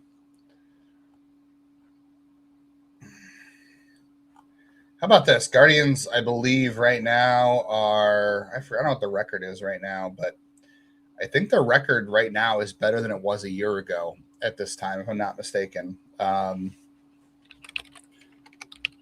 They had that, was that last year? They had the 10-game losing streak. It was pretty bad in the first half last year. It wasn't bad in the first half. It was just that June where things started to get a little bit iffy for them last year. So at the first half break last year, they were 46-49. And if you look at the Guardians right now, they are 50-46. They hold on today. They'll be 51-46. So today is their 97 games already in the first half. That's so weird, isn't it? 97 games. Whereas last year in the first half, what did they play in the first half? I mean, they played 95. So they played 2 more games this first half than a year ago. But they have a potential to end the first half here if they win this game to be 5 games over 500, where they went to the half last year, 3 games under 500. So I've seen a lot of people saying, well, isn't this team worse than last year? How can you say this team's better or worse than last year? It's better than it was last year.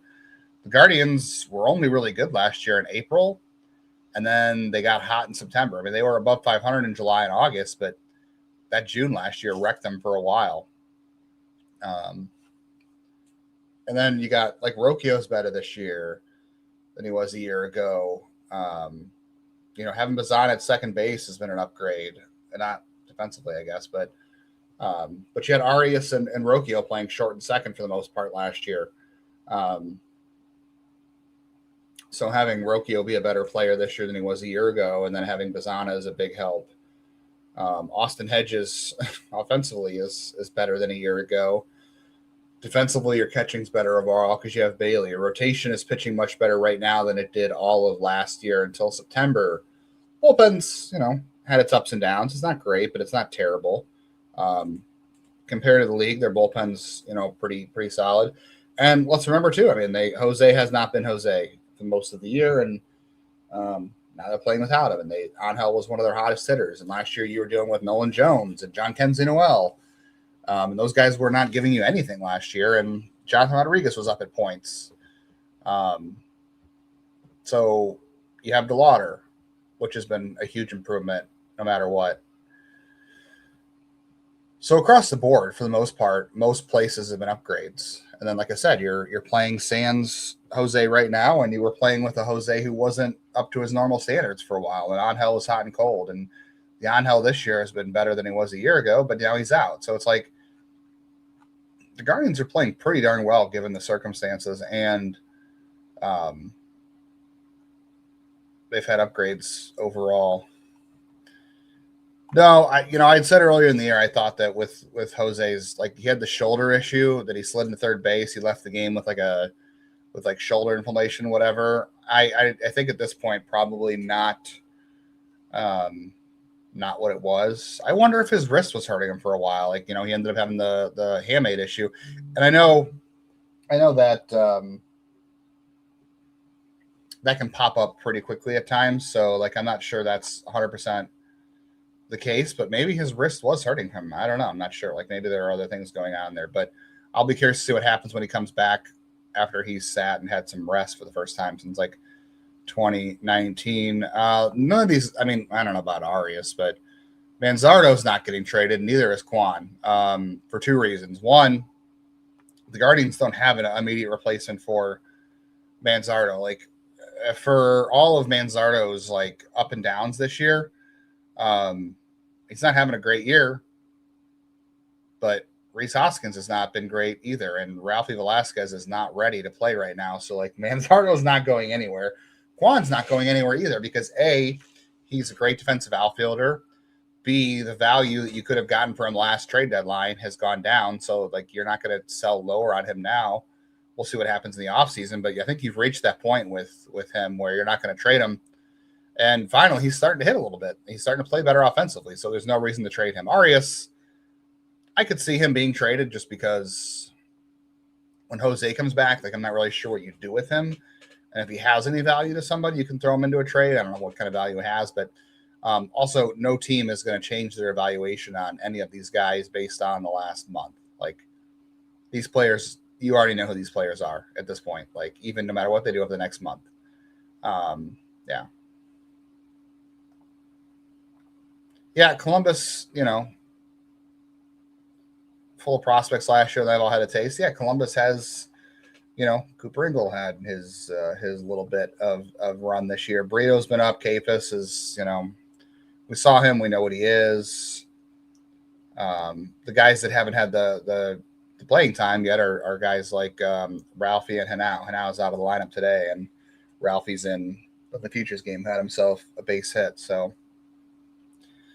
yeah, this is what we said before. Ralphie is not coming up this year. There's no way they're going to put him on the 40-man roster, because if he's on the 40-man roster and there's a lockout, he would not be able to be at spring training and play next year. The minor leaguers that are not on the 40-man roster, they're part of a different, like, part of the negotiating agreement where they're not subject to the same CBA and those same rules. So,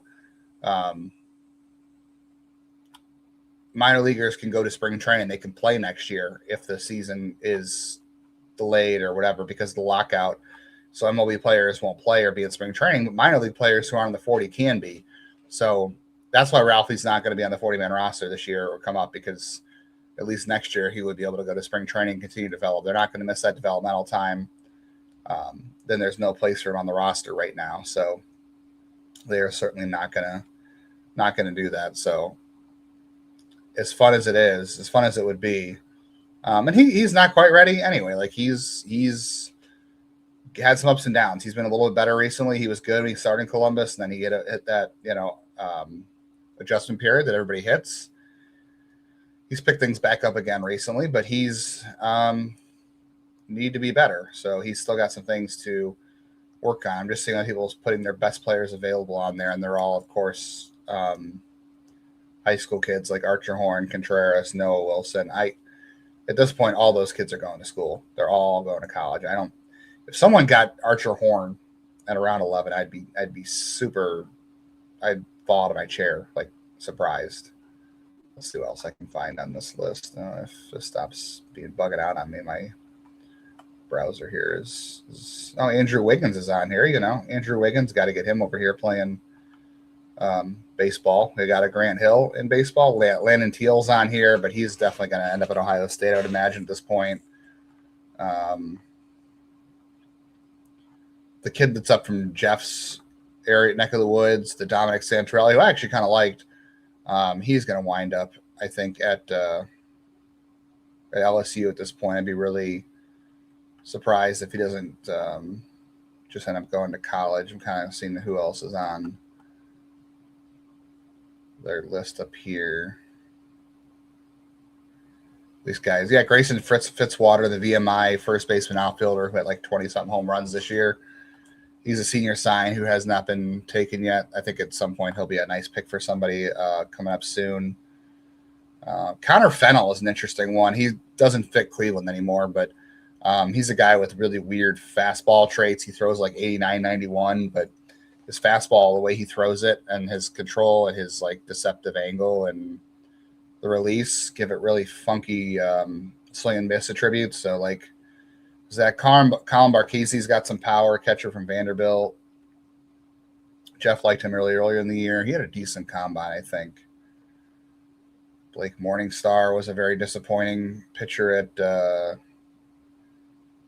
Wake this year.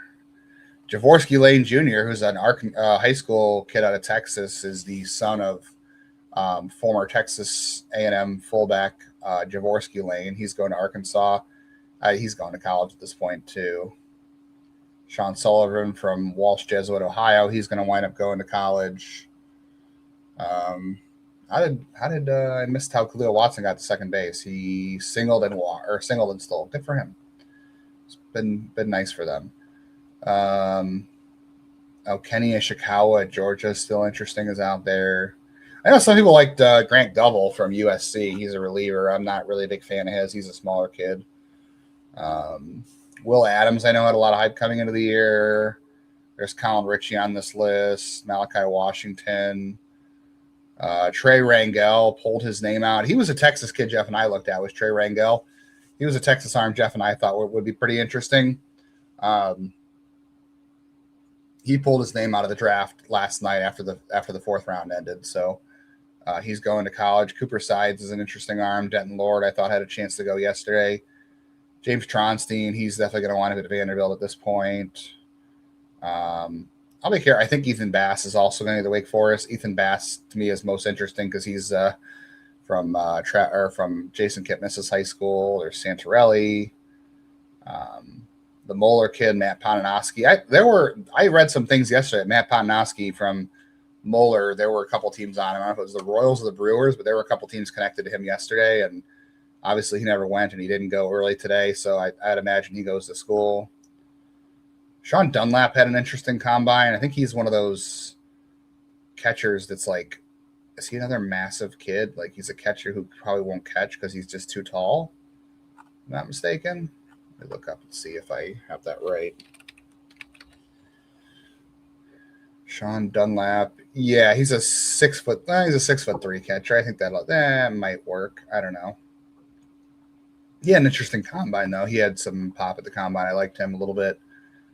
Jake McCoy, that's the guy I'd love to see Cleveland take. He's a kid from South Carolina who just had Tommy John.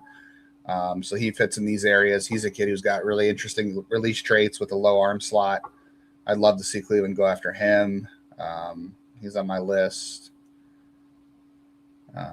Braden Holcomb from Vanderbilt improved this year. Vanderbilt does have a former Cleveland hitting coach on their staff. Grayson Willoughby, I liked him a little bit. From Louisville, he's going to wind up at Kentucky for sure. Like I said, same with Sean Sullivan. I keep forgetting Hunter Carnes is draft eligible again. He got drafted in 2020 and didn't sign, or 2024, and he didn't sign. Who else is on here? There's Lane, Colton Brady, LSU kid from TNXL Academy, where I know Jack Leftwich is from. There's a couple kids they've taken from there. He's going to probably go to college now. I wanted to write up Kyle Castile from Butler, PA, Brandon McCrane from Auburn. He's an interesting guy.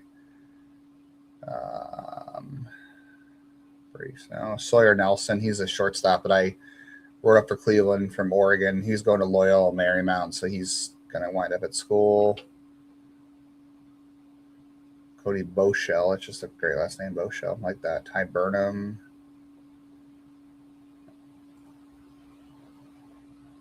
There's Fitzwater. Now we're starting to get some of the names I'm not really familiar with at this point. I'm looking through. Jet Berry is Jacob Berry's younger brother who was at LSU and a Marlins pick who just has not worked out. So we'll pass there just because that has not been a great way to go. They're different players.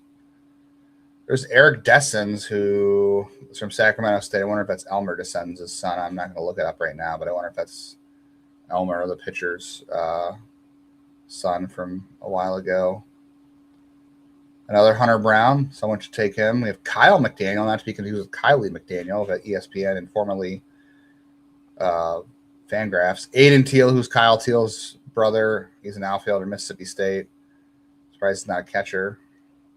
Here's a great name. I think the Guardians should just take this name on his name alone. He's a catcher from Tennessee. Stone Lawless.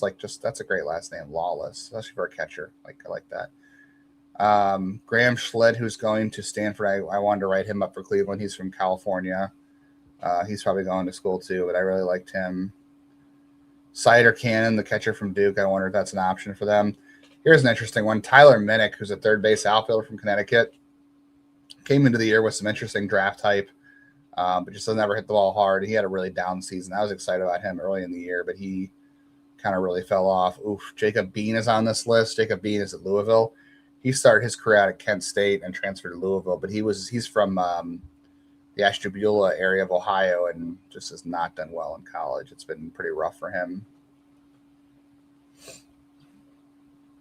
It's Stone Lawless, not Ball. Stone Lawless, like lawless. That was what it was. So I think that's a great name. First of all, his name is Stone. That's just a great, name. Hopefully he doesn't have stone hands. Tate Troxell. Okay, what an interesting name there too. We're just digging deep on this list, and I don't even know. I mean, there's some names that I can see that I know here, but there's Landon Teal down on this list that is going to go to college at this point.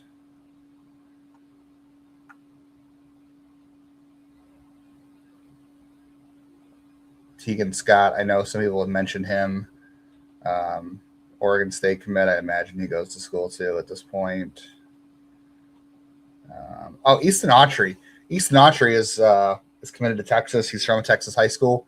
He had some massive exit velocities at the combine. This is down at 490 on Baseball America's rankings. Easton Autry is a kid that I think he's going to wind up going to college, but I would love to watch him for 3 years at Texas just because of the power. See what happens there. But he had a great combine. Jensen Veras is the son of Jeff will tell you his first name when he comes back, but he's the son of a reliever who pitched for Cleveland briefly and other teams in the majors. He's another TNXL Academy kid. He also had a big combine, massive exit velocity, so there's that. Mentioned Andrew Wiggins. You got to draft Andrew Wiggins. Maybe they can trade him for Kevin Love. I don't know. Kevin Love's a little old for baseball at this point. So there's still a lot of good names available, but I wonder what senior signs they have left on their list too, because they're all gone. Let's see. Anderson. Yeah, Fitzwater is still pretty high on their list of senior signs, so that's interesting. Matt Scott was there. Michael Worley. There was Sullivan, David Rosso, Ethan Lay. I know someone in the chat was mentioning Tyler Kappa. He's on their list of senior signs on here. Ben Davis went day one. Zach Peters is gone. Mike Mancini's off the board. Colby Branch, I think, is gone. Judd Udemark from Ole Miss. He had a good postseason, I think, for them. Grant Fontenot just went today. Good play by Joey Cantillo. Good athlete. Cole Klecker, that was the K off the name. Yeah, he went already. Oh, here's a name to keep an eye on. If you are a MAC fan, Mid-American Conference fan, you're looking for someone to keep an eye on. Ethan Stade is an older left-handed pitcher who transferred to Bowling Green this past year. I heard he's got some interesting release traits, massive extension. Could be a guy that someone targets late in the draft. He's also a senior sign for sure. So he's a Bowling Green kid, or he's not from Ohio, but he transferred there. So Bowling Green, his last season. Ryan Bilko was on this list for senior signs here.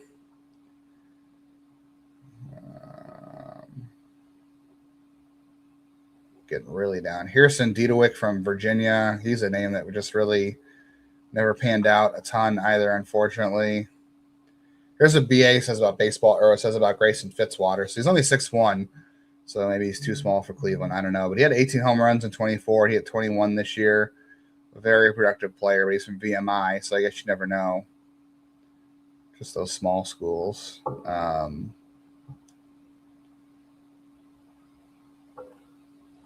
Kind of bummed they didn't go after Michael Worley and ended up with Matt Scott, but they're trying to save some money at that point because they were going after big money at Savion Sims. So there is that.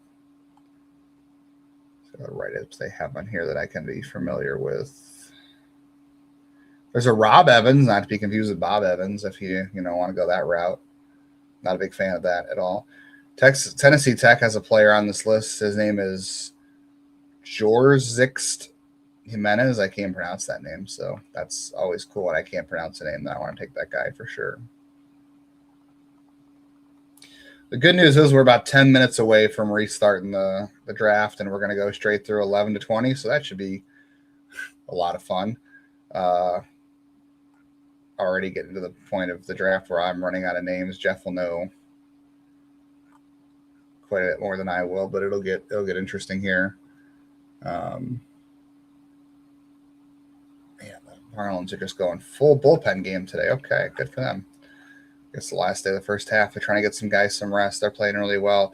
I guess, unfortunately, that means the Marlins had some guys I thought would be interesting to trade for, but they're probably going to be light buyers, I guess, the way they're playing. Curtis Mead just hit another home run. That'd be interesting to see if Cleveland could get out on Curtis Mead at the deadline. He chases a lot, but he's having a better season than Rhys Hoskins. Rhys Hoskins is just walking. That's essentially the best thing he's been doing.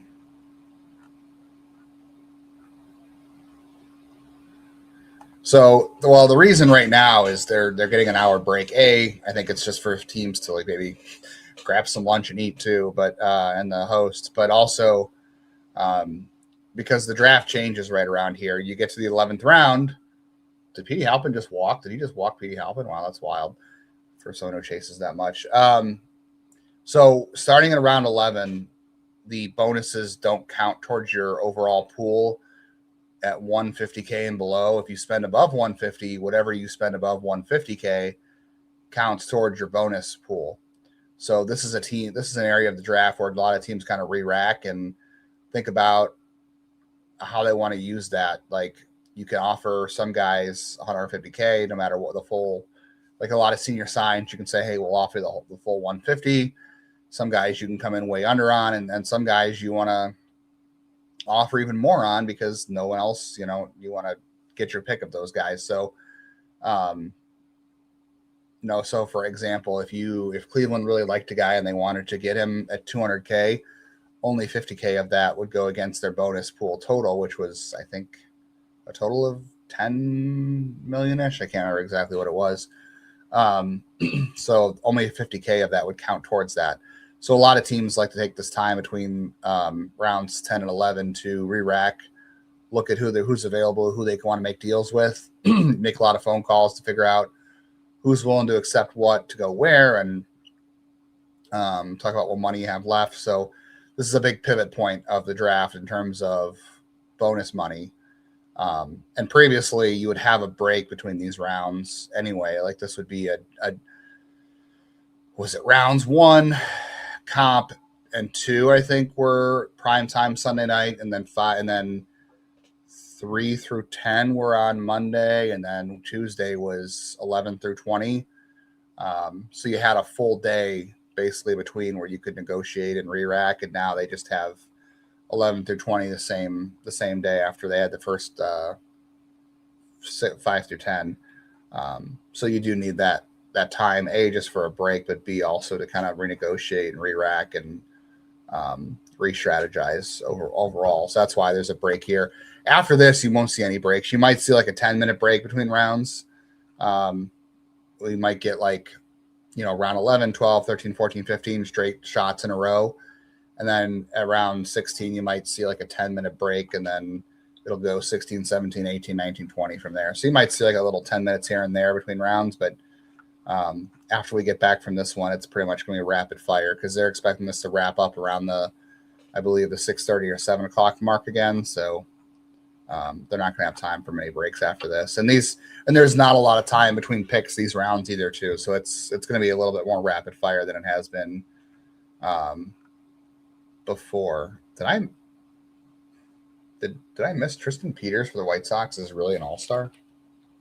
I just happened to see them talking about their all-star jerseys.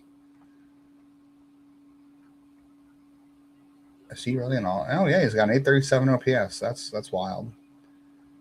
He's only 26. He's a lot younger than I thought he was. Good for him. Wow. Didn't realize he was an all-star. So yeah, we'll start back up here in a few minutes. I'm sure Jeff is coming close to coming back here. But yeah, it'll be pretty rapid fire from here on out. So it's going to be very, very quick, very interesting, and yeah, we'll see what happens from the rest of where this goes.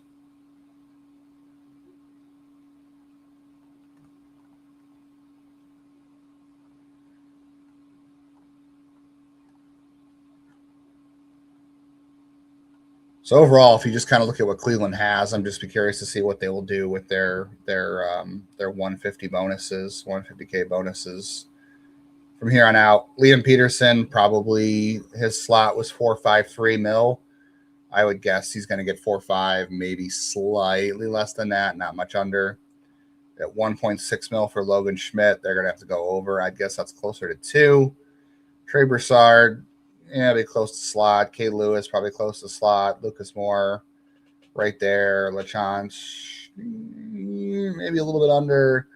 And then, so Sims is at 280K in the 7th round of that slot, almost 281K.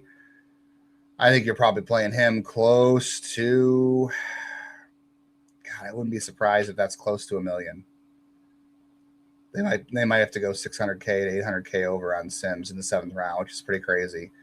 Matt Scott, that projected pick in the 8th round, it's 228. I would have to guess that's going to come in around 200, a little bit under. Same with Pesca, it's 205, 80K at the 9th pick. That's going to be under 200. And then Ryan Bilka, the 10th pick they took overall, his slot value sits at 194, 550K. That's going to come in significantly under 2, like a 150. So they're pretty much 8, 9, 10 are all big money savers for Cleveland. LaChanze is a little bit, probably not a ton, but yeah, so no savings really on Peterson, Schmidt, Broussard, and Lewis. Those are all pretty much going to be even, and Schmidt will be over. And then probably same for Moore. Like I said, LaChanze will go under a little bit. So 8, 9, 10 allow them to recover the money they lost, I think, or the money they're going to allocate to Savion Sims. So they should have some room to maneuver here and allow rounds 11 through 20, I would think. At the very least, baseball, the draft used to be 40 rounds. That's a long, long time. I remember the draft was 50 rounds, and even way back in the day, I can't remember when, but draft used to be as many rounds as teams wanted to go. So if you had Cleveland after 45 rounds was like, I don't want to draft anymore, I'm good, they stopped drafting. But then the Detroit Tigers are like, no, we want to keep picking, and they take 5 more players, they can make it 50. So it's back in the day, they could draft as many rounds as they wanted. So that was back when it was the Wild Wild West with roster rules. So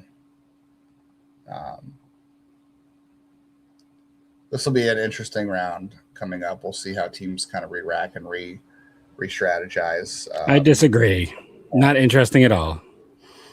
It'll be interesting because you got no, it's a lot more interesting than like rounds 8 through 10 are the least interesting rounds of the draft. I got to be honest. Yeah. This is where it picks up. Like we've already passed the boring part. Yeah. For some people, they say that's the whole draft, but not for me. But I think like if you're someone who really pays attention to this draft, this is where it gets fun. Again. Yeah, you'll get some high school kids who can get some money over if you save, and you'll get some college guys that have fallen. Yeah, it'll be very interesting. I was just saying, I think 8, 9, 10, Cleveland did a good job of kind of chopping into the savings they need for the Savion Sims pick. Yes. So that should give them some room to work with as we hit round 11 here. Yeah, I mean, they can't do any more savings. I was also explaining too that the draft back in the day, we went from 40 rounds, used to be 50 rounds. It was 50 when I started, and I used to write up.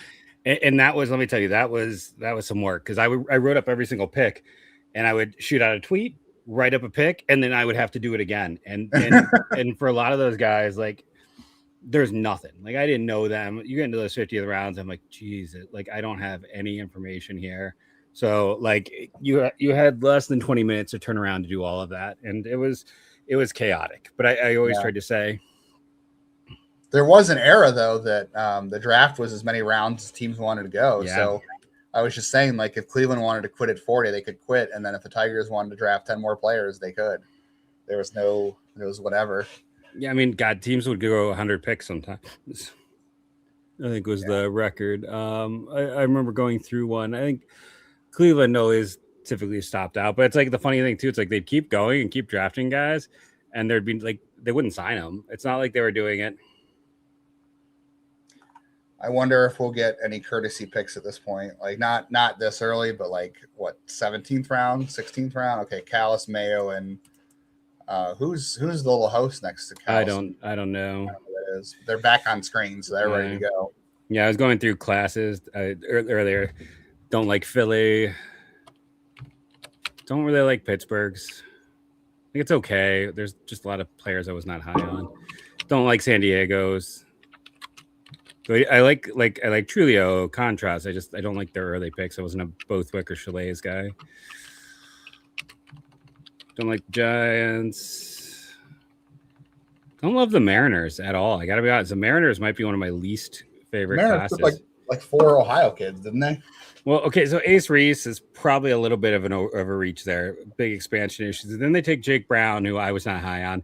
Then they take Taylor, who's like an interesting pitcher, but like that was an overdraft. Trevor Lucas is just, he's okay. Hayden Yost is okay from Florida. Then they take Henry Ford in the 6th round, who shouldn't be that much of an overslot. Randy Wynn in the 7th, who was at Georgia. And then they take Eckelman, Drew Whalen, and Eric J. So, I mean, I'm curious to see. Seattle should have some money to spend. None of their picks felt onerous, and they had several that felt underslot. Cardinals are so much fun, though. Condon, Coons, Manalesco, Williamson, Montesia, Ferraro, Kennedy, Randall, and then the guys to pay for all of them. Cardinals had a great draft. Really went against type for them, so that's interesting. Mariners are a lot like me at my fantasy baseball drafts. I'm saving all this money for later in the draft, and then I'm like, wait, now what am I saving it for? And I think Tampa is getting clipped because of I think Emerson's going to cost almost full slot. I think he's going to cost $10.5 million there. And that's why, like, okay, so Marchand, probably full slot, if not over. Ben Blair, probably full slot. Geis, probably full slot. So it's like, even though they picked second, like, they didn't take a lot of gambles. Like, I feel like they kind of, maybe I'll be wrong and they'll come back and get someone big here at 11. But, yeah, I think Grady Emerson handcuffed them with just how big his bonus demand is, which is also, again, why I would have taken Von Lackey. Yeah. Bryce wasn't happy with me when I was talking. He's like, "Can you believe we got Rios at 16?" I'm like, "Yeah, because prep pitchers fall, and I don't like prep pitchers." Camus was great. I think Vamilla's a solid value. Calhoun's okay. Anderson was kind of fun, but like then it's all senior signs. It's literally so Anderson's a senior. We're live. Oh, Kyle Castillo. I did not. I mean, wow, that's a fun pick for the White Sox. I had him on my list for Guardians types. He's a Butler PA kid, so cold weather arm, 6'4", left-hander. No, he's a right-hander. I'm sorry, slider. I liked him for Cleveland, so that's a nice pick for Weston Moss has been around for a while. It's just interesting that like the White Sox still had some money to spend, but they have a huge. Can I say I don't like how good the White Sox are doing in terms of player development and draft right now. Like, and the Schwartz has been with the Rockies this whole draft. Really? Yeah, they just took Gavin Schwartz, so I was making a joke about the Schwartz from. May the Schwartz be with you.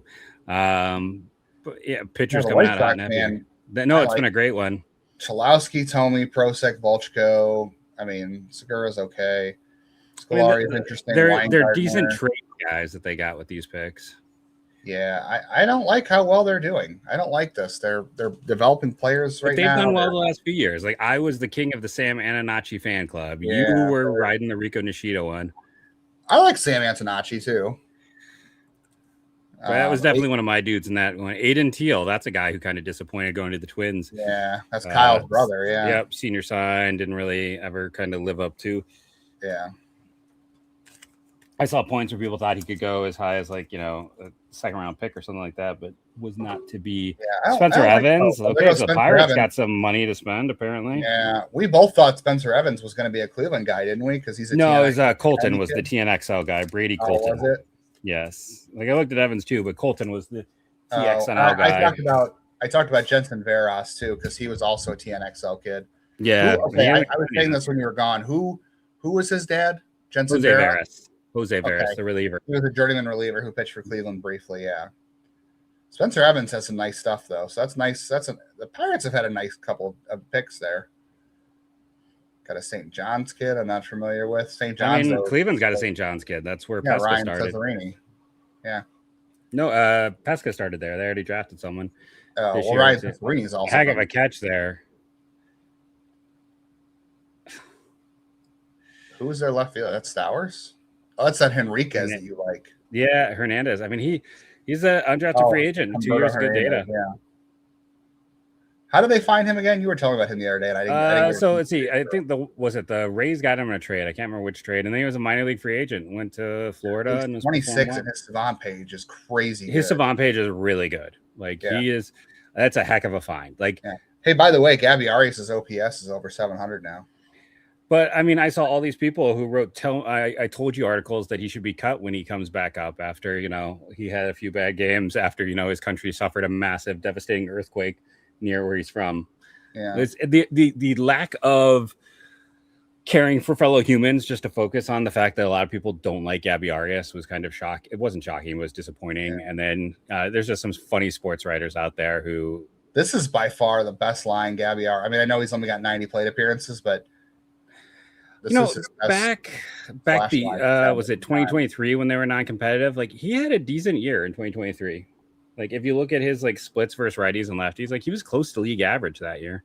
Yeah, but this is overall 717. I mean the OBP is really bad because he doesn't walk. But yeah, but I mean again, if he settles in and becomes a Jose Sanchez or Jesus Sanchez type, where he just hits the ball hard. Joey Cantillo last 6 starts. He's been terrible. ERA over a run and a half. Please note the humor. Yes. Oh, so it's interesting. I wasn't as familiar with Egrest, but I'm not surprised. But I mean, if he's going the 11th round, he's not going to stay in the transfer portal. St. John's kids. Cam Bluke was in the transfer portal too. So yeah. Ryan. Oh, that's interesting. So Ryan Barker just went here to the Angels. 11th round. Typically, you sign these guys. So when you're looking at what he is, he's a 19-year-old kid. He is got some quick twitch, but he just hits baseballs hard. Like it's an interesting selection. I assume they have money, and then Tampa must have money left.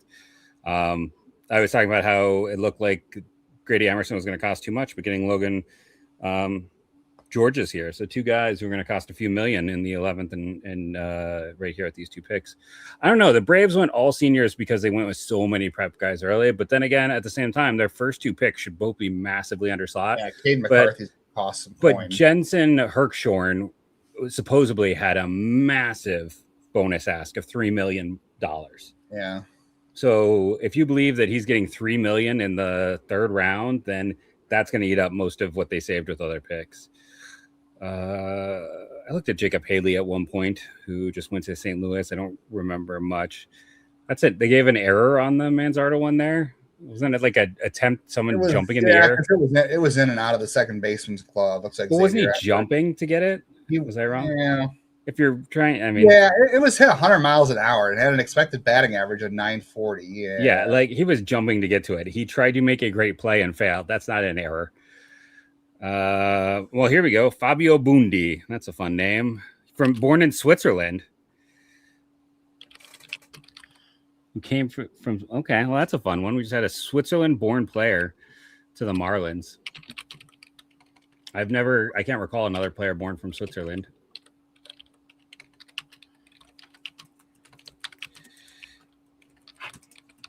He's probably struggling right now after that World Cup yesterday.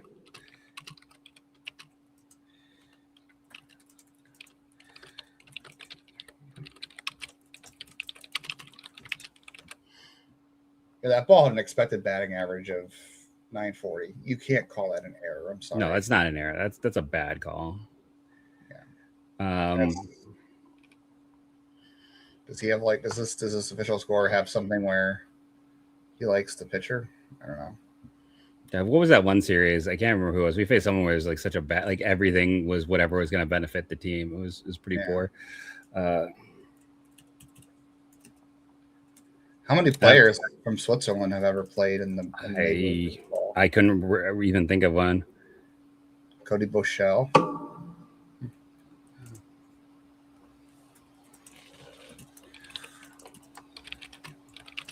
And I realized I never tweeted out the Ryan Bilka video, so I'm sending that now. Cody Bichelle is a name that I remember looking at various points. I mean, it's not the biggest prospect, but one of the Florida kids. There's some power, I believe, in that. Right. I want to say, according to AI, because AI is never wrong, Otto Hess was born in Bern, Switzerland. Fun fact. So Otto Hess was born, he played for Cleveland. Otto Hess, born in Bern, Switzerland. He is buried in the Fairview Park Cemetery in Fairview, Ohio. So Charlie Bussey the third. You don't see a lot of the thirds. Just went to the Giants. High school kid. I don't know him. Yeah, but there you go. Switzerland-born player Otto Hess played 6 years with Cleveland. There's your answer. Tanner. Okay, Guardians are going to be up here soon.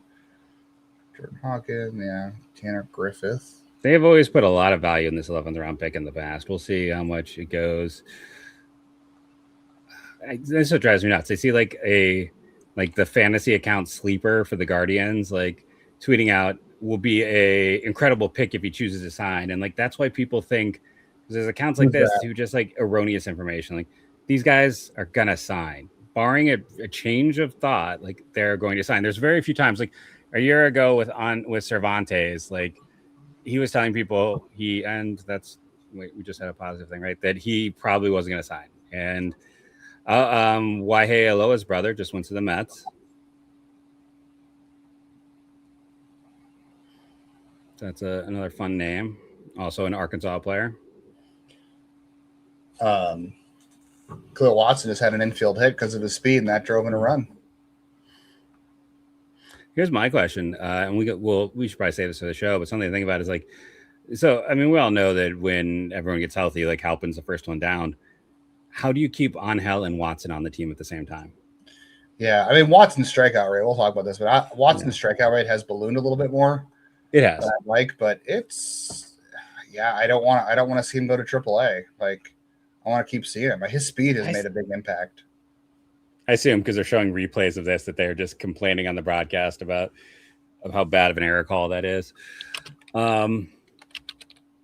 just weird how okay. Calvin Prosky, another, you can never go wrong with the UC Santa Barbara pitcher, right? He just went to the Reds, so Cleveland is officially on the clock. Anthony Pesca just followed our account, I assume, relating to. I got him too. Yeah, relating to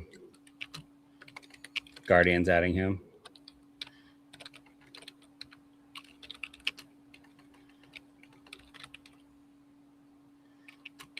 Yeah, I think the other issue with Prager was like I don't think you want to go to the Angels too. Because at the same time, it's I mean, I think what you're going to see is a lot of like borderline seniors who end up going to stay in school. You know, guys who are juniors who can get more money. Oh, I took Jake Bean. Ooh. I mean, I like Jake Bean a lot out of high school, and he didn't develop at Louisville. I like this pick. I mean, it's fine. You're probably going to get another Ohio kid. He's another Ohio kid. He's Ashtabula, Ohio, too. Yeah. Yeah, he was at Cardinal High School in Ashtabula, Ohio. He started at Kent State, if I'm not mistaken. Am I right? I think he was always Louisville, wasn't he? I thought he was always Louisville. I thought he went to Kent State first, and then he went to Louisville. Yeah, he started at Kent State. Okay. He played 2 years at Kent, pitched in the Cape in 2025, was pretty middling, and then Louisville this year, he had a disaster of a season. Betting on trades after, he just because I mean, I'm sorry, Middlefield. It's Ashtabula County, but Middlefield, Ohio, which is about he's another kid. It's interesting because he's another kid where so outside of Chris McHugh, that's an interesting one by. But so Jake Bean. Oh, Will Adams. Whoa, the Tigers just got Will Adams with their 11th round pick. I thought he was going to get to college at this point. That's a big swing at this point in the draft. Well, you draft in the 11th round because you can sign him. Teams, I mean, there's always a lot of big swings, and Ryan Barker is like that too.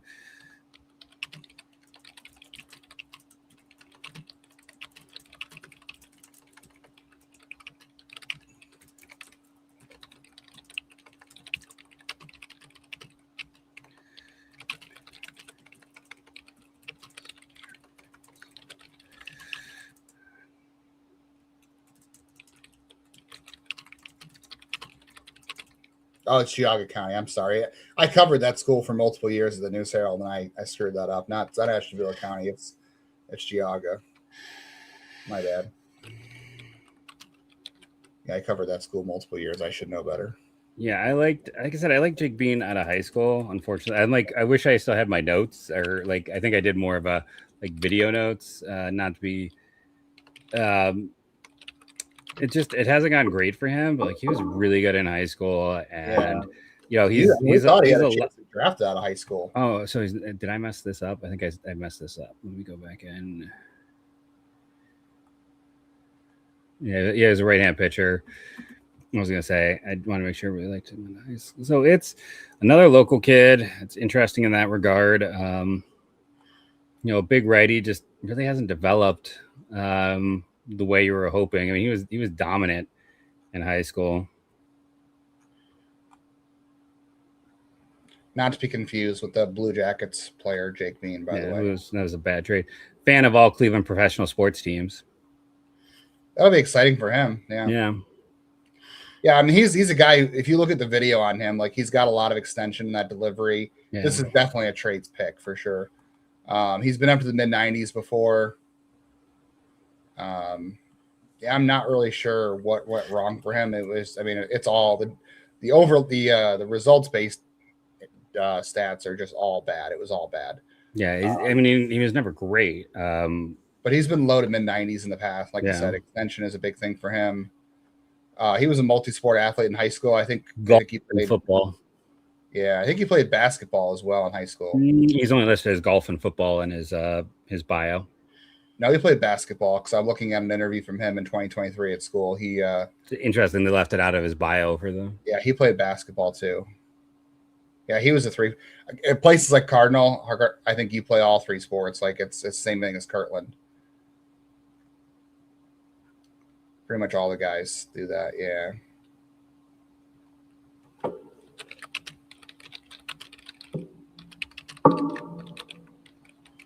Yeah, they really have not taken too many guys at all. According to Perfect Game, he can get up to 97. They had him in the top 500, both a slider and curve along with a change. So pitch mix up to 97. Disc golf Dom, where did you play at against Cardinal? I'm very curious because I went to Wycliffe, so we played against Cardinal as well back in the day. I mean, so I'll say this: Baseball America had him 305.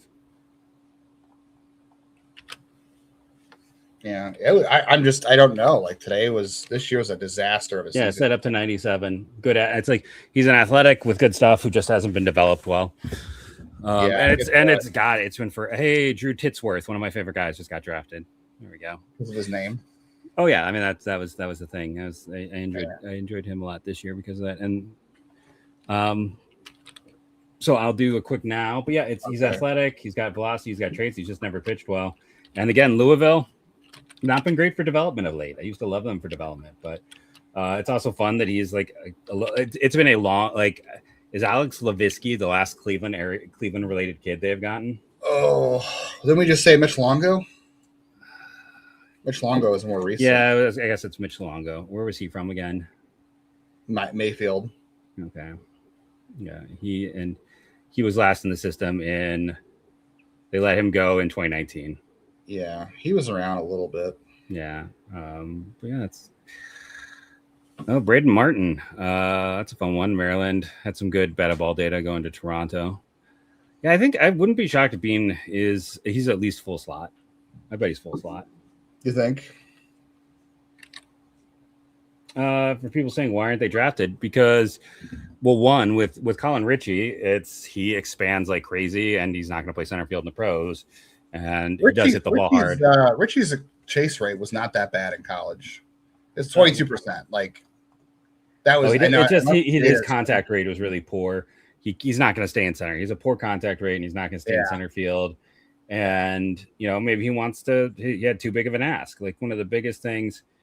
Okay, then just don't listen to what we say. Then but if you don't want to listen to the information, the data, then don't listen. Who cares? But I get it. He had a lot of home runs, but he could have had too big of an asking price. And I think in general, it's like I didn't put him in my top 76. I didn't really consider him as a top 100 guy. Have a great day.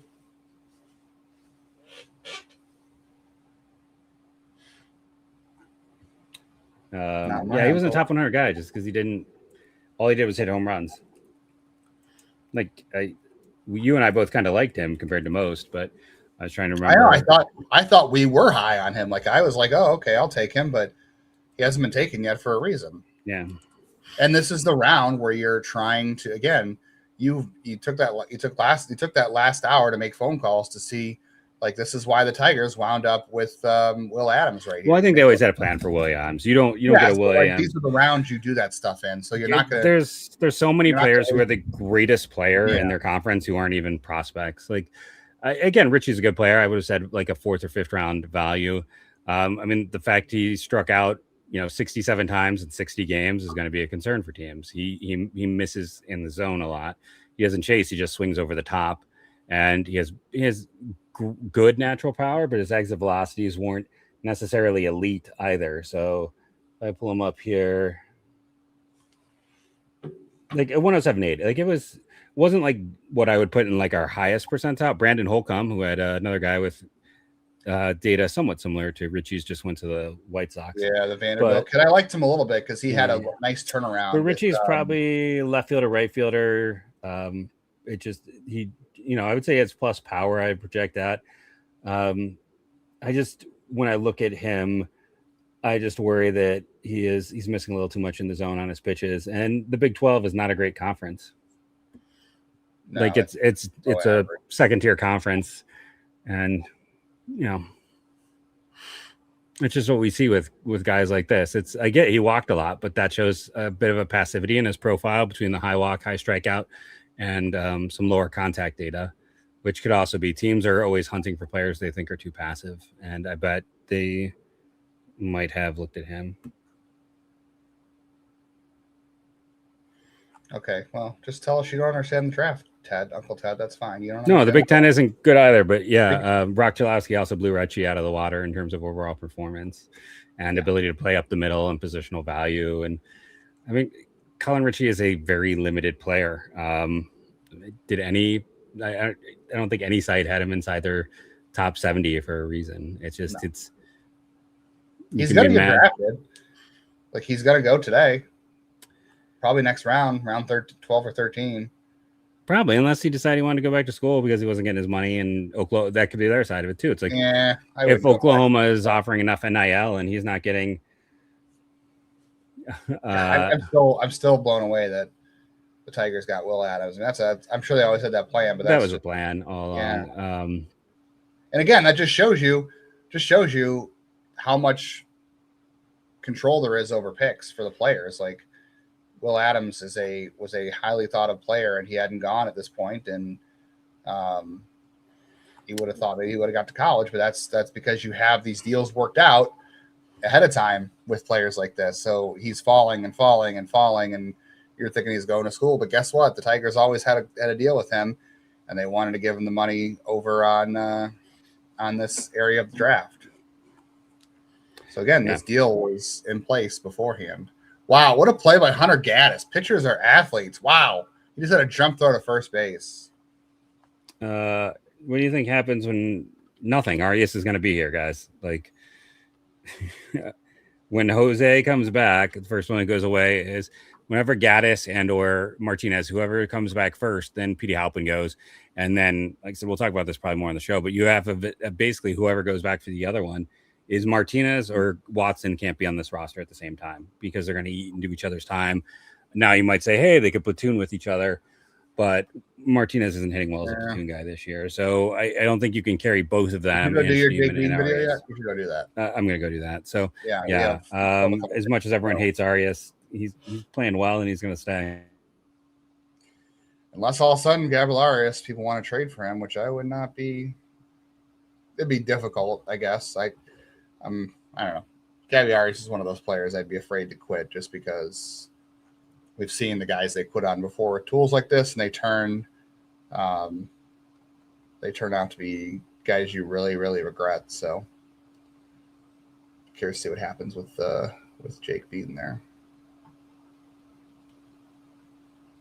Interesting, the Blue Jackets had a player named Jake Bean, and now the Guardians have a player named Jake Bean, and this Jake Bean was born in Northeast Ohio. Good for him, though. I'm really, really excited for. They never really take hometown kids. It's not a thing they really do. Plus, because this is not really a hotbed for, not really a hotbed for high school baseball. So, just really good for him. But he had a really tough go at Louisville. I think he was their Saturday starter to start the season. Jake Bean was, and I think he fell out of it because it was just really tough. Like, there's not a single data point on him that you can look at on the surface and be like, yeah, I can see where this is. Like, he had 31 strikeouts and 16 walks in 35 innings. Like, it's just pretty brutal.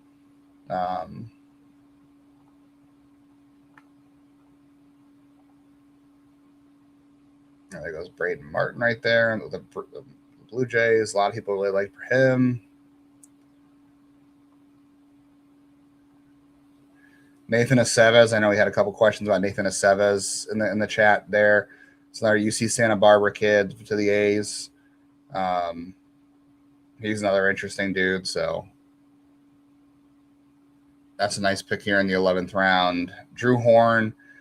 I liked Drew Horn a couple of years in college as a pitcher, but his control was kind of an issue for over a while. I think he transferred. Maybe I'm thinking of somebody else with the last name Horn, but he's an interesting. Guys, this is such a false narrative. The whole thing, like, I'm so tired of this. Like, we hear from there. We know when guys are not liked in the clubhouse or there's issues. There's no issues with Gabby Arias. There were in the past, but not this year. Not that I'm aware of this year. Yeah, no. There were like 3 years ago. 3 years ago, but like, he's a young kid who's matured. Like, we know, like like there's been a few guys we've heard stories about in the clubhouse this year that are not their favorites. It's never Arias. It's a false narrative. It's because you're only seeing the few times you look in or they show things in the clubhouse after things go wrong, and then we make up stories around it. So yeah.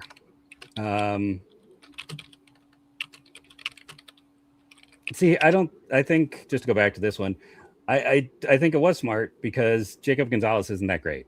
Like, and it got them Cole Prosek and Landon Tomey, and it gave him the biggest draft bonus. Well, it's more that it gave him Tomey, and Tomey's probably going to take almost all of that pick, I bet. Because Prosek they just took with their second rounder. But I think like Gonzalez was not a top 10 pick for them for a reason. Like I just think that he wasn't that great.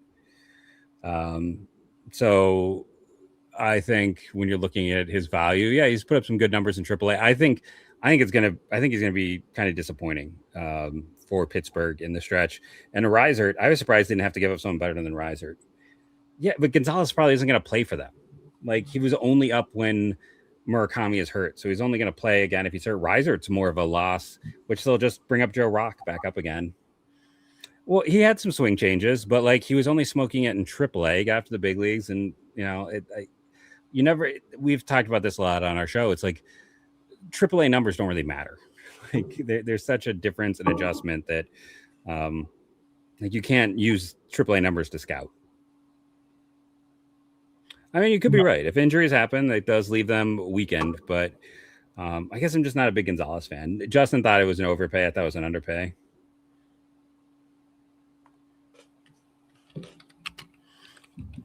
Oh, I forgot to switch back to the line. Which mouse is this? Round 12. I better hurry up and get this out. Cleveland Guardians. Pick. I'm going to say local kid. I realized I never did my write-up on Ryan Bilka, so.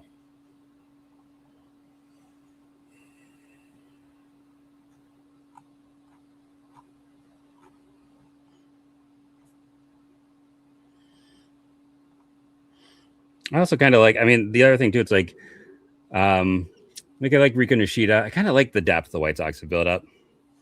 So I'm not quite as worried. But I mean, I guess if they lose an infielder, it could come back to haunt them. If losing a if you have an injury and Jacob Gonzalez is your fill-in, and that really like sinks your season, you weren't as deep as you thought you were, and you needed more depth anyway. Fair enough. I am curious. Yeah, hit by Speedy Petey. Josiah Kemp, Matt Kemp's nephew, just got taken by the Mets in the 12th round. I mean, 12th round is typically still a very signable round. So, I mean, he did not have great numbers at the combine. So you could look at it that way if you want to look at a pathway for or a reason that maybe Josh Kemp could be signable at 150K. Yeah. I don't know. For us, we were not Grady guys. We thought Grady was the third best player in this class. Yeah, I wanted Von Lackey. I would have taken. I mean, again, I would have said Von Lackey would have been great at 1. Yeah. So yes, if you got rid of Hoskins, but I don't think they are because they absolutely love him to death, and his clubhouse culture thing is probably going to keep him alive. I hope they get rid of Reese. Like I just don't see it working out. So. I mean, I don't see much with it either. He's not playing today, right? Because they need Lada to DH more as well. Now we wait for the Guardian selection. Did the Giants? Did I miss it? Did the Giants? I'm sorry, the Giants took Kemp. I said the wrong team instead of Mets. The Giants took Matt Kemp's nephew. Did they also take Peyton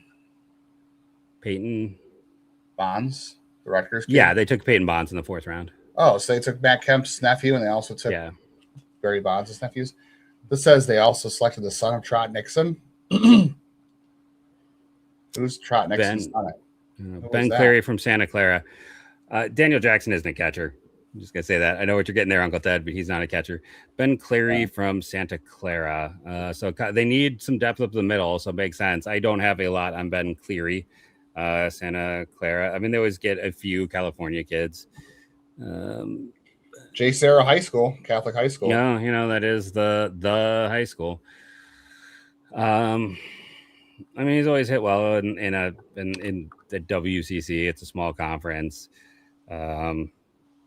No power for the most part. It looks like he's gotten Nobody better thinks every year. Goldman's a good catcher defensively, offensively. Yes, but not. High contact utility infielder. So Ben Cleary is, I mean, he's from a place called Half Moon Bay. That sounds nice. And another young for the class guy just turned 21 in June. I mean, outside of Savion Sims, everyone is young. Yeah. Boy, they must have really liked Jackson's not going to catch him.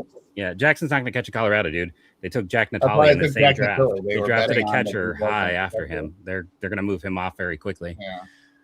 Because you can't have them both playing at the level that they're both going to be at. So Jackson's going to move off catcher. Jack Natali is a better defensive prospect. So, I don't have much. I'm going to look for some Ryan Cleary stuff.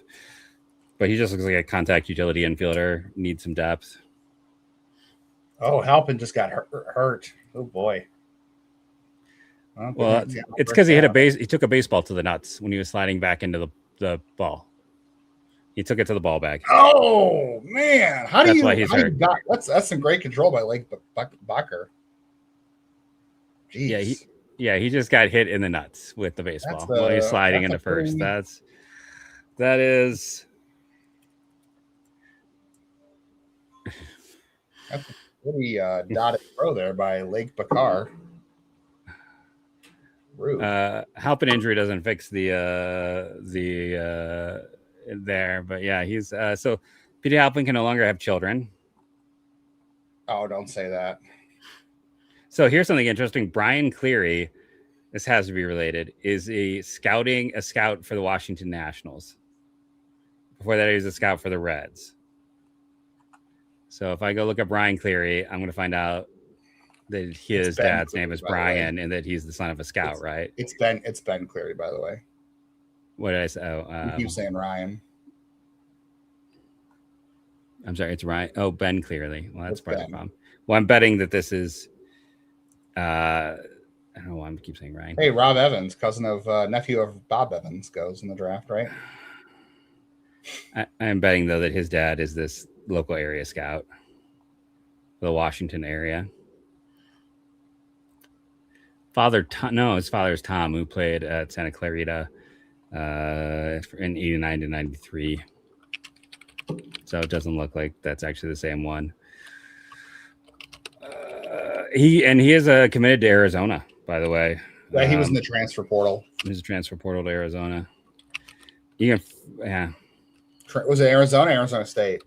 Arkansas. You just said Arizona. Arkansas, I might say. My bad. He's committed to Arkansas. Well, Petey's fine. He just stole second base. You just want to have children at any time in the future. Well, someone said it was his knee, not his. It was his knee.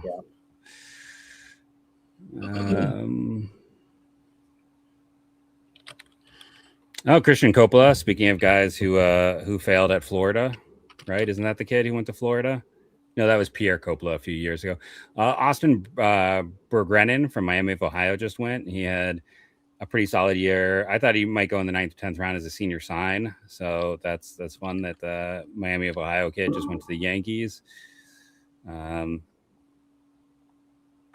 did the Yankees take from Miami of Ohio?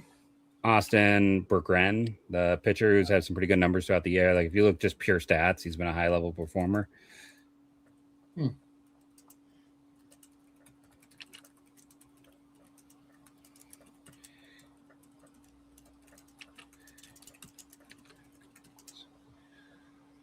We shouldn't have stole second because Pizzana struggles with men on second base, right?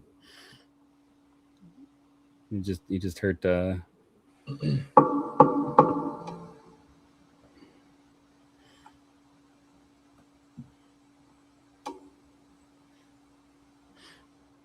Austin Bergeron. Okay, I know that is now.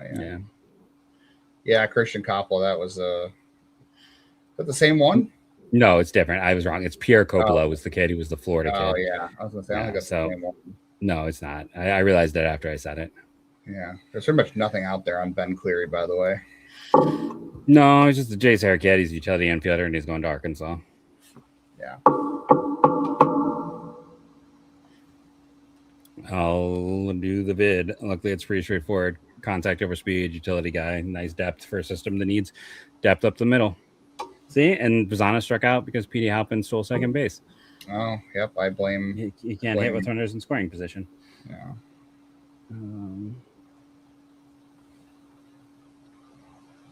Yeah, Half Moon Bay, California. That's a good pickup. Yeah. Well, what's the other Jay Sarah? Okay, he's going to the video. Never mind. There's two Jay Sarahs in California. There's Juniper Sarah, and there's another one. I can't hear you, but the Jay Sarah kid this year was Blake Bowen, who's getting this. Oh, no, there's two schools out there. There's Juniper Sarah, and there's another Jay Sarah. Because one is where Austin Hedges went, and there's another one where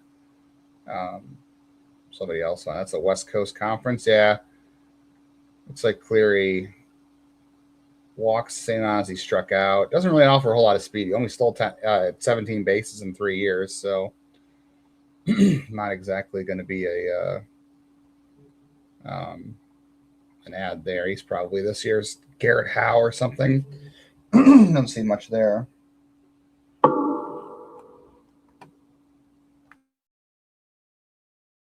I don't know if he's as good as Francis Ford, but maybe.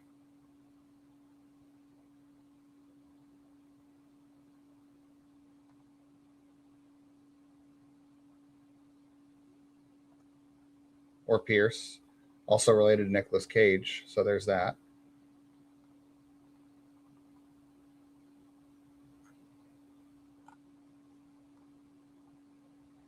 All right, that round is over. Marcus Cruzan from Minnesota's gone. Gavin Van Kempen from East Carolina. It was a senior sign. That's a 6'7" pitcher. So even the Dodgers like 6'7" pitcher. So there you go. So that round's over. Van Kempen was a popular senior sign for today too. Looks like there's another break because they haven't really flipped over to the 12th round yet, or 13th round, I should say. It hasn't really flipped over yet, so maybe we'll get a few minutes here.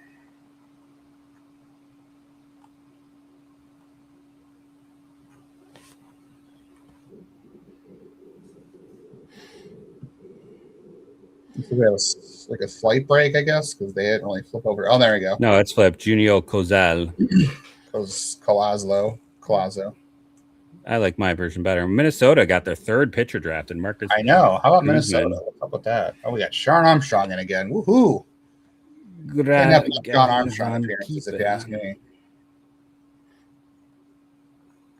We enter the round of 13. Grayson Fitzwater. There we go. Who did he end up going to? The White Sox. All right. I'm really tired of the White Sox having an interesting draft. I'm just so over it, okay? Look, guys.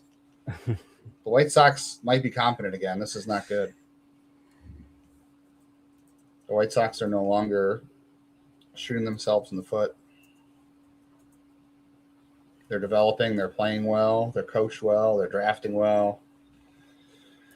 The White Sox, they are on the up and up now. I guess the Royals are still hurting themselves, so there's that. Taking Zion Rose at the 6th overall pick.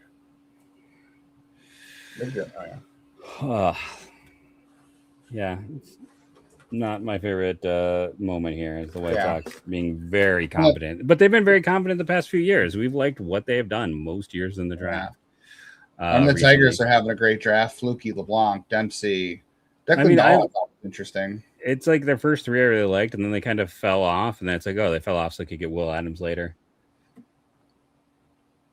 I mean, here's the thing. I would say in the top 15 rounds, we're expecting everyone to sign. Yeah. Top 15 is pretty much. Yeah. We see a few kids kind of slide off after that, and some teams that. And Cleveland last year in the 20th round drafted a kid they knew they weren't going to sign. But it's also weird because then that kid went to Oklahoma. It's one of the weirdest ones ever. So he went to Oklahoma and then left to go to Point Loma. Like he is listed as having at least shown up to Oklahoma, but he pitched all last year for Point Loma. So it was I've had a few players I've followed over the years where I'm like Zach Shannon was one who was at one point rumored to be a potential first or second round pick out of Ohio. I think he was committed to Ohio State, and then he went to 4 different JUCOs before being drafted by Texas on day 3. And then he was drafted as a 5th-year senior, and it was 2019. So then because of all the things that happened, he immediately got cut afterwards. It was just this ridiculous thing. And I always feel bad. Or it's like, I think of Kep Brown was the kid who like decided to not go to Miami after he could have, going that JUCO route always scares me with top prospects. Jake Long of Utah. That's another kind of name guy going to. God, did I say? Now I'm worried that I said the wrong name on this. I should go back and check. What are you talking about? Cleary. Ben Cleary? Ben Cleary. You keep calling him Ryan. You keep calling him Ryan. Yeah, I don't know. Maybe. Did I not upload the video? Oh, yeah. It looks like I haven't even bothered to upload the video. Let me rewatch mine. I'm going to mute myself. With the 363rd pick in the 12th round, you're not muting yourself, but okay. Oh, it's. We all heard that. Oh, there you go. Well, hey, I said Ben, not Ryan. Right? We're almost 11 hours into our 2 days. Yeah, but I mean, I said Ben. That's what I need to say, right? Ben. That's the correct name. Ben. I just didn't know. That's a problem. Like I was like, oh, I was getting ready to do the tweet, and it's like apparently I never uploaded it.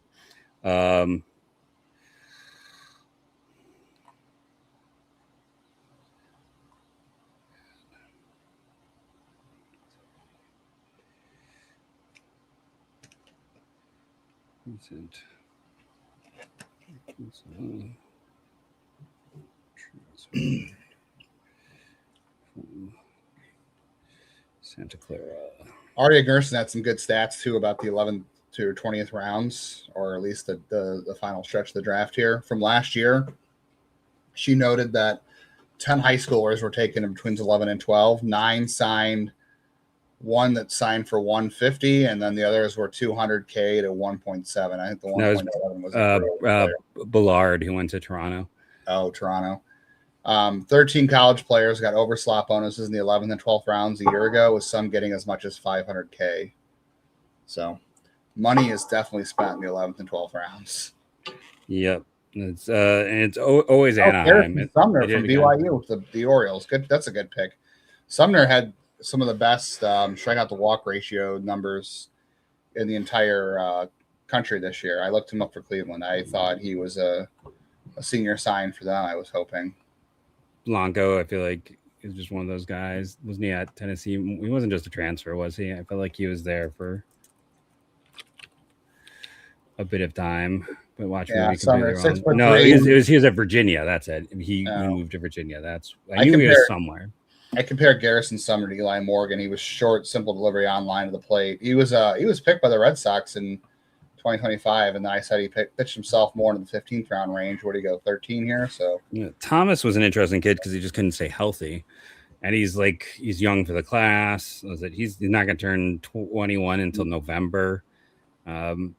Athlete, like a guy who's known out of high school, and that's got to be related. Is that a third Benj brother? Just went to the Marlins. There's a third. Who's the second? No, because there was an older brother, right? Who Cleveland had. No, it doesn't say any relation. This one says one younger sister. Yeah. So no relation. Callie. So just unusual name. Bounced around a lot. LSU. It's interesting. Is that LSU Unis? Is that how you say that? Then Dallas Baptist. Then regular LSU. His LSU page makes him look older than me. Yeah, it's the mustache. Yeah, Trey Gregory Alford got a huge amount.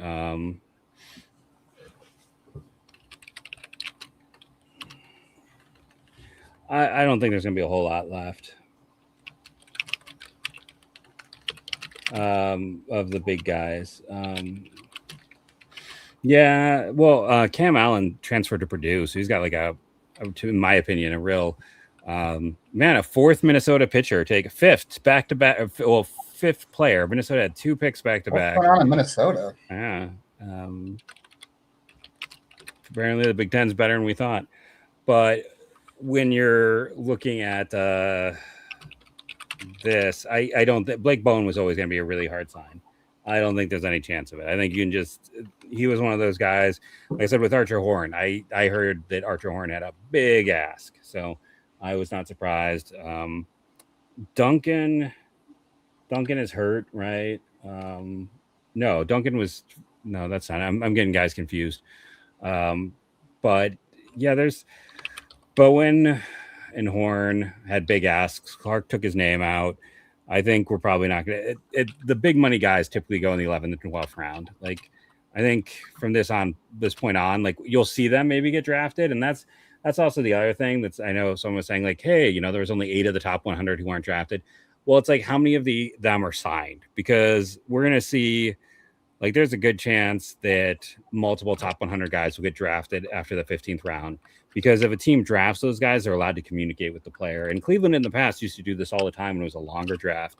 That's why, like, they drafted Austin Martin and they drafted Asa Lacy and they drafted, you can just Spencer Strider and Spencer Swollenbach. They drafted all of those guys because you can't talk to these, get a chance to know the players one-on-one unless you draft them. So that used to be more common.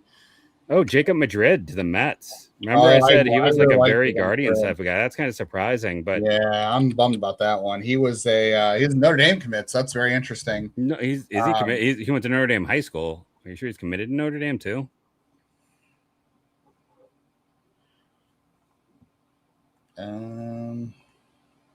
I thought that's what I read, but I could be wrong. He went to Notre Dame high school, so I just don't know if he's also. I thought I read that he was committed to Notre Dame as well, but Oregon. He's an Oregon commit, yeah, because he's West Coast kid, yeah. So he's got a Notre Dame on his helmet because he played at Notre Dame high school in California. Jack Beck, that's an interesting one. I talked about how I kind of liked him throughout the process. He put up a big show at the combine.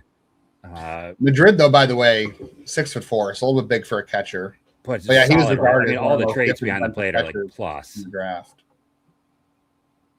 That's really interesting back-to-back picks if they can sign them. Now, I mean, 13th round, you're still typically looking at guys you think you can sign.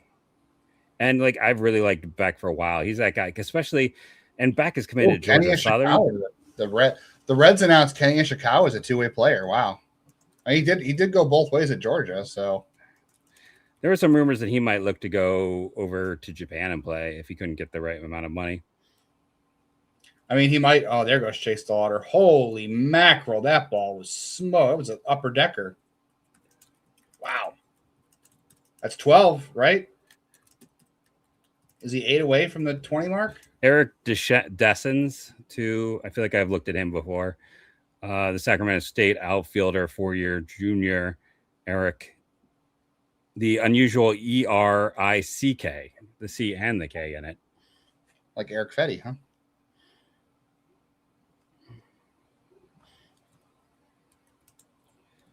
Yeah, I'm not familiar with Eric Dessens. 6'1" outfielder. Played at Paradise Valley the previous 2 years. Had a 2-to-1 strikeout to walk ratio, which is what you want to see. He didn't strike out a ton, but you just more than seeing it, you just don't like to see the imbalance. A lot of extra base hits at Sacramento State. He played in Northwoods. Was really good in the Northwoods both times he was there. And it's a depth outfielder. From Arizona. This is the one that allows you to, when everyone was talking about like, hey, this is the guy who pushes guys up in the. This is Elmer Descends' kid. The pitcher. I vaguely remember him. He pitched for the Reds and the Pirates and the Arizona Diamondbacks. Was it early 2000s? Yeah, that had a 14-year career. Yeah. Bloodlines. Yeah.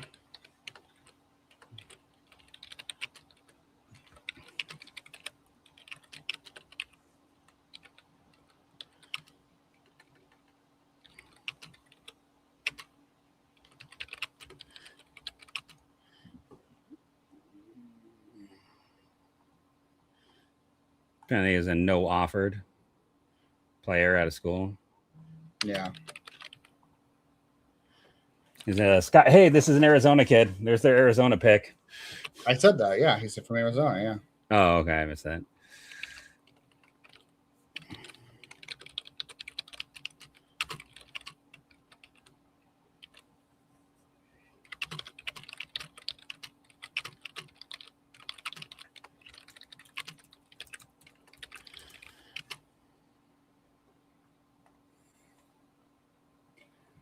Yeah, I mean, nothing really sexy here. He's 6'1" and had a really nice season here at Sacramento State. Where did he transfer from? Because Paradise Valley.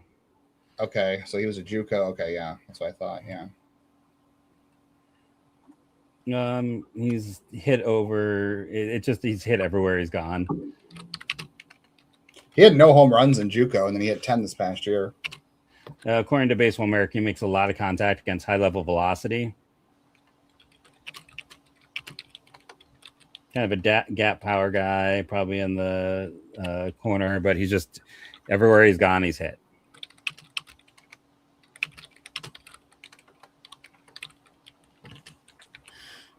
That was their 14th round pick, right? No, 13th. Okay. 13th rounder. Oh, there's another Ohio kid, Michael Smith Jr. to the Padres from Dayton, Ohio.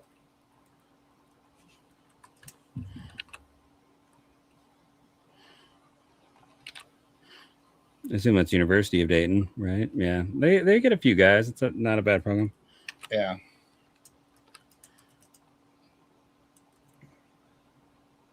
Is it son of Elmore? Elmer, Elmer. There was somebody else on the list earlier today that said Dessens, and I was like, oh, that's guy. I wonder if that's his kid, and I think it was not, but this one is, because according to the that's on Sacramento State's website. Yeah, and I found an article about him. So yeah. And Baseball America brings it up. He was rated just outside the top 300, 335. Yeah. Is that their second? No, it's the WAC. I'm sorry, not the. They took the outfielder from the WAC, and then the West Coast Conference. There's the WAC and the WCC. It was pretty whack. Very whack. Wiggity whack. Wiggity whack. Let's see. Inside out. Okay, I'm just no. Jump. I mean, what? Jump. Oh, Eric Descends will make you jump. No, it's making me jump. Is just trying to keep my head above water with everything. Ben Cleary. You're still on Ben Cleary.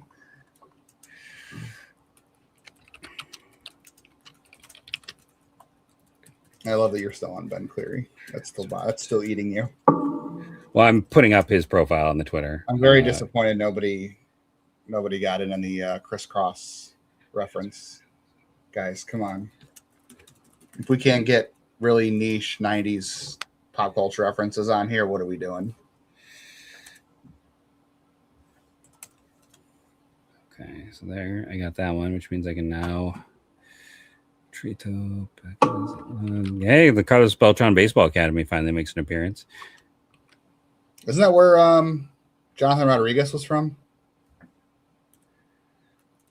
Yes. Whew.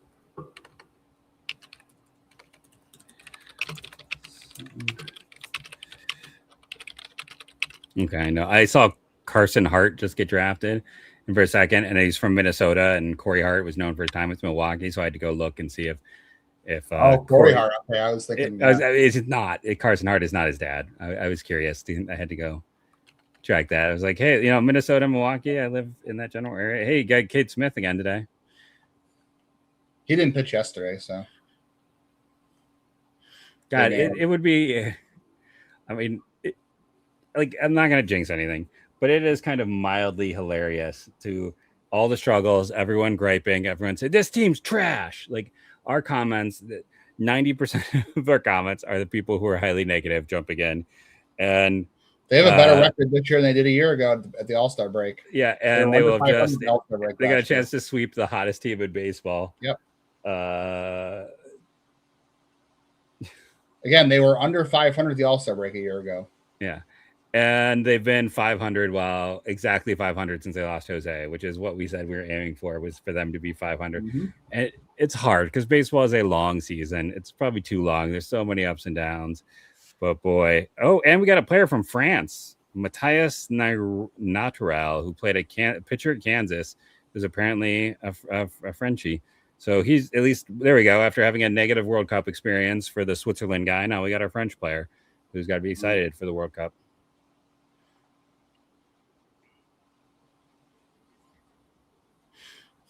Nick, are you calling us clueless goofs? I'm kidding. I know you don't. I know you're not directing it at us. We are at over 10 hours right now of broadcasting. Yeah, we're gonna get to some high points. Yeah. I mean, I understand the thought, Scott, but McGonagall's been so freaking good. it's McGonagall's almost got that thing wrapped. McGonagall would need his own injury and miss time for Chase to catch up. Yeah. I think it's more likely Parker catches up because he's an all-star. I just think that pitchers never get a chance. Yeah, you basically have to have Paul Skeens level stuff. Yeah. Well, I will go do my Elmer Descends. I'm kidding. Eric Descends draft. You didn't even know who the dad was. Now you're confusing names. See? I was that Isaac Yeager. I kind of liked him too. Lawrence Carrier. So before I go, Lawrence Carrier is Carrier. Wow. I'm a little surprised by that. I'm not like Lawrence Carrier is. He's Lorenzo. huge. He's Lorenzo. I'm sorry. He's huge. He's 6'5". He's 215. He's been great the last 2 years at Pittsburgh after 3 years at Miami. He expands like crazy. He's a good athlete. He's built like a linebacker. He's strong as heck. I understand why, if you're Colorado, you're gambling on him. Like big eggs of velo, good athleticism, huge kid, perfect time in the 14th round. And then the White Sox get an interesting pitcher, like another nice depth guy, big kid who's Oregon State always does a pretty decent job overall in development. So, yay. The White Sox are doing a really good job. Fun times. I know. I said they could stop anytime now. Yeah. That is a name. I am glad we didn't draft that one. Konstantinovsky. Konstantinovsky. Zach Konstanovitsky. Very clearly Russian family heritage. Nothing against him, but we all know my problems with pronunciation. That would have been a killer. In play runs. So Kate Smith just gave up a home run to Griffin Conine. Well, it's a good thing it's a 3-run or 4-run game. I'll say this before I go. And the P don't forget here, IMG Academy, TXNL Academy. Got Logan Schmidt, half of his team played for a baseball academy. That's why they almost didn't show up for the state finals. Man, that one got tattooed. Griffin Conine, that baseball, that's almost as good as Chase's home run. No, it's even further. Sorry. 113. Does that say 113 exit velocity? Yeah, Chase's was only 435. Yeah. I think it's 113 exit velocity, 442. Yeah, that was I like Griffin Conine a lot in his draft year. He's another one of those Duke guys who had a terrible draft year. I was actually looking at him as a potential trade candidate for Cleveland at one point, but now I think, and then a single to follow that up. But they need their outfielders, and someone else just got hurt. Oh, it's Owen Cassie. That's who got hurt. Well, I mean, at the same time, Nick, the Houston Astros and the Washington Nationals built their playoff teams by just being so bad that they had multiple first overall picks in multiple years. Just totally tanking to get there. I think those are the ones that really set up. That's another fun name. I don't know this one. He's a Canadian kid. DeMarcus Rideout Carter. I've just never seen Rideout. Like, hyphen names are very common anymore, but Rideout Carter.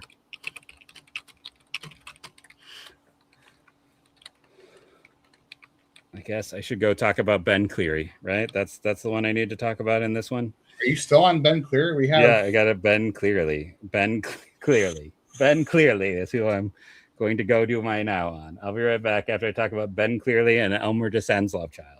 Nelson Keljo, you can go, Jeff. Nelson Keljo is interesting. He's got some control issues. Are you going to mute yourself and go off camera, Jeff, or no? Jeff is feeling the effects of us going over 10 hours of streaming.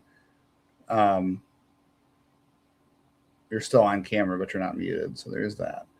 I'm enjoying Nelson Keljo. They've really done a good job with him in terms of velocity and stuff. Like he's got a good fastball and a good slider.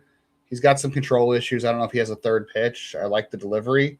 But I think Keljo's been a good overall pick for them so far. So he's a guy I would expect to see in Lake County soon. I think that's been a pretty good pick. Thank you, Pat. I appreciate that. Then on here for, like I said, we're going on 11 hours here. So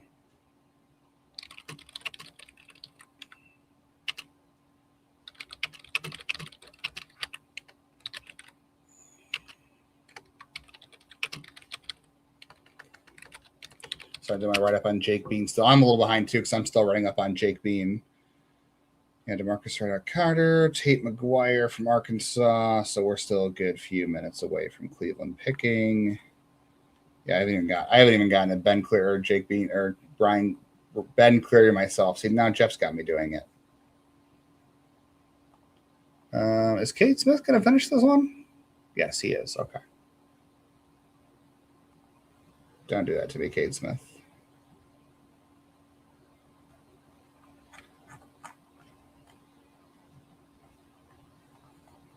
I guess I have to have two draft tabs open, one for the Guardians and one for the current round.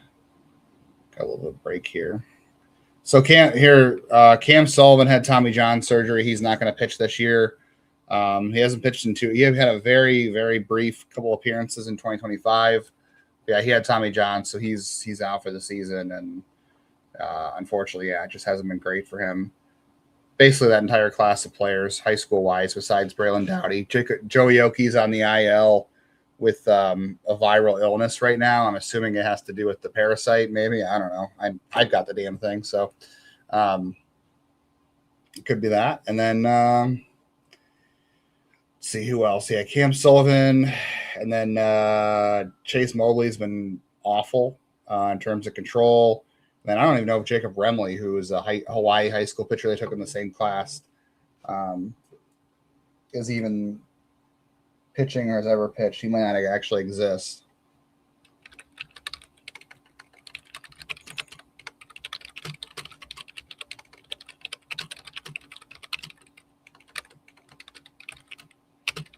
Jeff's got a few names to catch up on in his videos. Yeah, Guardians sweep the Marlins. That game is over. They have a sweep of the Marlins, who are the hottest team in baseball. They're 5 games over 500 in the first half. And again, they were 3 games under 500 last year at the first half. So much improved team from over a year ago. And for all they've gone through, Mason Bixby from Oklahoma just went to the Rays. I kind of liked him a little bit. Brady Hamilton from Wichita State. I don't think Eric Wedge is still the coach there, but yeah, there is that. Yeah. So Ben Cleary is 13,363 overall.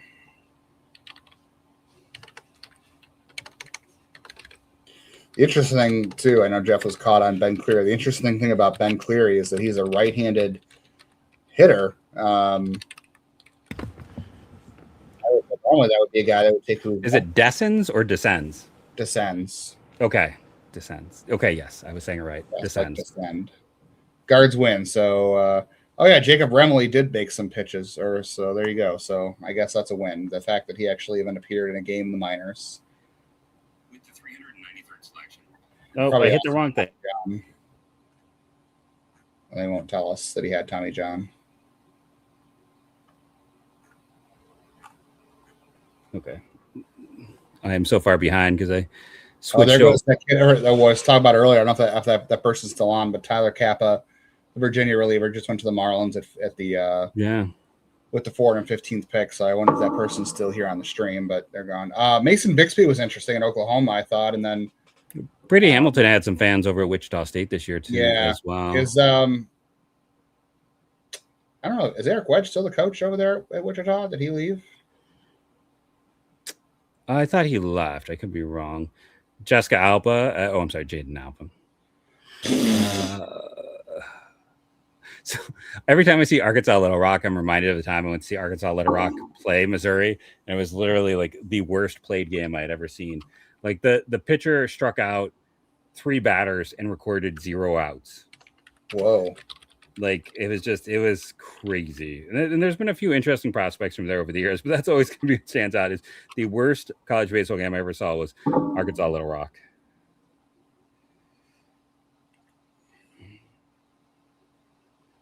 I had forgotten about Jacob Remley existing. Yeah.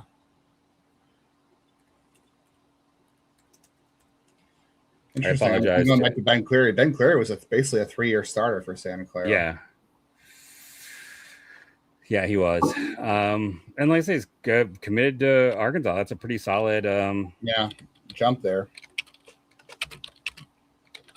And Arkansas does a really nice job in the transfer portal too. So that's also that makes him make me feel better about it. I mean, not that I have any issues with it. I think it's a solid.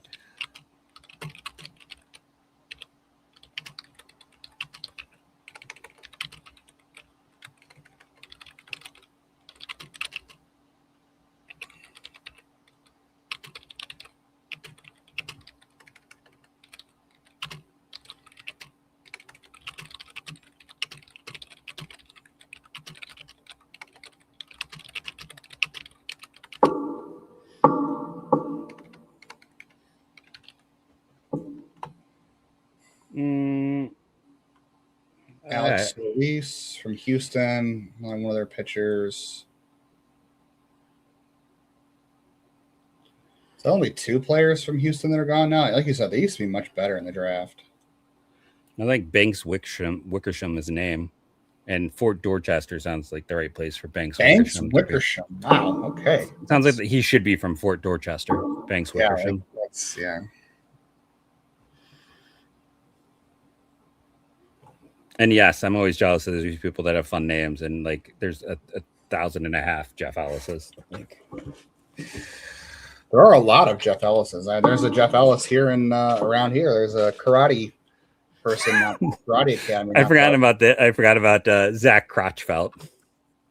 You know what? You want that name, don't you?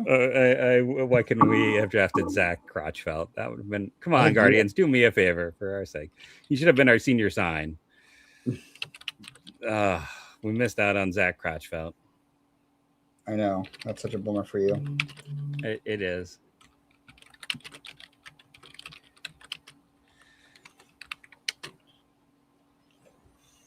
Yeah, that's what I was saying, Brian, that I think that's only 2 Houston players in the draft. Was Broussard and then Alex.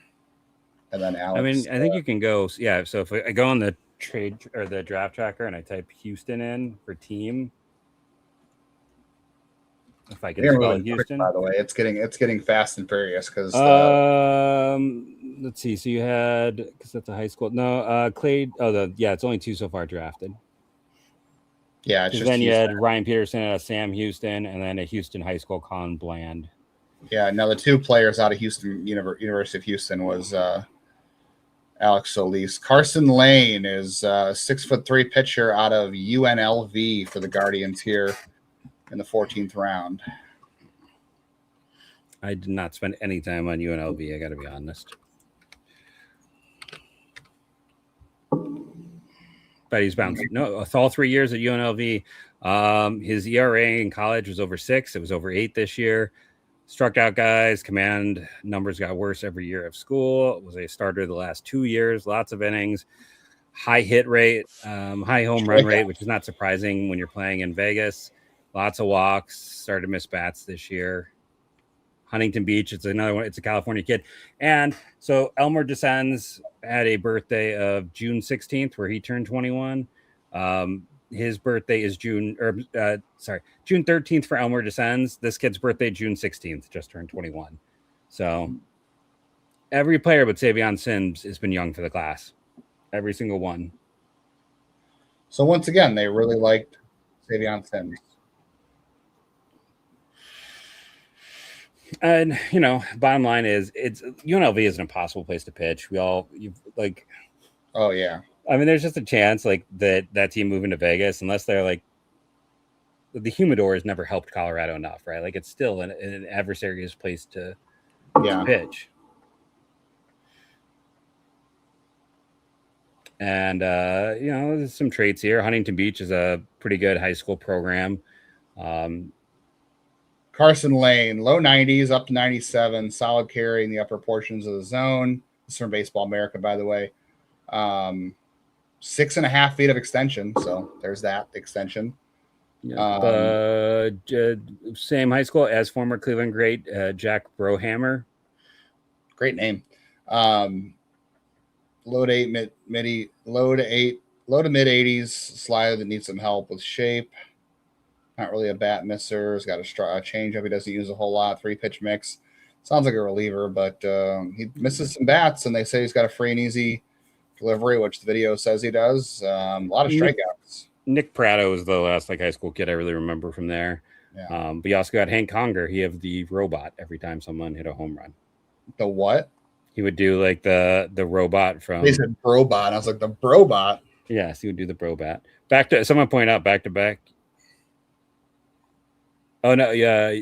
The other one was That's Nevada, Las Vegas. Las Vegas. So different, both Nevada pitchers, but not same university. Yeah.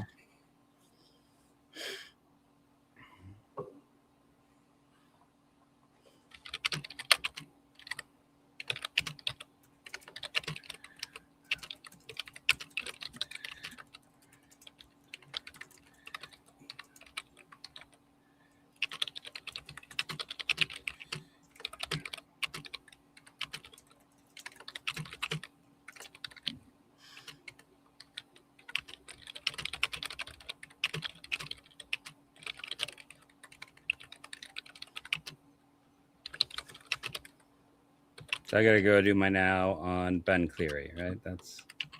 Are you still on Ben Cleary? Have you done that now yet? I've not done my Ben Cleary now. Okay, I What now are you just doing before that? Elmer Descends. Eric Descends. Eric Descends.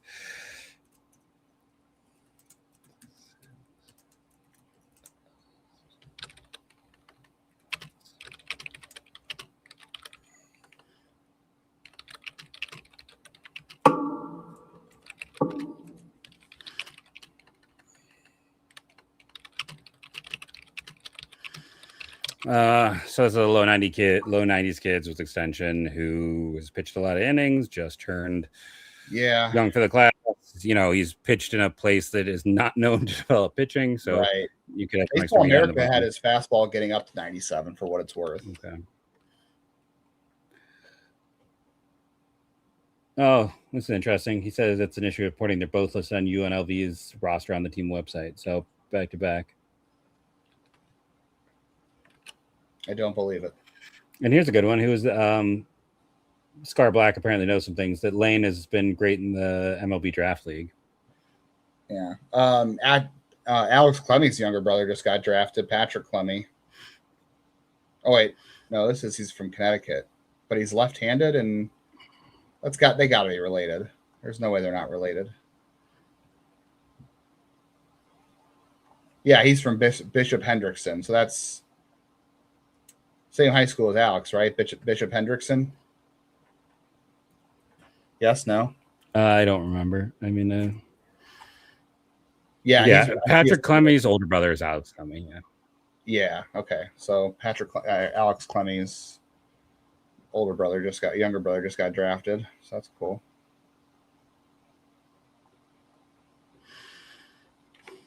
So let me look.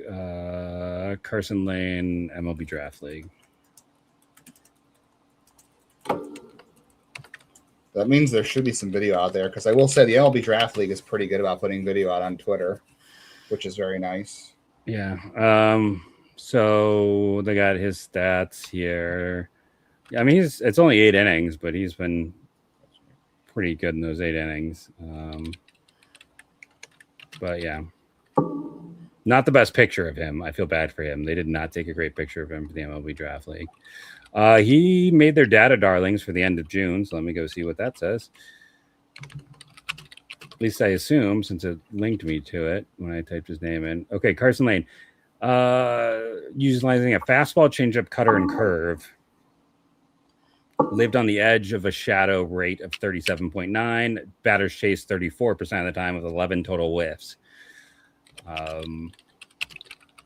Heater topped out at 94 with 2,000 RPMs, with 5 inches of horizontal arm side movement and 17.2 inches of IVB. So how he's much? got 17.2. 17.2. Okay. That's a decent amount. And they're not using the college ball there. They're using I don't know what ball they're using. It's not the college ball. It might be one of the minor league balls. He has a half a foot more. He had 13.1 movement of horizontal movement on his change. The cutter featured the most spin with 2,200. And his curveball had a downward curve of negative 18 IVB.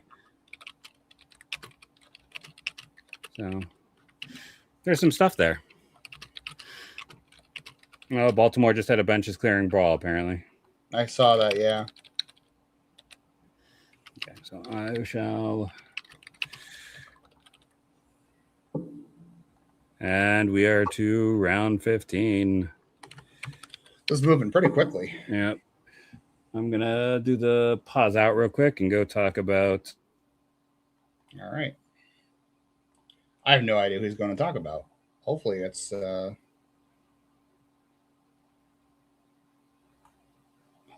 Carson Lane and not whoever he thinks descends or Ben Cleary, then whose ever name he can't get right or get mixed up with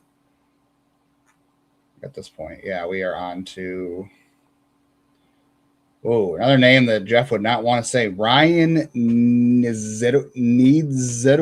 Woof. Southern Illinois University Edwards. Okay. Yeah, that's a no.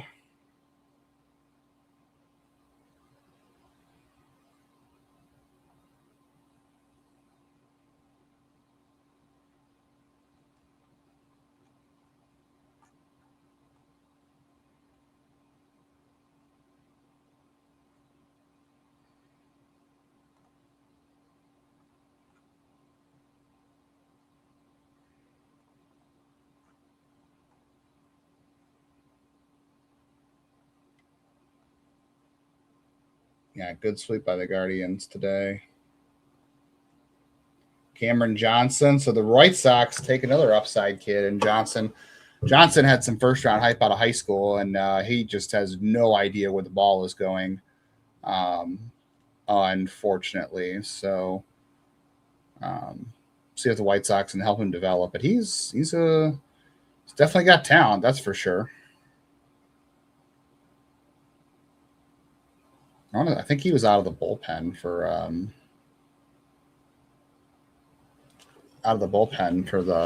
the Sooners. But hey, he's got a national championship ring. Can't take that away from him. Good for him.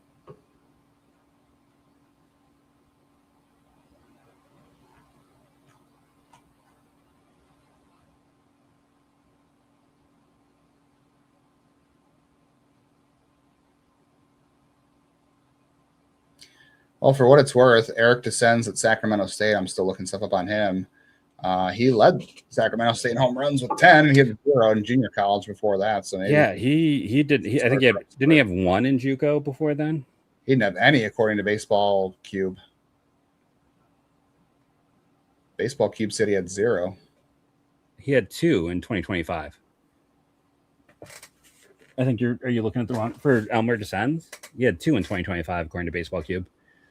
I hope. Did Elmer Descends had any home runs in his pro career? I don't know what Eric Descends did. I'm sorry, Eric had 2 because his freshman year he had 0, but then he went back for a second year at Paradise Valley and he had 2, and then he had 10 at Sacramento State last year.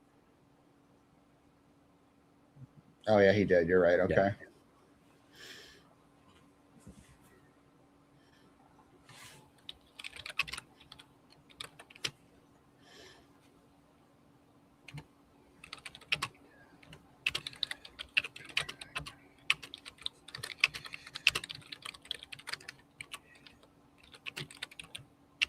Did you just do Mandy Lane? Yes. Who? Mandy Lane. The boys love her. Oh, that's a reference I am not going to get. It is a movie from Cameron Johnson to the White Sox. Yeah, the White Sox are just interesting. They're just having some fun this draft. Yeah, and then we got an Ohio kid, or a Toledo kid there with Charles Chavlon, who just went to the Twins. He's from Lewis Center, Ohio, which is Columbus area. Yeah. He's only a junior, so that's kind of interesting in that regard. But I mean, he had really good numbers this past year.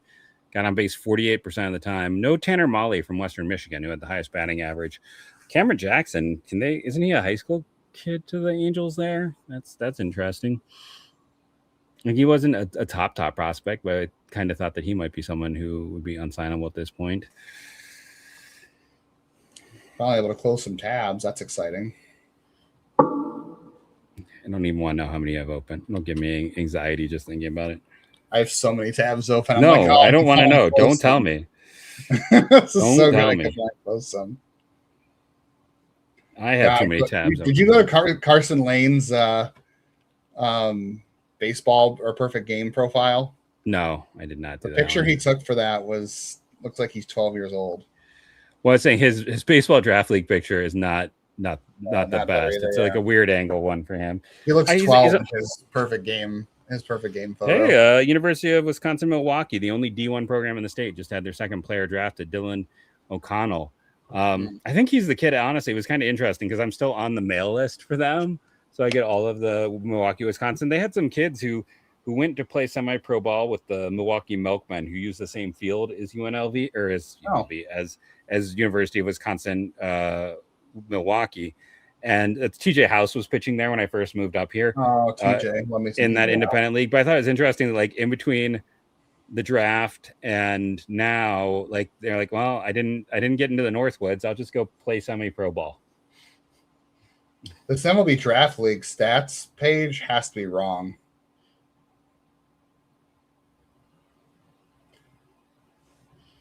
That's so weird.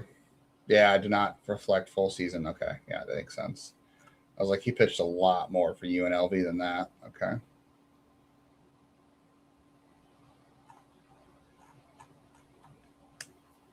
Three 212. Oh, hey, Carson Lane's from Huntington Beach, California. We have no. Yeah. Well, I was talking about that. That's where I said Jake Brohammer and Nick Prado. Remember I was talking about that? All the guys from there. Yeah, it's a pretty good program. Because I knew there was someone who was like a first round pick pretty recently from there. I can close that one. I could probably.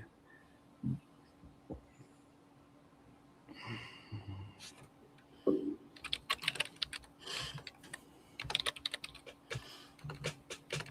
feel like I've looked at Caleb Klein at points. Colin Linder, I looked at Arizona State. This is definitely the point where, like, oh yeah, I remember looking at his page like a month ago.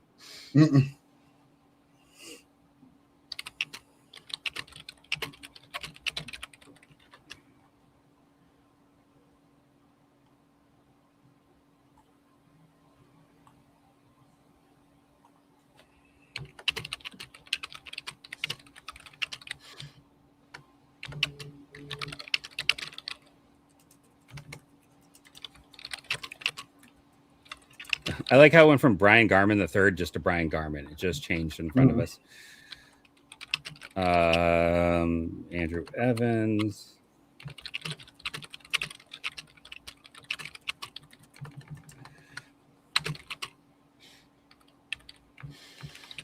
Yeah, the Huntington Beach has had quite a few good kids over the years. Like I said, unfortunately, I think I closed down my tab that had all of them listed because anyone who knows me knows I hate tabs. Which reminds me, I can close down that one. I can close down that one. Oh, I stopped keeping track of when players got drafted from my list. Never got to. At some point last night, I got so distracted, or yesterday. It's like I never marked Trey Bassard on here. And then I never marked Will Gasparino. Those are the last two players from my list. And Will Brick. So actually gets taken.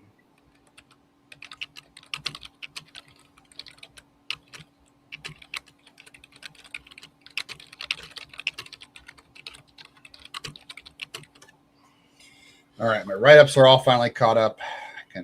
Landon Brewer needs to go to the Brewers, not to Texas. Come on. What are the Rangers even doing? All right, after this pick, I might go take a quick break.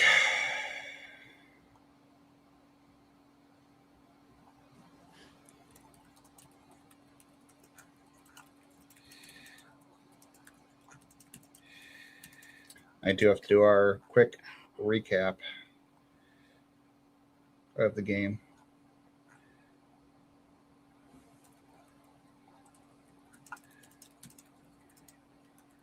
It's what, their third sweep of the year, right?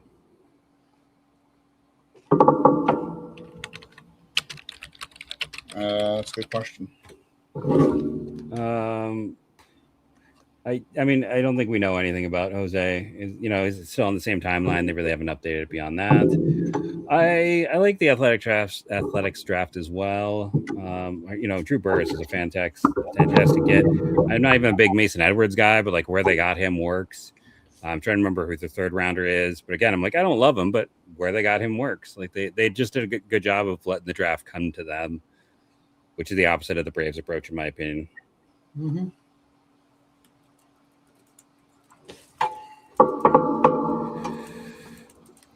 James Tronstein, that's interesting. So I mean, maybe I didn't think he would get taken. No, I mean, Logan Hughes could conceivably be under slot.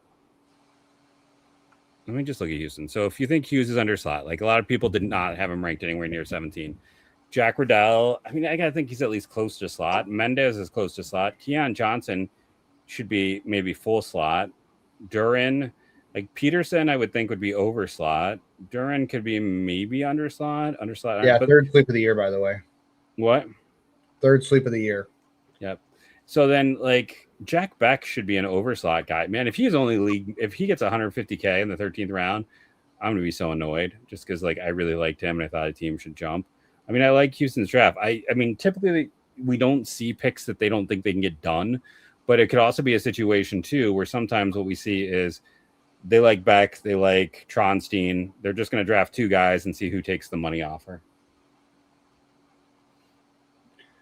Alejandro Garza, undersized third baseman from Cal Poly. Does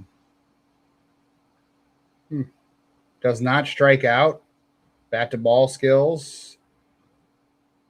Okay. Sure. He actually got a write-up, and he's...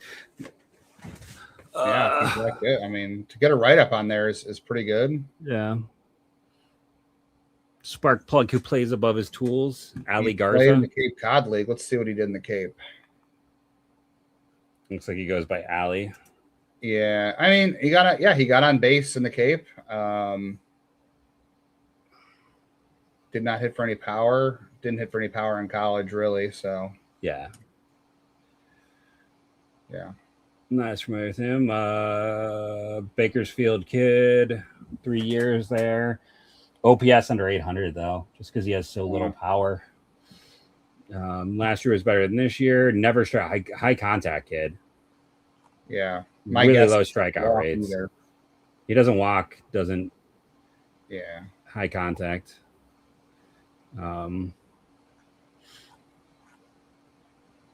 Yeah, I mean, solid performance in the Cape, but he's young for the class, right? Yep, just turned 21 in June. They have taken so many guys with May, June birthdays. I mean, every guy. Like, Guardians are only taking people born in June on from the 10th round on. It's like a really good, really close to this family, it seems like. I'm looking at this article now, and from Cal Poly's website, they did an article on him getting there, and first time playing for his, not playing for his dad. Oh, wait, Cal Poly's coach is, what's Brooks Lee's dad, right? Yeah. What's his name? I don't even know. Lee. His name is Lee. I don't think it's Lee. A leader on the Cal Poly team.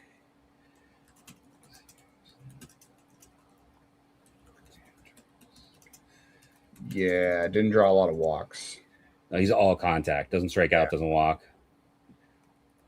That's kind of more like their former profile, yeah. You said he goes by Ali, it looks like? Yeah. Where do you see that? I mean, that's how I could be wrong. That's how baseball or the MLB one had it. Oh, yeah. No, it's all Garza did, not Ali. Oh, this is why I don't have. You should really, as a teacher, you should read more. Well, it's that I don't have my glasses on. Oh.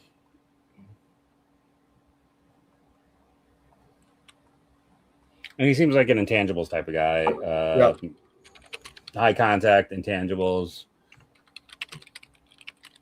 Alejandro Jesus Garcia.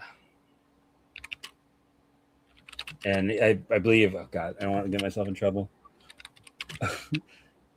I mean, that's not great. When I type his name into YouTube, first thing I get is someone who got arrested. It's not him, but especially because this person's name is Alex. It's not even Alejandro. So that's thanks, Google.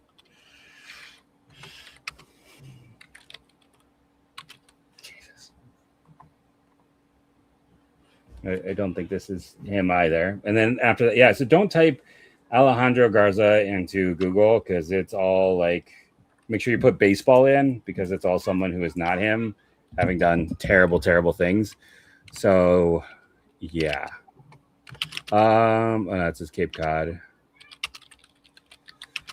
So, did you read the one that's like student athlete ambassador? Yeah. He's a personality guy for sure. Yeah, his dad was a coach. Yeah. Then he went there. He's just seems like an A+ type of kid, which we know they love. And like, I mean, everything I'm reading just makes it sound like he's a worker, and he's very limited. Third baseman, second baseman. You know what his nickname is? He's got a nickname, Peanut. That fits.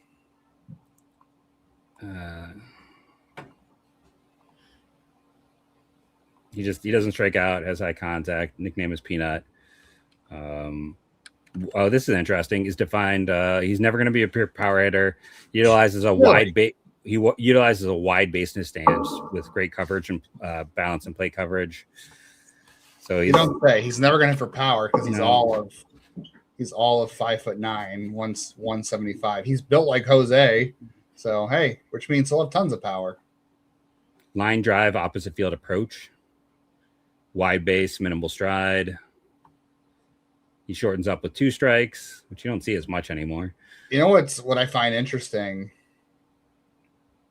is that they've taken a lot of these right-handed hitters. Like, I thought they would do more. Like Ben Cleary's a right-handed hitter. Like I felt like, Garrett Howe, lefty. Like, just interesting. Those guys are right-handed hitters. I guess Broussard and Cade Lewis and Lucas Moore are all hit left-handed, but you got Cleary and Garza who are right-handed, which they usually kind of avoid. But Descends is a lefty, so I don't know if they balanced it out a little bit.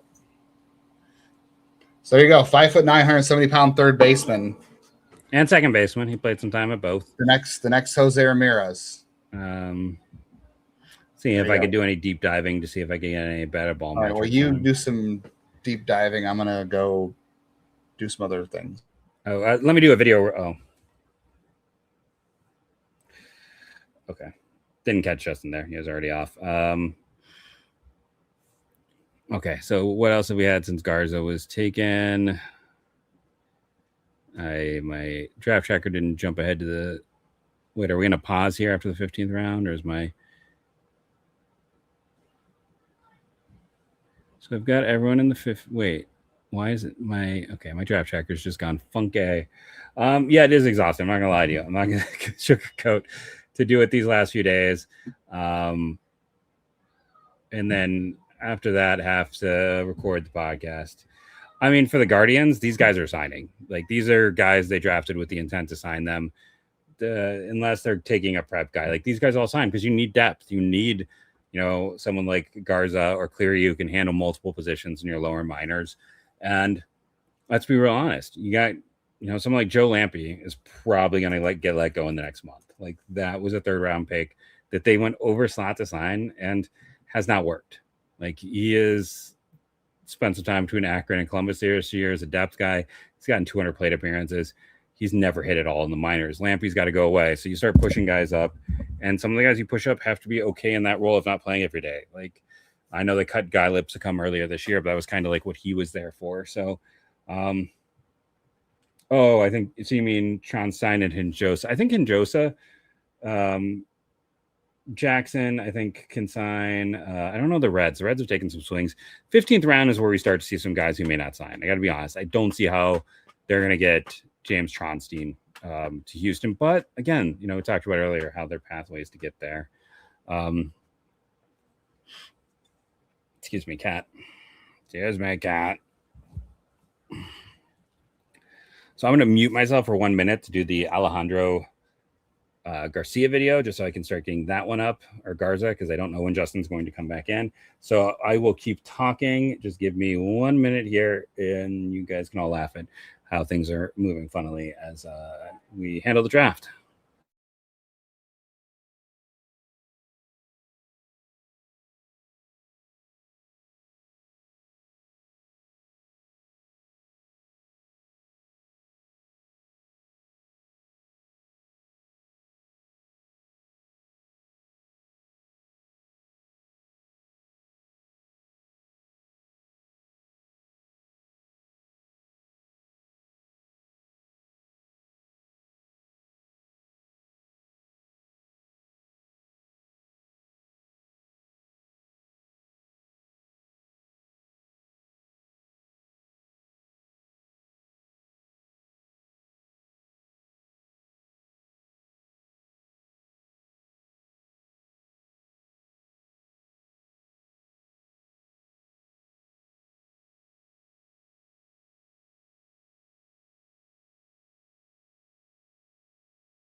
Sorry, I had to record something.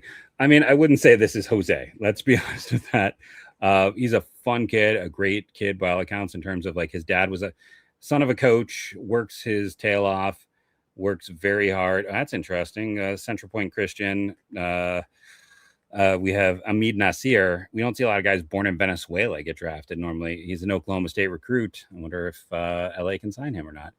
But, there's no power to speak of. This is a high contact kid, a high character kid. That's what they're going with Alejandro. So, yeah, he is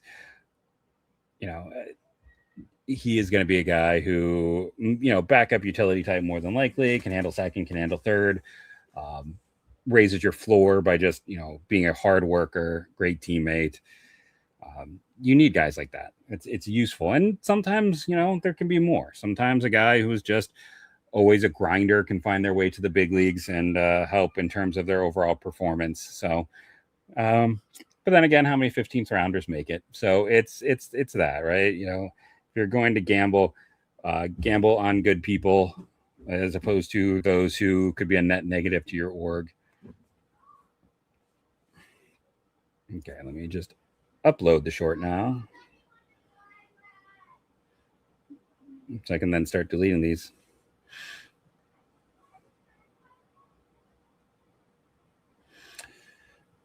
And I guess we're going to pause here before the 16th round. Is that how it's shaping up? Is it Alejandro Garza?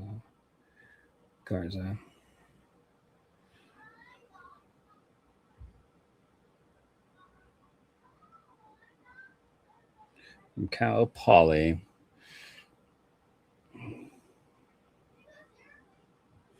So we have 5 more rounds to go. I'm going to be, in the past. So when I started off with this, it was just a voice message, and it was kind of nice because you would listen and be like, the Cleveland Guardians select number 47581, and then they would say who the player is, and then they would let you know if it was bloodlines. This is the son of so and so. I remember listening to the time that the San Diego Padres drafted Johnny Manziel. That's right, Johnny Manziel was called out on day 3 via the system. Like, it's just the weird things that could happen. John Wayne got drafted once. It was weird things could happen in those 30s and 40s of the draft. So, yeah, it was nice in that regard, though, because they'd at least tell you like who was drafted, who they're related to, so you would find out very quickly, like son of this scout, son of this coach, and that's when we'd also see a lot of those favoritism picks. Oh man, I just realized my video feed never updated, so it's been sitting there saying that we'll come back at 3:40. I guess I can just click the live button and it'll maybe jump ahead. What is even going on here? So they're interviewing someone right now, so it must be in a pause period. I don't know who they're talking to because, again, closed captioning doesn't work. So yeah, this is, like I said, you have, back in the day, it was first and second round, and then it was rounds 2 through 10, and then the last day of the draft was like rounds 10 through 50 or 60. What I missed? Mostly, I'm not sure if people can hear my daughter having a fit or not upstairs. That seems to be the biggest thing. Oh, that sounds fun. But yeah, I was just talking about how, like, back in the day, how crazy the draft was. Like, because right now we're in like a pause where it's like, like I remember sitting there following a draft, and the Padres drafted Johnny Manziel in like the 30s. Like John Wayne once got drafted. Like, it would call out a number and be like, we draft number 7475983. Josh Stevenson. Josh is the son of Miami's bench coach, and like they would always let you know. And then the last round is always like they do all of that, and they'd be like, and the Seattle Mariners would like to thank Commissioner Bud Selig and the entire crew for a well-run draft, and that's what they would do. But yeah, it was kind of nice. Adding minutes onto this entire marathon. It's kind of nice. Like in some respects, it's like I kind of like if I still did that, I might have like a different earpiece in each ear, even though that would really throw me off. Just to like listen to see like, oh, there's the connection there. Oh, yeah, I stopped doing that too. I stopped listening. I turned the draft off. I'm just following the tracker. Yeah, I mean, I don't even. I should just close it. There's no reason to have it run outside of like seeing right now that like nothing. I mean, the picks aren't happening right now. They're just re-showing some things on a video. No. Right, we're at another pause in it. Yeah, it looks like it. 2 more hits day for Stephen Kwan. Yeah, that's nice. What a huge development that would be if you get Stephen Kwan back to league average. Yeah. God, that would be massive. It would be massive, especially if he can play some center field, and then you got. Yeah.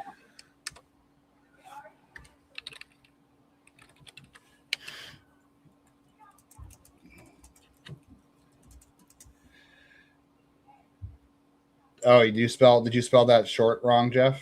Which short did I spell wrong? Ben Cleary. You spelled it clearly. Oh, I'll go fix it. That one's throwing you for a loop, man. That name is getting me. It is. Ben Clearly. Yeah, it's Cleary, right? So just Cleary. No, not like Beverly Clearly. Like, yeah. Cleary, right? Yes. I believe in you. Can do it. I don't know. Ben clearly broke me today. That was my break point. Yeah. You see that. That's okay. I mean, some of these. Like I said, the nows just aren't kind of popping like they did a year ago on these. So I'm kind of curious to see. Yeah, I think it's the timing of the draft. I think they totally screwed it. I think maybe some people will come back and watch. Tomorrow is the hope, but it's like Carson Lane's at 39 views. Alejandro Garza is currently at 0 views. Did you tag the word shorts on there? Because I found that difference. Yes, they've nope, I didn't hear. That's my problem here. For some reason, because I was trying to do too many things at once, I messed up the Garza one and did not put any tags on it, apparently.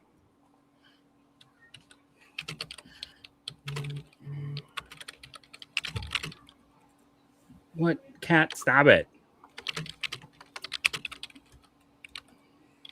Because my daughter is being insane, and I can hear from down here. My cat is like decided she's gonna come and hang out with me instead. And okay, so save that and then do this and come here. Cat, I'm going to take you away if you can't stop turning on the cap lock. Taking away where? I don't know. Just throw her down on the ground.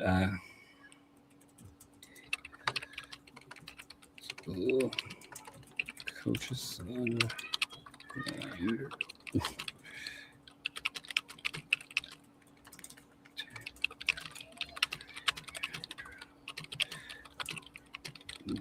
Garza.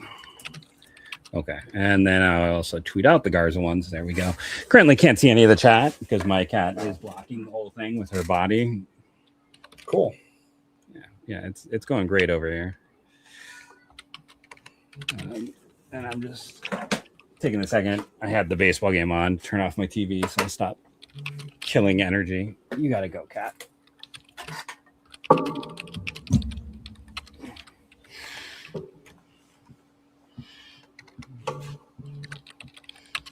Okay, I just updated Clearly, so go check Cleary and now see if I did it right. Person who's like, it still says it. It should now be, I think, fixed. Don't believe you. Darren Horn, okay, Coastal Carolina pitcher. I remember him. Yeah. Oh, yeah. There's a Ty Horn. There's a lot of horns in this draft. What's with that? Yeah. Way too much horn talk. Yeah, stop. Don't be horn.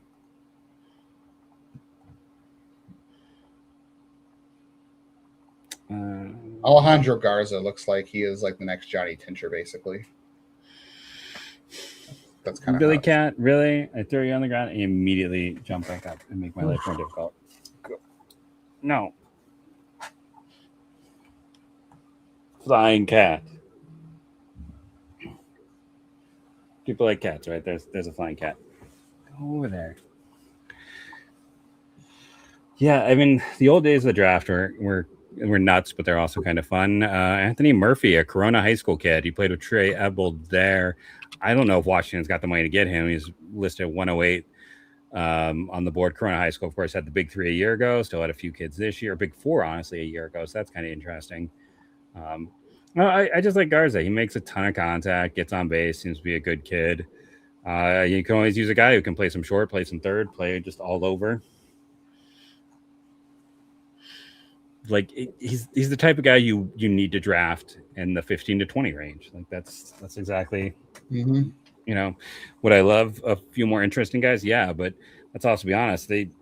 Any extra money they had, I think again I need to put together a sheet. I haven't done it yet, but it's like they maybe had 300,000 extra to spend in the draft through overage. It's like you take their overage money and you take the guys who are under slot, and I think all of that is going to get Savion Sims to close to a second round bonus. So I don't think they had any real room. It's like they can just offer guys 150,000. Someone like Alejandro Garcia, you're maybe like, I hate to say this, but I bet he's like sometimes they offer 50,000 or less. Like some of these guys are going to be smaller bonus signings that are because of internal depth and need, and that's what you kind of do in these rounds.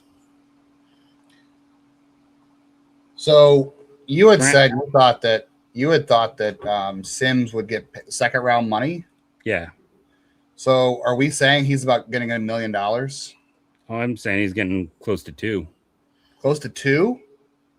Yeah. That's $1 million. That's more than $1 million overage then. Yeah, and they're gonna the slot in the 7th round is a 280K. Yeah, it's bad. I mean, okay, so Schmidt is also going to be over. His slot is 1.6. Does that 5% still account though? In that round? Do you still get penalized? How far over can you go in each round? I mean, it doesn't matter how much. It's just in the end. Oh, it doesn't matter in round. Okay. No. You can only go over. So it's okay. You can, you could give someone 10 million. They're gonna have to go. Wow, 1.8 million over the slot for that. Yeah, I mean, he might be closer to 1.7, 1.8, but still, he's getting at least the lowest number I would bet would be $1.5 million. Well, because we think Logan Schmidt's gonna get 2, right? Close to it, yeah, probably. Because that slot's 1.6. So yeah. Peterson's going to be at slot. Yes. Schmidt's going to be about 400,000 over, let's say. Broussard's going to be at slot. Cade Lewis is going to be at slot. Lucas Moore will be at slot. LaShawn's probably close to, if not maybe a little below. I think he's going to be at slot. Yeah. And then Sims, if you're saying, I was thinking he'd get $1 million. So that's 800K over. No, I'm betting. I think bare minimum for him is probably 1.5. That's a huge jump. Well, that would explain why. That would explain 8, 9, and 10. Yeah, I mean those guys are all getting 10K bonuses. Yeah, and I see the upside with Scott. Like we know the name from years past and what he can possibly be. But he's a senior sign still. He is, but like Pesca and Vilka to me are just like org filler guys. You're taking a shot on Bean from high school, and then Cleary, Descends, and Lane and Garza are all minor league filler. Like at this point, they're all minor league filler, and you're just hoping one of them winds up like giving you something. Because we're at the point of the draft where most of these guys are never going to play in the majors. Yeah.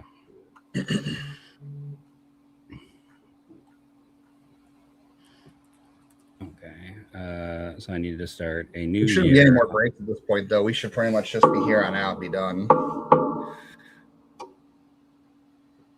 Let's do a duplicate, right? And then instead I come here and I do rename to 2026. So I'll just start filling this in now. So our first pick was at 19. And let's see. Yeah, I mean, this is kind of like I said, this is where it's the filler.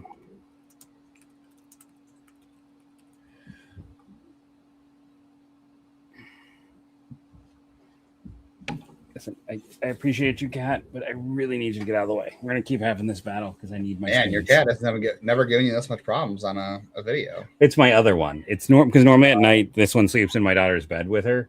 So now she's being like a bit of a pain in the butt because my daughter is being annoying and she just wants some attention. So let's see. Yeah, like last year they gave they gave 600,000 over slot to J.S. Lavalette, by the way.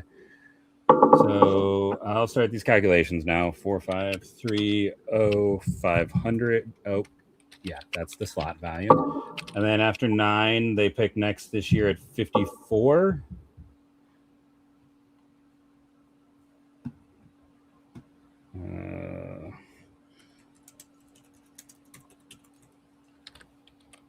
Why am I doing this? I don't need to do this. Come here. So we'll see what the total calculation is. So, or 59. And they had that. The value this year for that was 1,598,900. It's gonna be a little bit weird because they have less picks. Like last year, didn't they have like 2 bonus picks, right? So I'll have to figure that all out. Let's see. I must have missed one here. So after 59, no. So so it goes from 59 to 95 because of all those extra picks this year. Pirates took Grant Grovol. Yeah, I thought that was interesting here. Yeah, I mean he's a reliever for sure. He's pretty much, I think, got pretty much fastball. I don't know about the secondaries, but he's definitely a reliever to me. Dalton Wentz from Wake Forest. Yeah, he's been kind of a up and down. Yeah. Contact first type of guy. Yeah. They say he does have bat speed. I remember him getting to school, and I thought he was going to be interesting, but he's not really. He hasn't really had a lot of good years at Wake. Not what I expected him to be.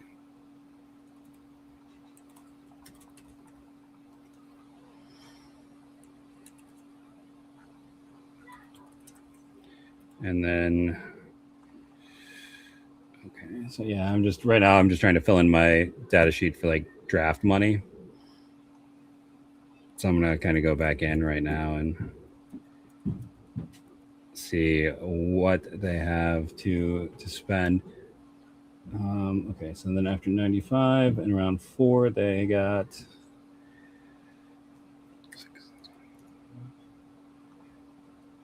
626. Let's be sure you're right. A few guys from that Troy team. That Troy team was the farthest a team from Troy had ever made it. Yeah. Hey, Gavin Guidry. That's Ron Guidry. Any related? I believe that's his son. Yes. I know Rashawn Galloway for some reason from Texas State, and I don't know why. I wonder if that's like an athletic kid that I saw at some point.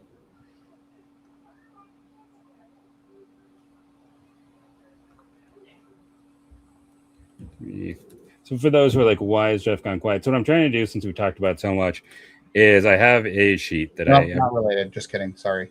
But Gavin Guidry was a guy at points who had some nice run, like some talk, I believe. Yeah. So I'm going through, and every year I've kept together a sheet, like basically what the picks are, what they're signing for, so we can kind of figure out what the monetary situation is. I'll have to stop a second because Cleveland's on the clock. Yeah. Let's see who's even left at this point.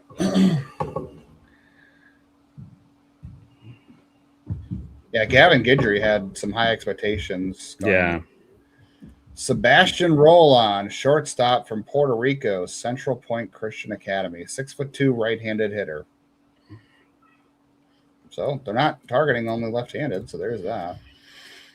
I'm not trying to bet he's young for the class. This birthday's not even listed here. 18. He just turned 18 in June. Yeah, in June. Another June birthday. Oregon commit, I should say. How many? The last 4 picks in a row have had June birthdays.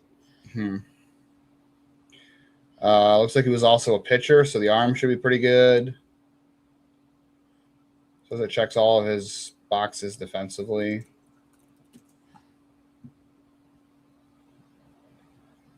Uh, 60-yard dash 2 years ago was 7:05. Exit velo 2 years ago was 90 miles an hour.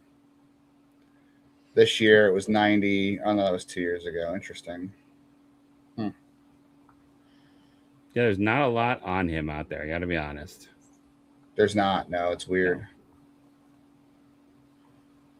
No. Born in Puerto Rico.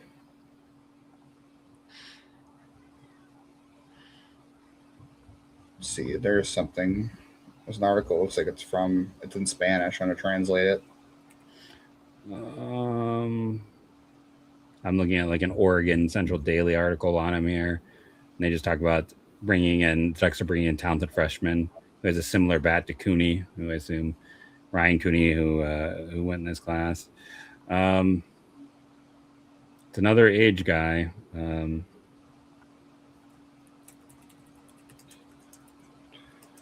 Cleveland officially Brigham Young University. Yep, they're building their own island.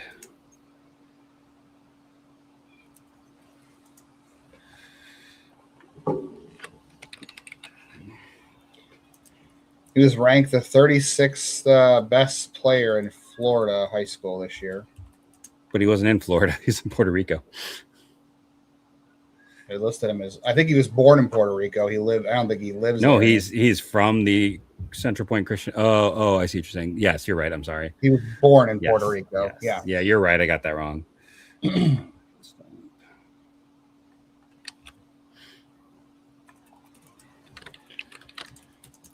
be surprised there's even any video out here on Twitter.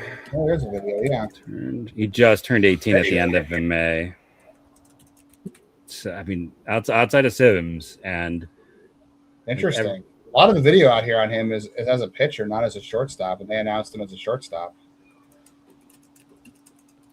Oh no, I'm sorry. They announced him as a pitcher. Okay, yeah, that makes more sense now. All the stuff's out there as a pitcher. Okay, that makes way more sense now. This says in 2024 his fastball was 88.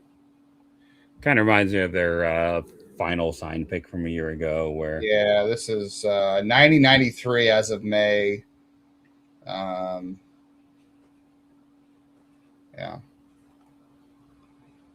Yeah, he's not as big. It's interesting because this Oregon article talks about him being a hitter coming in. So I don't know if he was supposed to be a two-way guy when he got to school or what. Yeah, he probably could have been. Yeah, I mean, if you look at the numbers, like it looks like he was good enough to play two ways. Phillies just took Matt Cantara. Remember him? Who was like as a catcher.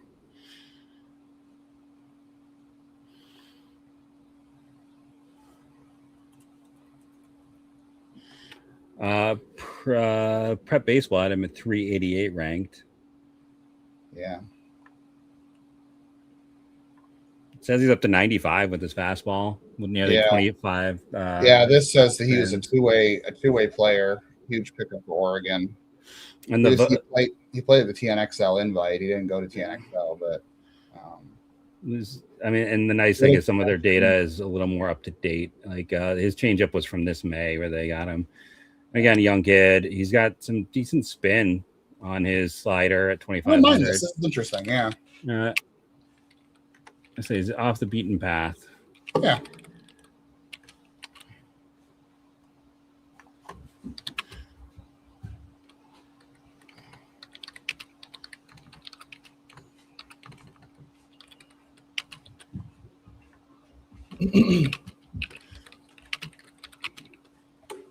Was that Central Point Christian?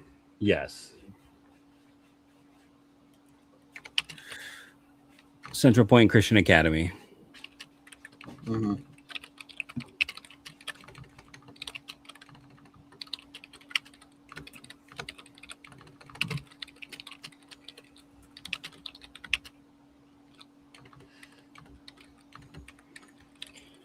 PG's got him listed at 6'2", and everything else I've seen says 6'1". So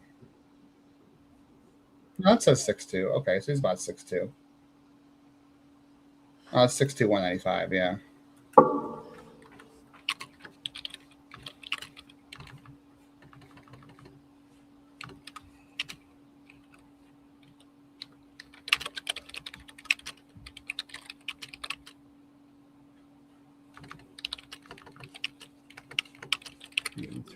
And this is 194, 500. Take those numbers this year. This year.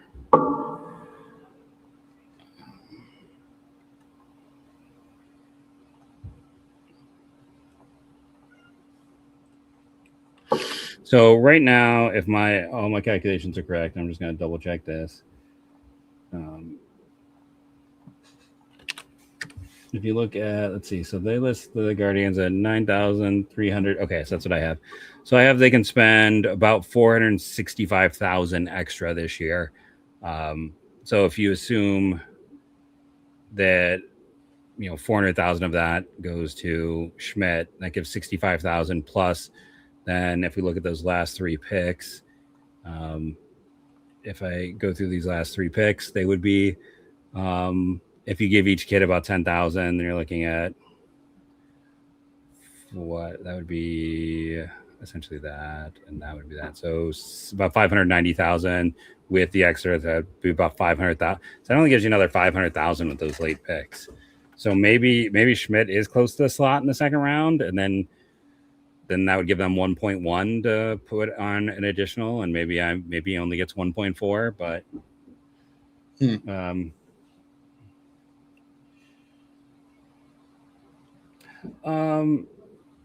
they took someone's like, what did I miss? They took a somewhat interesting young pitcher with their selection. I think they were asking further back today, not just this pick. Oh, I mean, it's. I mean, they went with a lot of names here. Took a lot of giant pitchers. Yeah, Matt Scott's a tall pitcher. Mario Pesca and Ryan Bilko were money savers as well. Pesca's 6'8", lost a lot of weight between his junior and senior year, and they call him the Italian Stallion. He stopped eating pizza, even though he's from the Bronx. That's kind of I mean, they took back-to-back New York kids with Pesca and Bilka from Miami. Jake Bean's an Ohio kid. He's from he's a Cleveland fan. It's the first time in a long time. Yeah. Taking one. Ben Cleary, Jeff's the bane of Jeff's existence as another contact-heavy shortstop. Eric Descends is the son of 14-year MLB pitcher Elmer Descends, Sacramento State. He's a gap-to-gap hitter who's kind of a utility outfielder. Carson Lane was a workhorse kind of pitcher for UNLV. Good fastball, extension, control issues, pitched in a really, really tough environment. Gaza is like a future coach, I'm guessing, because he's a small little spark plug type infielder that makes a lot of contact, never walks. For me, if you're looking in the double-digit rounds, this is the most interesting pick to me from rounds 10 to 16 is Sebastian Roll. And going with the high school arm, this area is good for me. Just kind of looking at the video that's out there in the write-ups. Like, I really like there's some things to be cleaned up in the delivery here, but he's, just turning 18. He can clearly throw a curveball. Looks like there's an ability to turn over a changeup. He's in the low to mid 90s already. Very decent delivery for the most part. Was a two-way player. Yeah, at this point, Roland's going to sign. Like, you're not taking the kid here. I don't think. I don't know. They are in the 16th round, so I guess it could be, but I think more than likely you'd probably sign him. I guess maybe there's some chance that they wouldn't, but that might depend on how the money with Savion Sims goes. Then again, it may not matter because this is I don't know. I think if you take a player like this here, you're probably hoping you can use some money to go over on the 150K to get him. They're really spending under. Like, Garza's not going to cost much. Lane's not going to cost much. Descends is not going to. Cleary, like, none of those guys are getting over the 150K, I don't think. The only guy that's getting the 150 is probably, I don't know, Jake Bean's getting the 150. Yeah, he might get the 150K. This is probably the only guy, I would say, in rounds 11 through 16 that's getting over the 150 is Roland. So yeah, I think that gives you a good chance to sign him. We'll see what Jeff says when he comes back, but I think that's the run here. I think you can sign him because he's the only guy at this section of the draft that you're gonna spend over on. Yeah. I mean, I got to look it up. I don't know if 2200 is that great on a fastball. I'd have to look to see comparisons, but I like the fact that he's a two-way player. So that tells me like a lot of good athleticism. He was going to play two ways at Oregon or is whatever. You like those kind of athletes for sure. Yeah, I think Cleveland for sure is going to clean up that arm action. He's a little bit delayed and there's a little herky-jerky, and it's things that could just be smoother, but he looks like a good athlete. So those are the kind of guys, again, you think you have a chance to make some adjustments with that could really help him. Tell you what, he looked like a pretty good athlete in the box, so I would like to see that, how that looks full-time on the mound. That's what I think is most interesting here. Yeah. The arm's on time. Yeah, I think it's just a couple things to smooth out. Let's see, I think Jeff's going to be back here shortly. I know he's still on mute, but he's probably fighting his cat again. No, I was doing the short. No, you weren't back yet, so I didn't know if you were fighting No, your it's cat. just We had a question about I kept messing up the short. whether or not they were going to sign Roland, and I said, well, this is probably the first guy in around 11 through 16 that's going to get over 150. So, I mean, I don't know. I think he's a 150 guy. you think? Yeah, I mean, he's not top 500 They anywhere. play two ways though at Oregon, which is No, I mean that's Oregon's not a great baseball program. Like all of their guys the have players they bad had junior drafted years. this draft. What? Look how many players got drafted from Yeah, Oregon. all after bad years, all after disappointing seasons. It's not a great baseball program. If you're a good recruit, you're not going to Oregon. Oregon doesn't get first rounders. They don't generate high picks. Like I think he's slot. I think he's full slot, but he's not a top 500 guy in Baseball America. He doesn't have any write up at all on MLB. He barely got listed on. He's the 400th best high school prospect according to Prep Baseball Report. Like that's the type of. It's like Munoz a year ago, and Munoz got 150K a year ago, didn't he? Okay, yeah. I think it's that same area. Like, yeah, 16th round, you can occasionally miss out, but like Oregon's not a baseball school. It's just not. Like they don't develop well. The young guys who go through there don't end up as high picks. Maddox Maloney was supposed to be one. He fell. I'm trying to think who that all contact shortstop was a few years ago. Like all these guys at Oregon. Jimenez. What? Jackson Menace? No, who's the other guy who was kind of like Maddox Maloney? He was a shortstop for them a few years ago. I can't remember who it was, but it's just not a great baseball program. I think it's the name in this round, by the way. We're in round 17. Josh Swink, that's Liberty. Yeah. We got Crew McChesney. I like McCarty English. Hideki Pranther. Do you think he's named for Hideki Arabu? Maybe. Or Hideki Matsui? No, Arabu's more famous, right? What? No. Javier Gorastola. John DeMozonio. Jacob Johnson. That's a really weird one. Yeah. Duke McCarron. That's a fun one. Yeah, a lot of names in this round. We don't use Duke enough as a name anymore, I gotta say. I know more dogs named Duke than his name. You think John DeMazzonio is Italian? Maybe. Just feels like he's from California, so maybe not. It just seemed like an Italian name.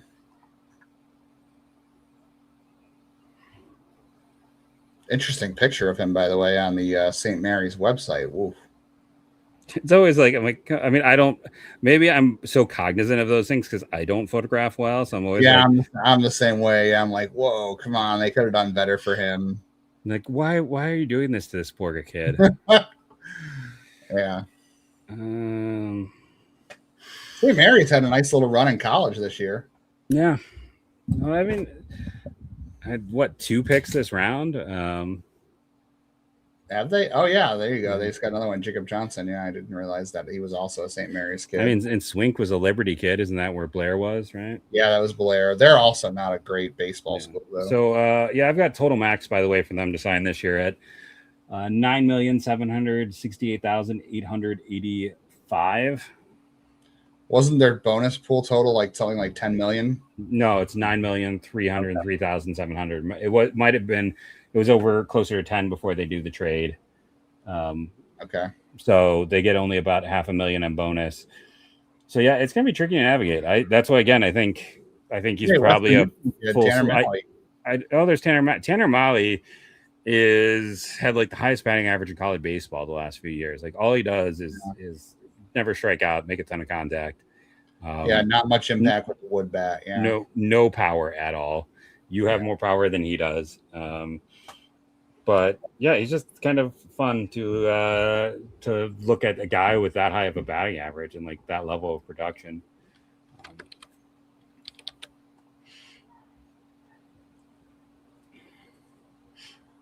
So yeah, I'm just kind of Richie Roman. Don't know that one. That's another Houston kid though. That's 3 players from the Houston program that got drafted this year for a school that's not, the best.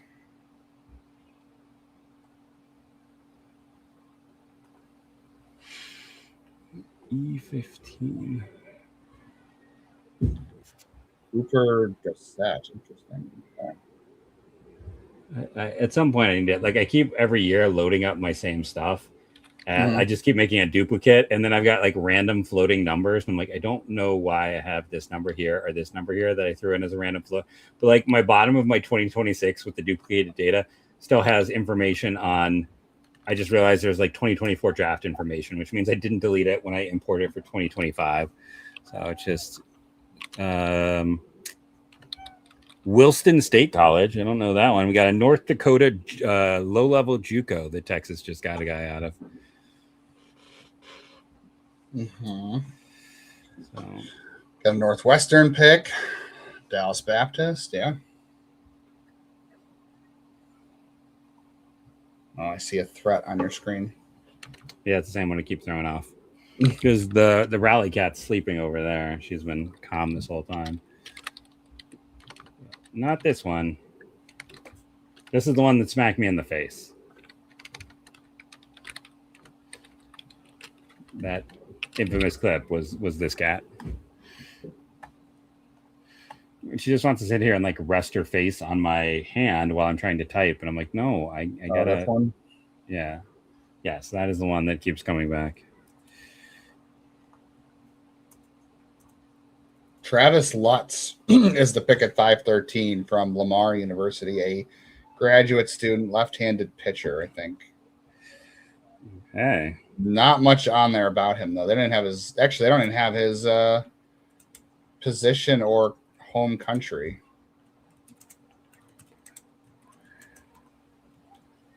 There's a Travis Lutz from Uniontown, Ohio, in case you're curious about that. They took Sims and wasn't he the last prep arm until they came and got this kid, right? Until they got. Yeah. So Travis Lutz is he's a 6'4" left-handed pitcher out of Lamar. He's moved around. He started Bradley, went to Illinois Central College. I don't know if he ever actually pitched there. Makes me think of the Lutz. Oh, Denton Lord to San Diego, so they're not signing him. So they're officially starting to punt picks. Yeah, I know. That's surprising. Especially because that system is full of old dudes, so they could really use just like using all their picks to get a little, This is a right-hander, so I have the wrong one. No, he bats left, throws right, so he has a right-hander. Yeah. Okay. This feels like a cheapo special. Oh yeah. Ooh, tell you what, he's got quite a changeup just from the highlights. That ball is that a knuckle? No, that can't be a knuckleball. That's got to be a changeup.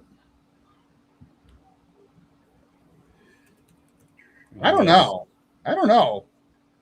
If you look at his name on Twitter and see if you see the videos I'm seeing, because that looks like it could be a knuckleball. And if that is, that's fascinating. So yeah, he went to Bradley and then he played. Okay, here he is. Here's a report for his under 16. Let me see if this is correct. Give me a second. It mentions a knuckleball twice, by the way. This says he at one time went to Illinois Central, which is, by the way, where Jim Tomey went, I believe. But I don't think he ever played there, or at least, you know what? I forgot they don't do JUCO stats on. You baseball cube. Yeah. Who was the Lutz? Remember, it was like a top prospect for. He doesn't have a baseball cube, from what it looks like. I mean, I found it. You did? Oh, yeah. I googled it. So he was at Illinois Central, then Bradley for 3 years, then Lamar. Pitched in the North Woods League. Was all right in the North. I'm in low ERA. Oh, he started out at a JUCO at Illinois Central. Already he'll be 23 next month. Same college as Jim Tomey, by the way, Illinois Central. It's like taking his kid, right? You should put that in your video.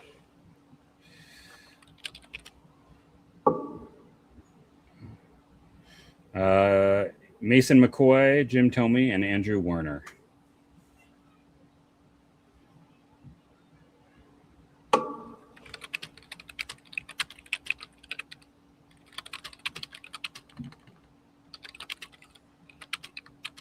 I mean, for a guy who's putting that in the pitching, tweet. I'm going to clickbait everybody. Okay, go ahead and throw that one out. God, the numbers are just kind of mediocre until this past year at Lamar, where he finally got his control aligned and missed more bats. But feels like a depth arm. Walks like a depth arm. Talks like a depth arm. It's likely a depth arm. He's a duck. It's a depth arm. Chance Ruby. Brewers took a local high school kid.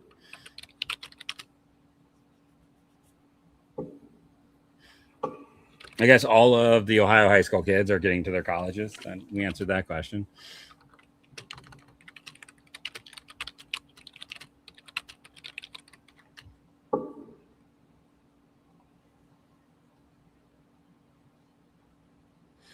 Look, he had good control this year at Lamar.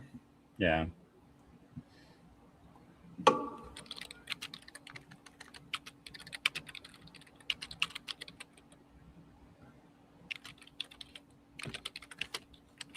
That's the only time he's really had it, outside of when he was at Jim Thome's college as well. Yeah. Jim Thome's college. That's what we should just rename it, Jim Thome's college. I mean, he is the most famous player from there, right? Yeah, Mason McCoy is probably number 2. People will be so mad about that one. Yeah, that changeup almost looked like a knuckleball. Did you see the video I was talking about? Yes, no? No, I've not yet. I was just trying to dig. He's from Peoria. He's a catcher, right-handed pitcher, and outfielder when he was Peoria is where Jim Thome's from, yeah. Yeah. Oh. Good chance he knows Jim. Battenville, actually. I'm telling you, man, that changeup though is wild. Just looking at the movement on this pitch, like it's almost like a Hunter Gaddis changeup. He got to 91, 94, so like he can throw enough to be in the minors. So that's cool.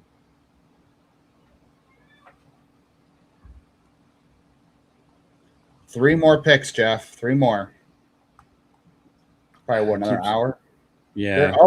The Rockies took Blake Bowen. He's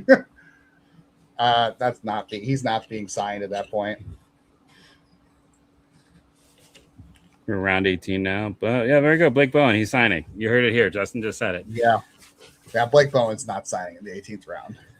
Yeah, he's signing. Justin said so. Yeah, that's what I just heard, right? That's what everyone heard. Yeah, totally. He's gonna take what's the 5% of what can they go over at this point? I don't even know. Well, here's the legitimate question with the Rockies. They went all college guys, which are typically a little bit cheaper. Tyler Bell could be some savings. They had a lot of picks. Daniel Jackson, Redeman, those guys are probably close to full slot. Natali could be under slot. Davis could be under slot. They do have to pay Tyler Putnam, but then they went high school guys and then 8th round senior signs in 8th through 10th. Then they came back with just kind of average. Like there's a small chance that they saved enough money to pull this off. They have a huge pool and they have not used it. Ortiz from Oklahoma State. He was a nice shortstop for them. He goes to the Nationals. Yeah, I guess it's have a $15.5 million pool, and if they use all of their secondary money, it's over 16. So, and they have not gone crazy. Tyler Putnam's their only like later high cost guy. So just saying there's a small chance here. I gotta go talk to Tyler Lutz, and I don't have a whole lot to say. What do you mean? He probably knows Jim Thome. Grew up in the same area. Because Jim is also from Peoria. Where did Jim go to high school?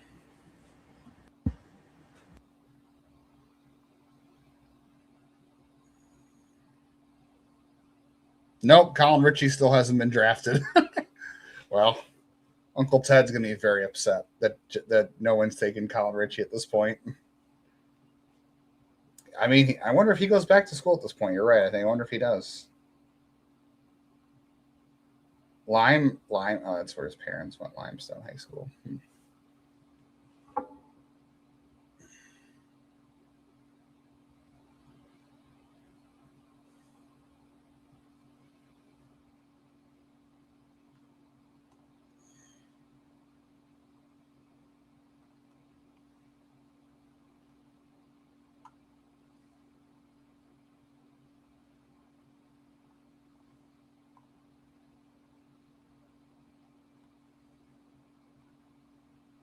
Yeah, we're getting to the point of the draft where you're going to see guys get drafted that won't sign. Malachi Washington to the Pirates in the 18th round. Yeah, no, that's another one where he is not signing because he's an LSU commit. So, yeah, we got at least 2 guys in this round who are not signing, and then the last round was another one. So, I do not think. What was it? 17.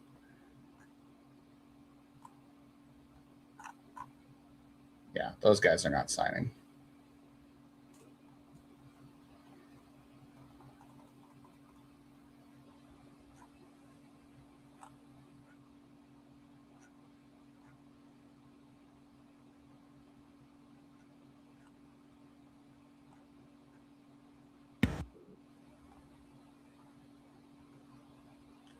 Got another one who's not signing. You got Malachi Washington to the Pirates in the 18th round. So, I think you're still on mute or something. There you go. Let's see. Yeah, Malachi Washington. That one I don't think. I mean, Blake Bones probably no chance either. But I do like Bear Mamak. Hey, there you go, Ethan Slade, one of your guys. Yeah. Ethan Stade was a super senior at Bowling Green, transferred there, massive extension, 6.5 feet of it to 7 feet of extension from the left side, low 90s. He played in the MLB Draft League. Heard about him from a buddy. He was a senior specialty guy who can, like I said, has really weird metrics.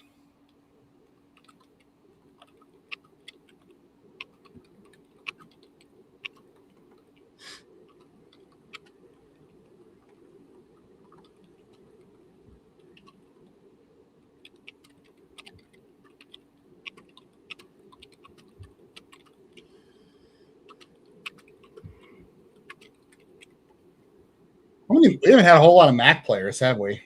No, we had the Toledo kid who went to the Twins, and we had the kid, the pitcher, who's been like on all the top like stats number stuff, who went to the Yankees.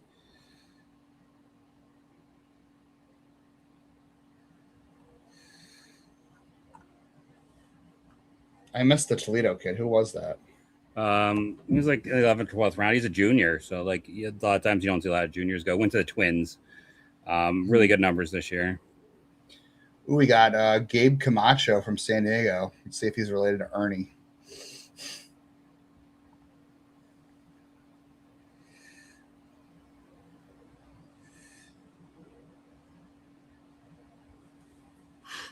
I'm not gonna. I almost put Travis Lutz from Lamar via Illinois Central, home college of Jim Tomey, but I'm gonna give this kid his own time. I'm not gonna be a jackal. Well, I did the tweet on it, so it's fine. Yeah. No, Gabe Camacho not related to Ernie.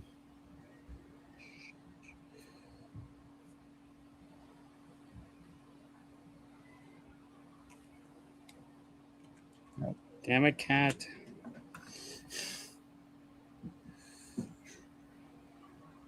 It's like walked on every keyboard from my computers on the way across. Let's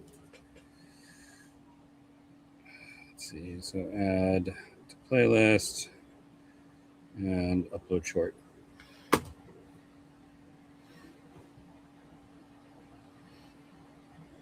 Nope, no Colin Ritchie yet. I don't know if you mentioned that. I did, yeah. I said Uncle Ted's gonna be very upset. Uncle Ted is just Uncle Ted thinks he's better than Rock Chalowski.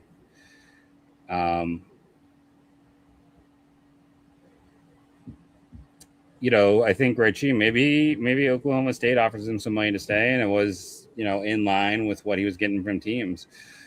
But I would argue with that profile, you really want to get to college. That's a profile that does not age well. Yeah, next year's a comp B, since they had a comp A. It's every other year, it flips back and forth. And then it's in reverse order of schedule. So that's why they had the highest comp A, because they had the best record. Not schedule. It also depends on what the draft will look like next year in the new CBA. Valid. There probably won't be a draft because we're going to lose the whole year. So then it'll suck in 2 years when it's a double draft and it's just super talented and we have a comp B instead of a comp A. Unless that means instead we get a comp A and we just skip the comp B that year.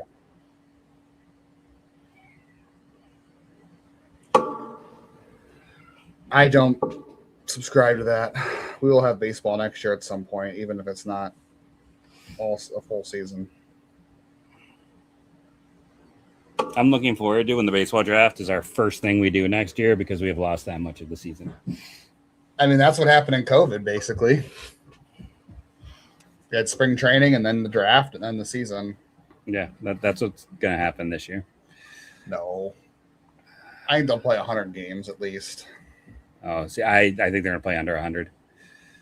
In 94, they played. In 95, they played 100.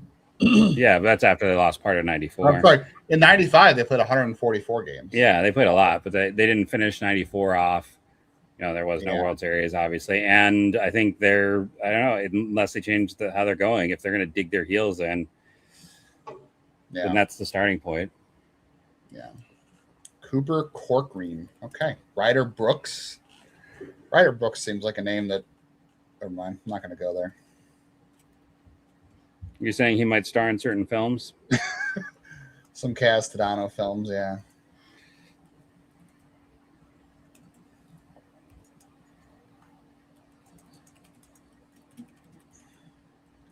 Hey, there's one Milwaukee Brewers writer out there that says he wants to end the Futures game. So you've got someone you could be friends with. And it's because I was typing. I was like, with lots of innings and Brewers.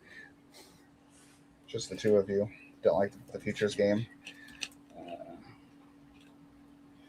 I don't even know. There's some crotchety old writers here in Milwaukee. I mean, I don't need it to end. I just don't really care about it.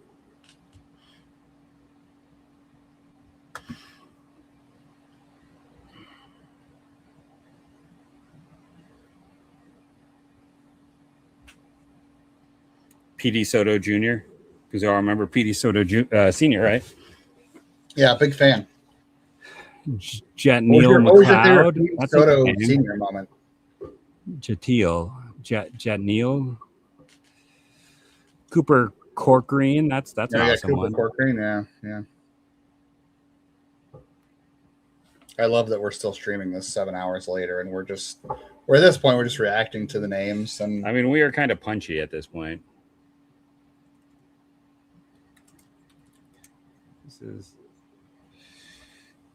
The Reds took Matt Patanowski. Giving it to the local kid who they clearly cannot sign. Who's not going to. The Reds cannot sign him. No, that's a zero. Yeah. So you got at least 3 guys in this round who are not signing.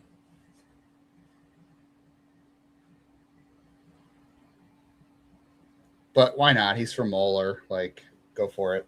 Yeah. He's going to Ohio State, right? Kentucky. Oh, he's going to Kentucky. Parker Dillhoff, another UNLV kid. Okay. His name's Parker Dillhoff. Hey, my son came on yesterday and talked about how this is the Pickle podcast. And he's going to talk about pickles. And now we get a guy named Dill. Yeah. And hey, the name Parker has worked out pretty good for Cleveland this year. So born in Cincinnati, a third Ohio kid. Okay. Went to high school at Lebanon, Ohio. As of April, he had the highest ground ball rate in college. So there's that. Looks like in 2023. That's just interesting. It's yet another Ohio kid. He's bounced around a lot. Yeah. This one says a 6'4" in August at UNLV. He was up 98. He was up to 98. So Wichita State, Louisiana Lafayette, West Virginia, it's the draft league, and then Nevada, Las Vegas. Northwest Florida State College. Let me go put him into Baseball Cube. What am I doing? Yeah. 6'4", 240, big kid.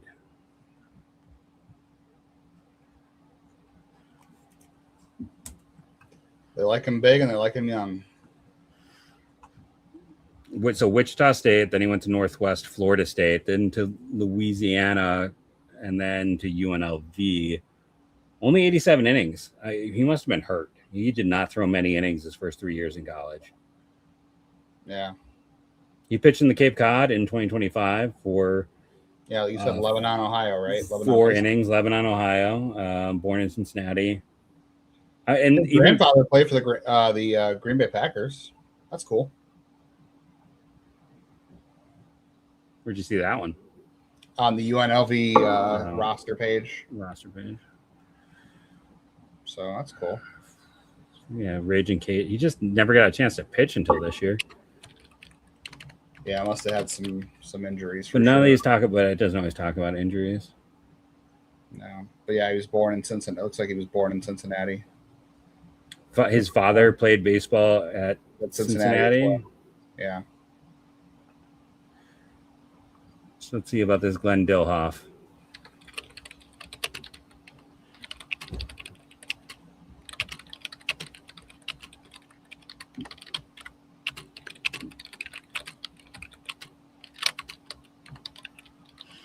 It's interesting. You can't find a lot on Glenn Dilhoff. According to the Rebels website, he went to Chaminade High School, that one in California. Chaminade? Oh. Chaminade. So he also, that's interesting, but he went to University of Cincinnati. Dad went to university.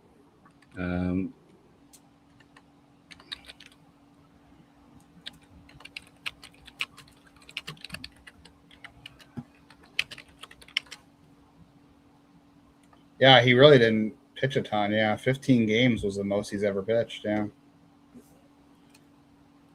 Definitely missed some bats this year, though.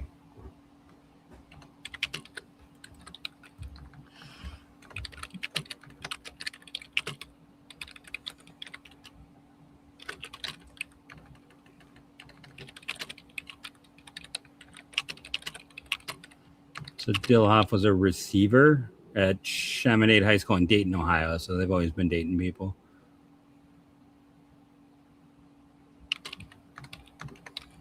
But I mean, I can't even find like any reference of him actually playing in a game. Maybe the SID at UNLV got him confused with somebody else. I don't know. No, I mean, I'm finding a Packers thing that's talking about him, but I can't find anything deeper than that. Like something for the 1955 Packers. I don't know if it's just so old.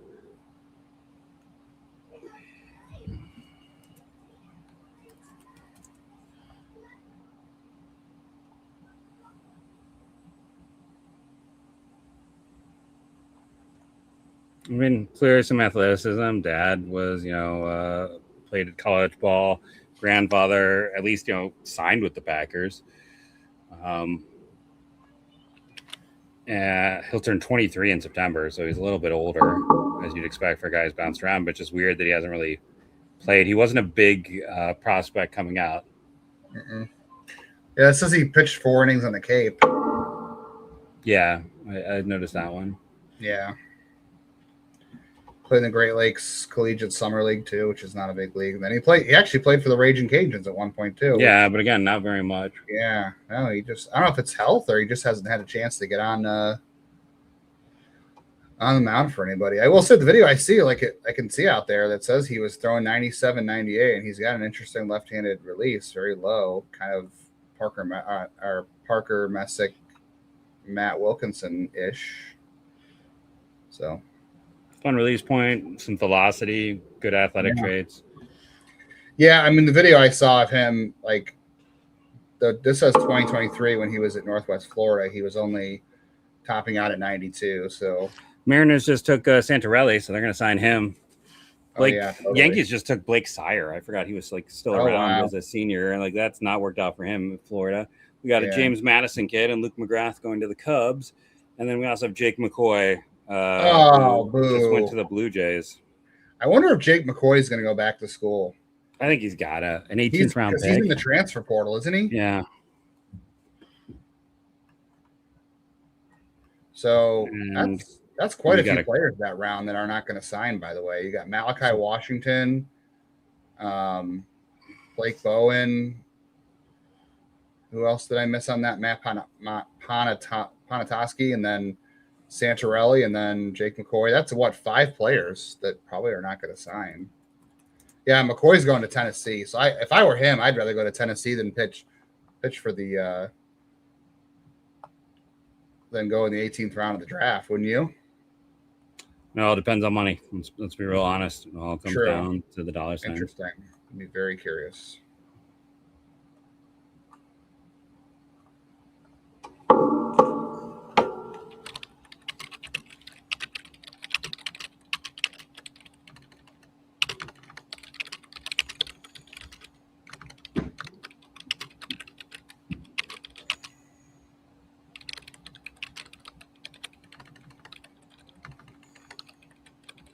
It's just funny. Like, here's a whole article about Dilhoff, where it's like, he's coming into his own. His velocity came late. He hasn't had chances to pitch his last 2 stops.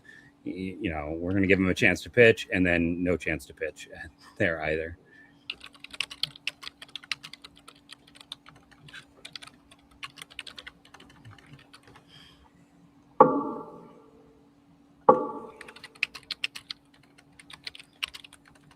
You say he's up to 97? I saw one video I retweeted that said he was 97, 98, but a lot of it's been like 91, 92, 93. So here's a TikTok where he discovered how Parker Dilhoff expertly tunnels pitches.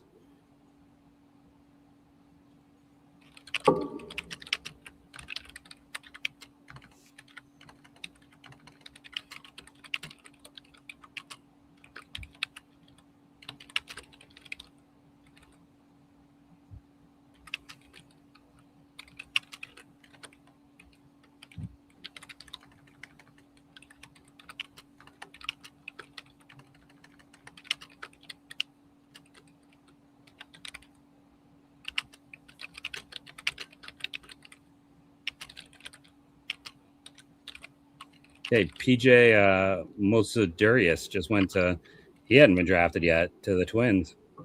The shortstop from Arizona State. Okay. Oh, you got your first Wright State kid, Andrew Duncan, to the Pirates. What? Andrew Duncan to the Pirates out of Wright State, 19th round. Oh, mine's not updating, I guess. Yeah. Andrew Duncan. Nice to see another Ohio kid.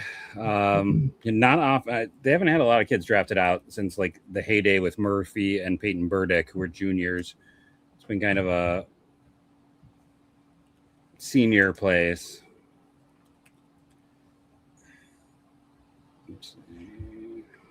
Carlos had said the Mariners were the first team to take, or the last team in the draft to take a prep player. 17 high school picks before they took a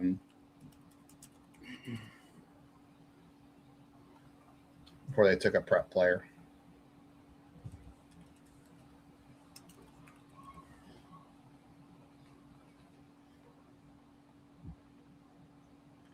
And I cannot find Andrew Duncan in here.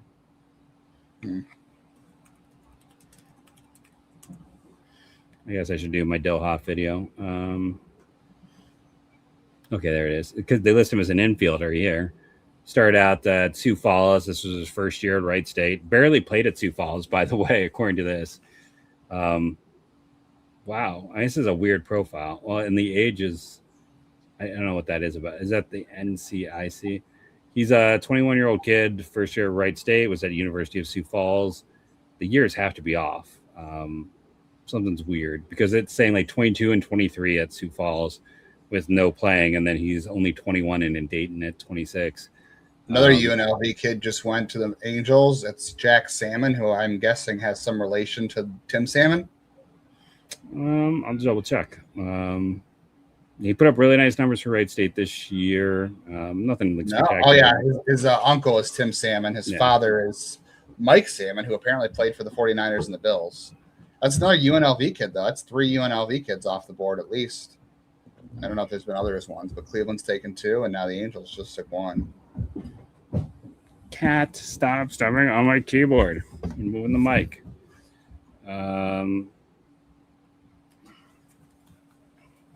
Well, I should do Parker Dilhoff. Yeah. Go be a Dilhoff.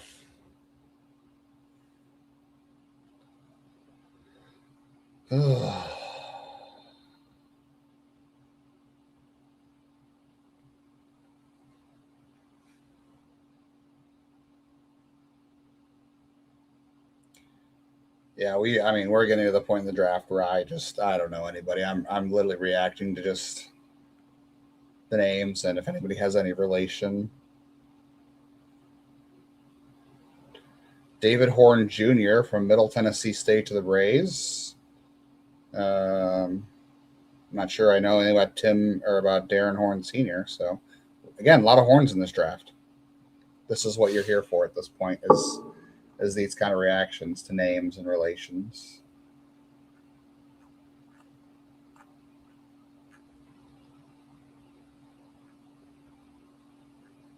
Yeah, I found it interesting. All those names in the last round, they're definitely not going to wind up.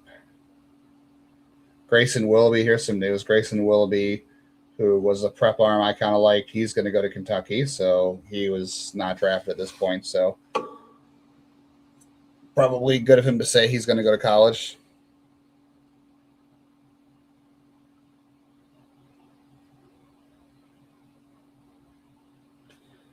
Yeah, you're getting to the point too where you're doing a lot of favor picks, like the Reds taking the kid from Moeller, and then the Angels taking Tim Salmon's nephew. Like these are all just filler picks at this point and favors. I find it interesting. I guess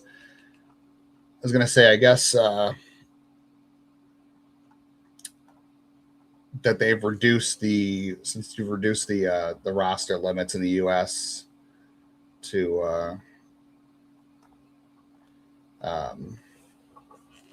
here's some breaking news. According to MLB Central, Uniker Caceres coming to Lake County, so expect Aaron Walton and Nolan Schubart to be going up.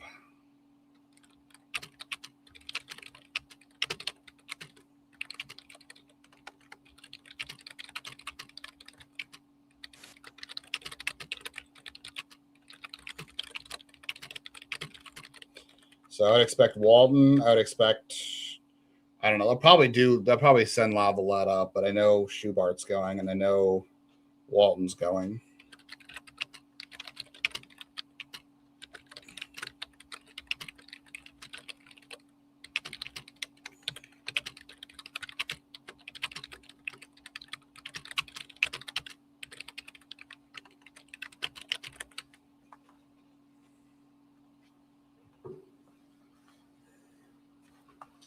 That's exciting. Having Uniker Caceres at high A will be a lot of fun.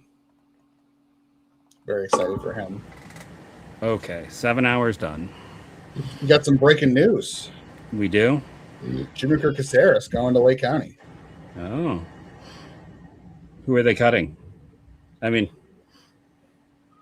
well, I think we're going to see Aaron Walton. This is going to be when they move Walton and Schubart and probably Jace Lavalette to Double A. You think they'll move Lavalette as well? I do. That's what I've heard. People have told me that they think Jace will be part of that group. Okay, interesting. There's some guys in Akron they can move down or cut. Well, they'll either demote or cut. Yeah, so because Akron has guys like Tyrese Turner, who has played some outfield now. They could move Juan Benjamin back down. You know what I thought was funny the other day, and this is not great for Columbus and not great for him, but Cam Walty is up with Columbus right now, which tells you not great things about Cam Walty and not great things for the pitching depth in Columbus.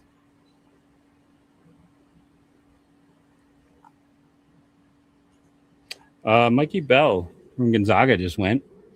Our senior went to the Giants. We had our third SUNY Big N player with Jackson Mitchell. Hudson Devon is not signing with the Royals, so that's a fun pick there.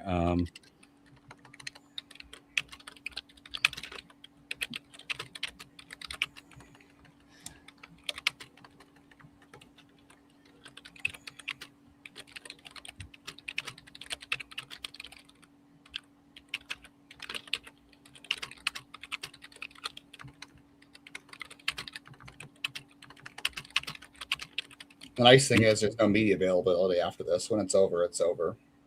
Yeah. Media availability tomorrow. Which I'm going to miss because we're doing... I put off my birthday for the draft. Tomorrow we're doing stuff for my birthday.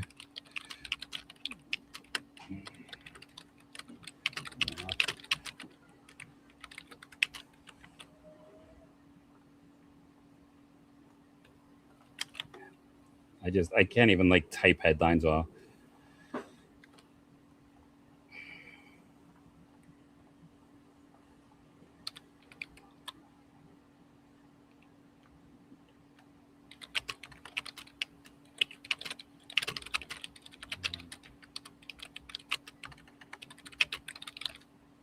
Okay.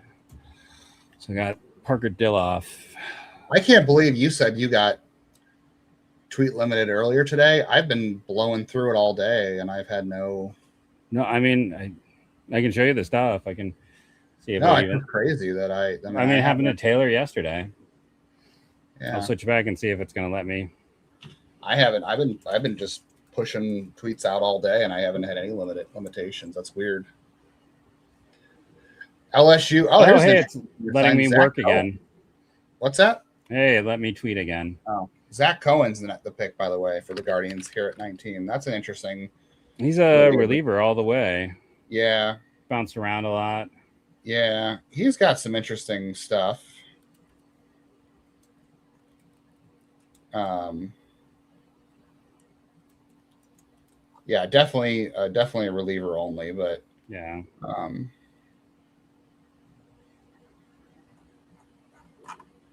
Definitely some interesting stuff. Low to mid 90s.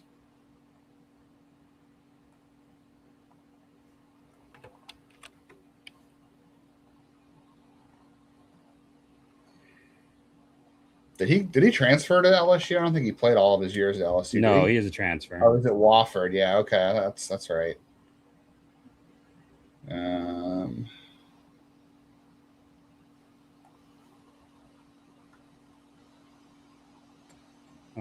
Yeah, he was a kid who's bounced. I feel like he had another stoppage in between. I'm just going to pull up. Tell you what, he can fill the strike zone up, though. He did not walk a lot of guys at LSU and struck out some batters. Didn't have a great year ERA-wise, but gave a lot of hits. But, man, he misses some bats, that's for sure. And I know LSU didn't have a great year, but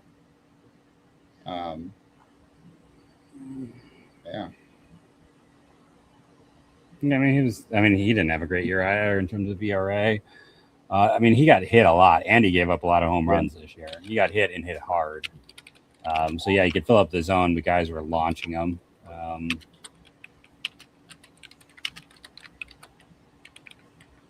Undersized, 5'11", just turned 23. So another, like, he's a depth reliever. Like, so when someone like Cam Walty might be out of time, like, this is, you know, it's the same thing. Like, you know, you talked about,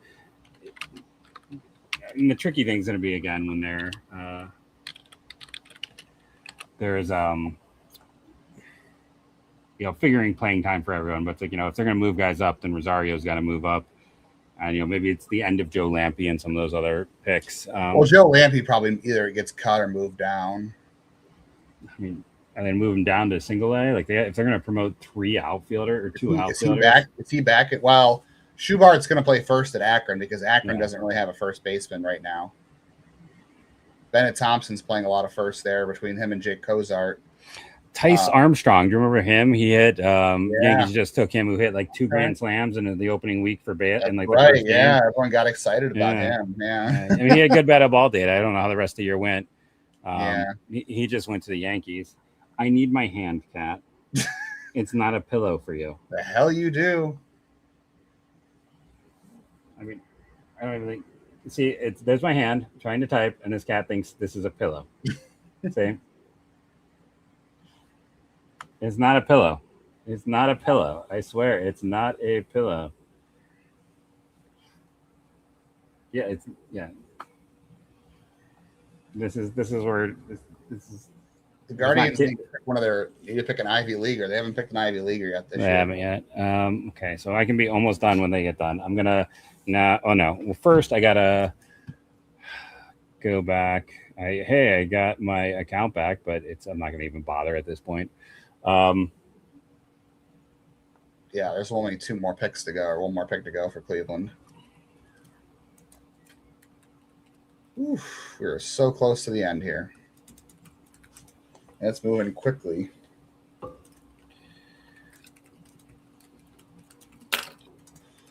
And guess what? We still have an episode to do. I could probably do the solo. I could probably do the weekend of games if you want. I might bother you to do solo tomorrow, so I don't know. Oh yeah, that's fine. Since I'm doing birthday stuff, put off for tomorrow.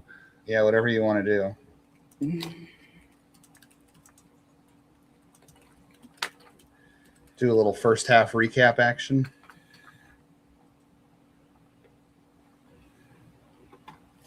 Cat, it's bad enough you want to do this. Now you're gonna start grabbing things. Your cat's tired of the draft too. Yeah, she's it. Oh my god. Okay, so I got this one done. They need to go back to chopping this up over 3 days again. This is crazy. So, okay, I'll pause this. Are you going to do? Okay, he's doing it short. Okay, Clayton Freshcorn. Oh, I didn't see that one. Oh, I can't believe people are still even tuning into us at this point. We have almost nothing to offer but jokes and reactions. See. I don't know. Zach Cohen had some really nasty changeups out there at LSU. We'll see. We'll see what he does. I don't know. 17 games this year, 22 a year. They didn't pitch a whole lot out of the bullpen. Oof, a lot of home runs this year. Man. Hit very hard. That tells you why maybe they see some developmental stuff there.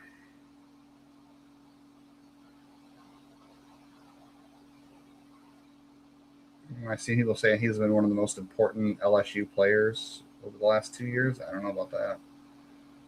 Got hit hard. The ERA is not good.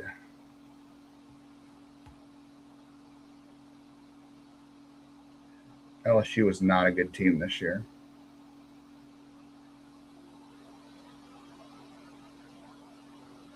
Looks like a guy who gets into a lot of extension with his delivery as well. Cleveland almost never takes guys that don't have good extension in their delivery anymore. That's almost like a staple. All right, we're on to round 20. We are on to the end. This is it. We have Luke Bard out of Houston Christian to the Dodgers. I need to see if that's Luke Bard pitched. Oh, this is Jake Bard's kid, maybe? Oh, it's Josh Bard's kid. That's cool. Yeah, we're just getting to the part where I'm like, oh, I know Cole Travers. I know that name. I don't remember why. Did you see Josh Bard's kid? Josh Bard's kid. The Dodgers. Yeah, Luke Bard. Yeah, I think Josh Bard still coaches for them. Connor Fennell from Vanderbilt. Connor Fennell's an interesting one. He only throws like 89, 91, but he has like some of the weirdest release metrics on his fastball. So his fastball misses way more bats than it should. Yeah, I believe Josh Bard is still coaching for the Dodgers, if I'm not mistaken. Yeah, he's their bullpen coach.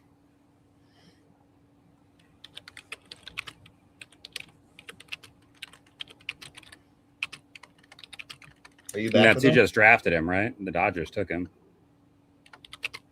Yeah.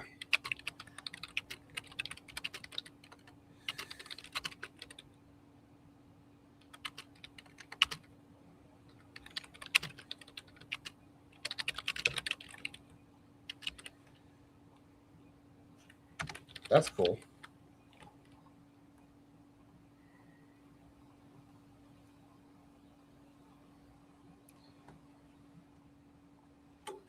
Connor Fennell's an interesting pick. I mean, the White Sox need to stop having good, interesting picks.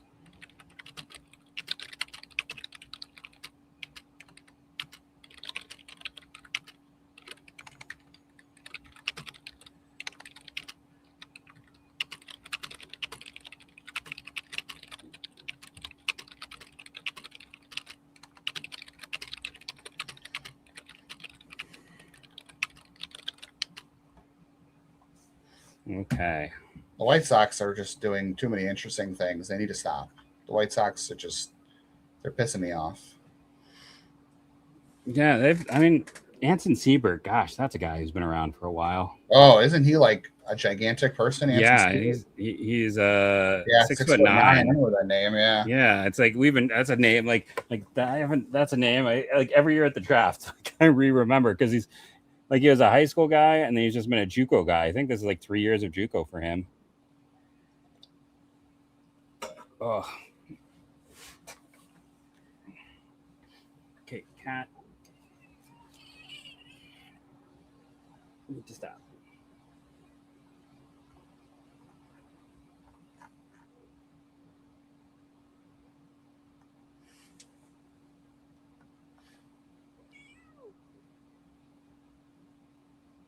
Why don't you go play with the kids?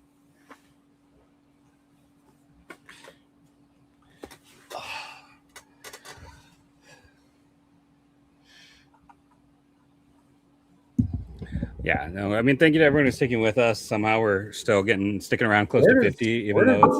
What school did Luke Bard even go to? This is HCU. What is HCU? Do you even know what college that is? Let me put him in Baseball Cube. Luke Bard, catcher, MCW, Houston Christian College in the Southland Conference. Okay. Oof. 4-year player. Didn't really do too much as a freshman, but he's been a part-time player the whole time because it's like only 138, 124. Play, but it's a courtesy pick. Well, no, he played like 39 games, 44 games, so he's playing in all the games.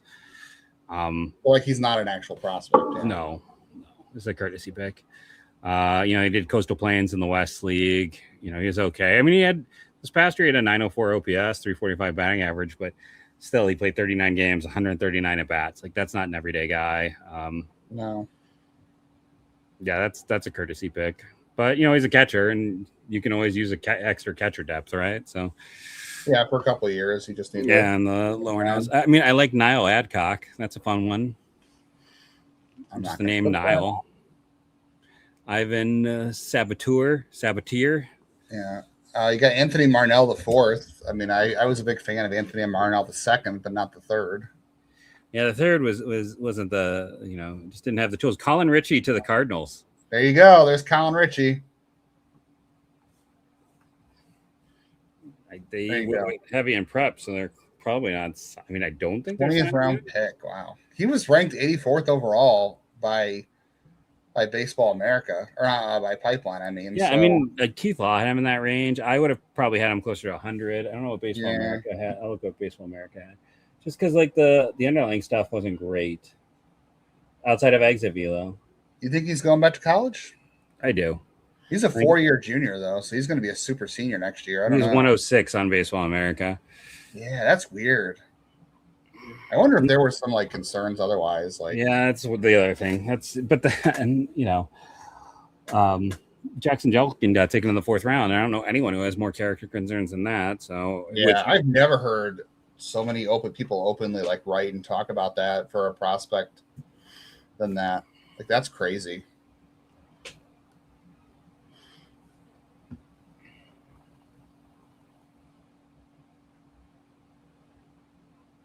No, I don't want a dog, man. Dogs are too much work.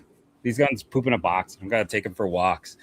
I got 2 young kids. I got and this podcast and everything else. I don't have the time for a dog. We just got done dog sitting my mother-in-law's dog for like the last 2 weeks, and we're soon to get our own. So there you go. I'll balance you out. We'll have the dog. All right, Guardians are coming up here. Did I not upload the Zach? Oh, it just hasn't refreshed. Got a Northeastern kid. You got an Austin P kid. Bishop. Why does that name sound? Why does that school sound familiar? Bishop Barat High School. Why do I feel like Cleveland has taken someone from there before?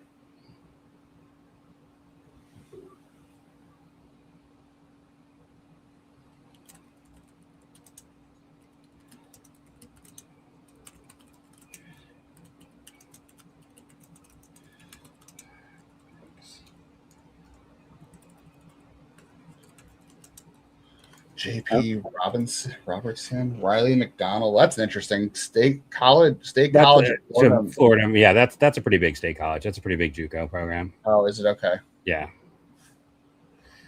Bishop. Something about Bishop Barat High School sounds familiar though. I'll look and see. I mean, let's see who. Oh, it's a high school, right? So. Yeah. Okay, but he's in the draft, so Baseball References might better go for this one. Dan Vogelbach's from there. Chris Johnson, Blaze Alexander, Adam Pyatt. So Cooper Schulte. Cam Schulte, Cooper Schulte, you know. Cooper Schulte.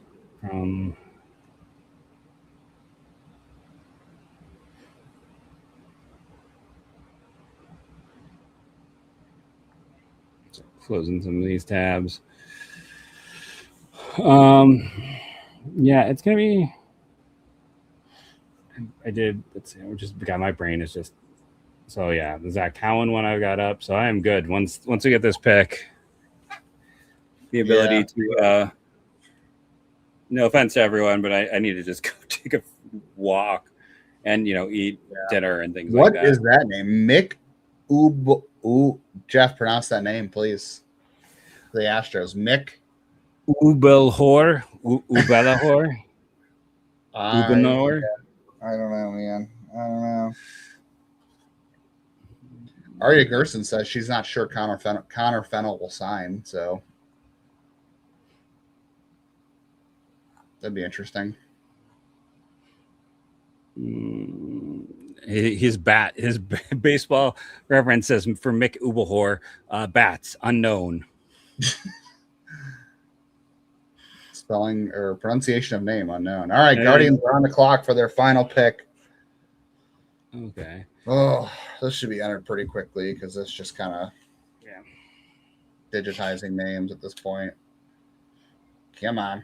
Last year they did send the 20th overall pick on a guy they couldn't sign. So we'll see. There's a chance that they could do that again this year. That's true, yeah. Where this could be like, I don't know, you can't take James Clark because his name was taken out, but who's my highest rated player left then? It's they're going to take Archer Horn right here. Parker Coley from Arkansas, another pitcher, a senior. Parker Coyle, I should say. That's a pretty good name for a pitcher, Parker Coyle, right? Yeah, why not?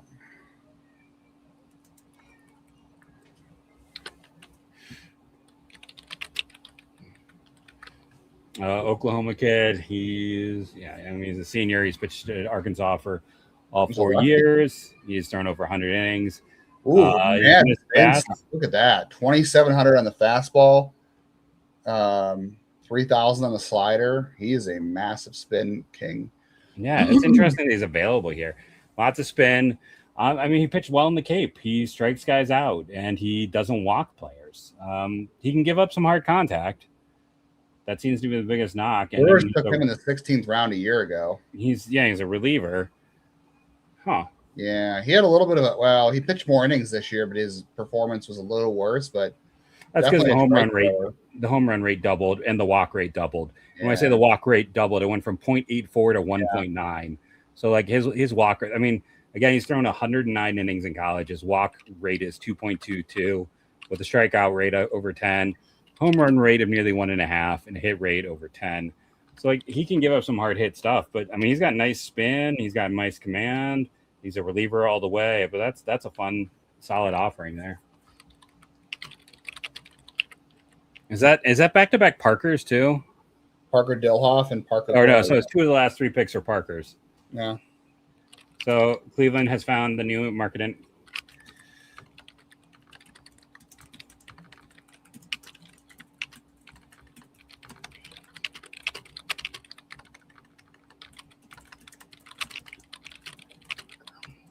I will say, as like a teacher, this is also definitely a range where Parker kind of hit. It's Parkers and anything that ends with din.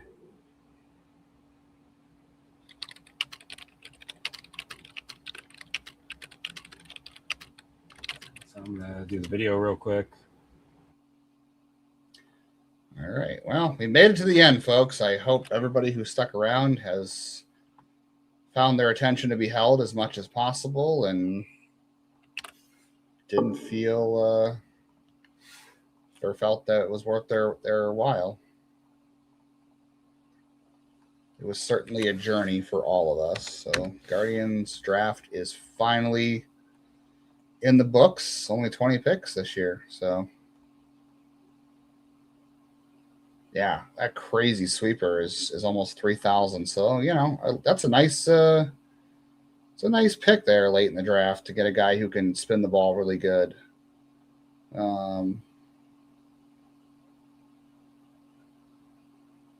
Huge strike rate overall. I mean, he's in the zone a lot. He might want to be in the zone a little bit less. And maybe the Guardians also just thought that hey, the Brewers took him a year ago. The Brewers are really good at this thing, so let's take a shot on him and see what happens. So, I mean, I wouldn't be against that strategy either because the Brewers know a lot about what they're doing. So,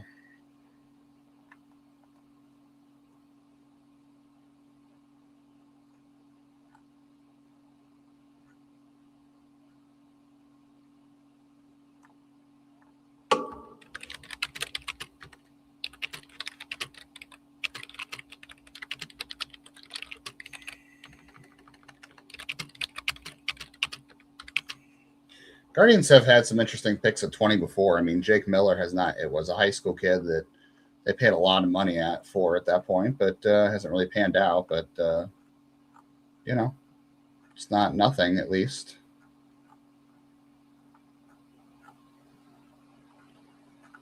But, the draft is finally over. 13 pitchers and 7 hitters later, the Guardians have their 2026 draft class.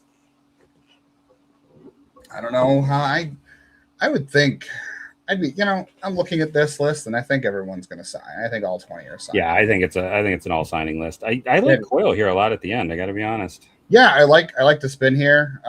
If they can help him add some velo and maybe get hit a little less hard in the zone, there's a useful left-handed reliever there for sure. I mean, I didn't even realize he was a lefty.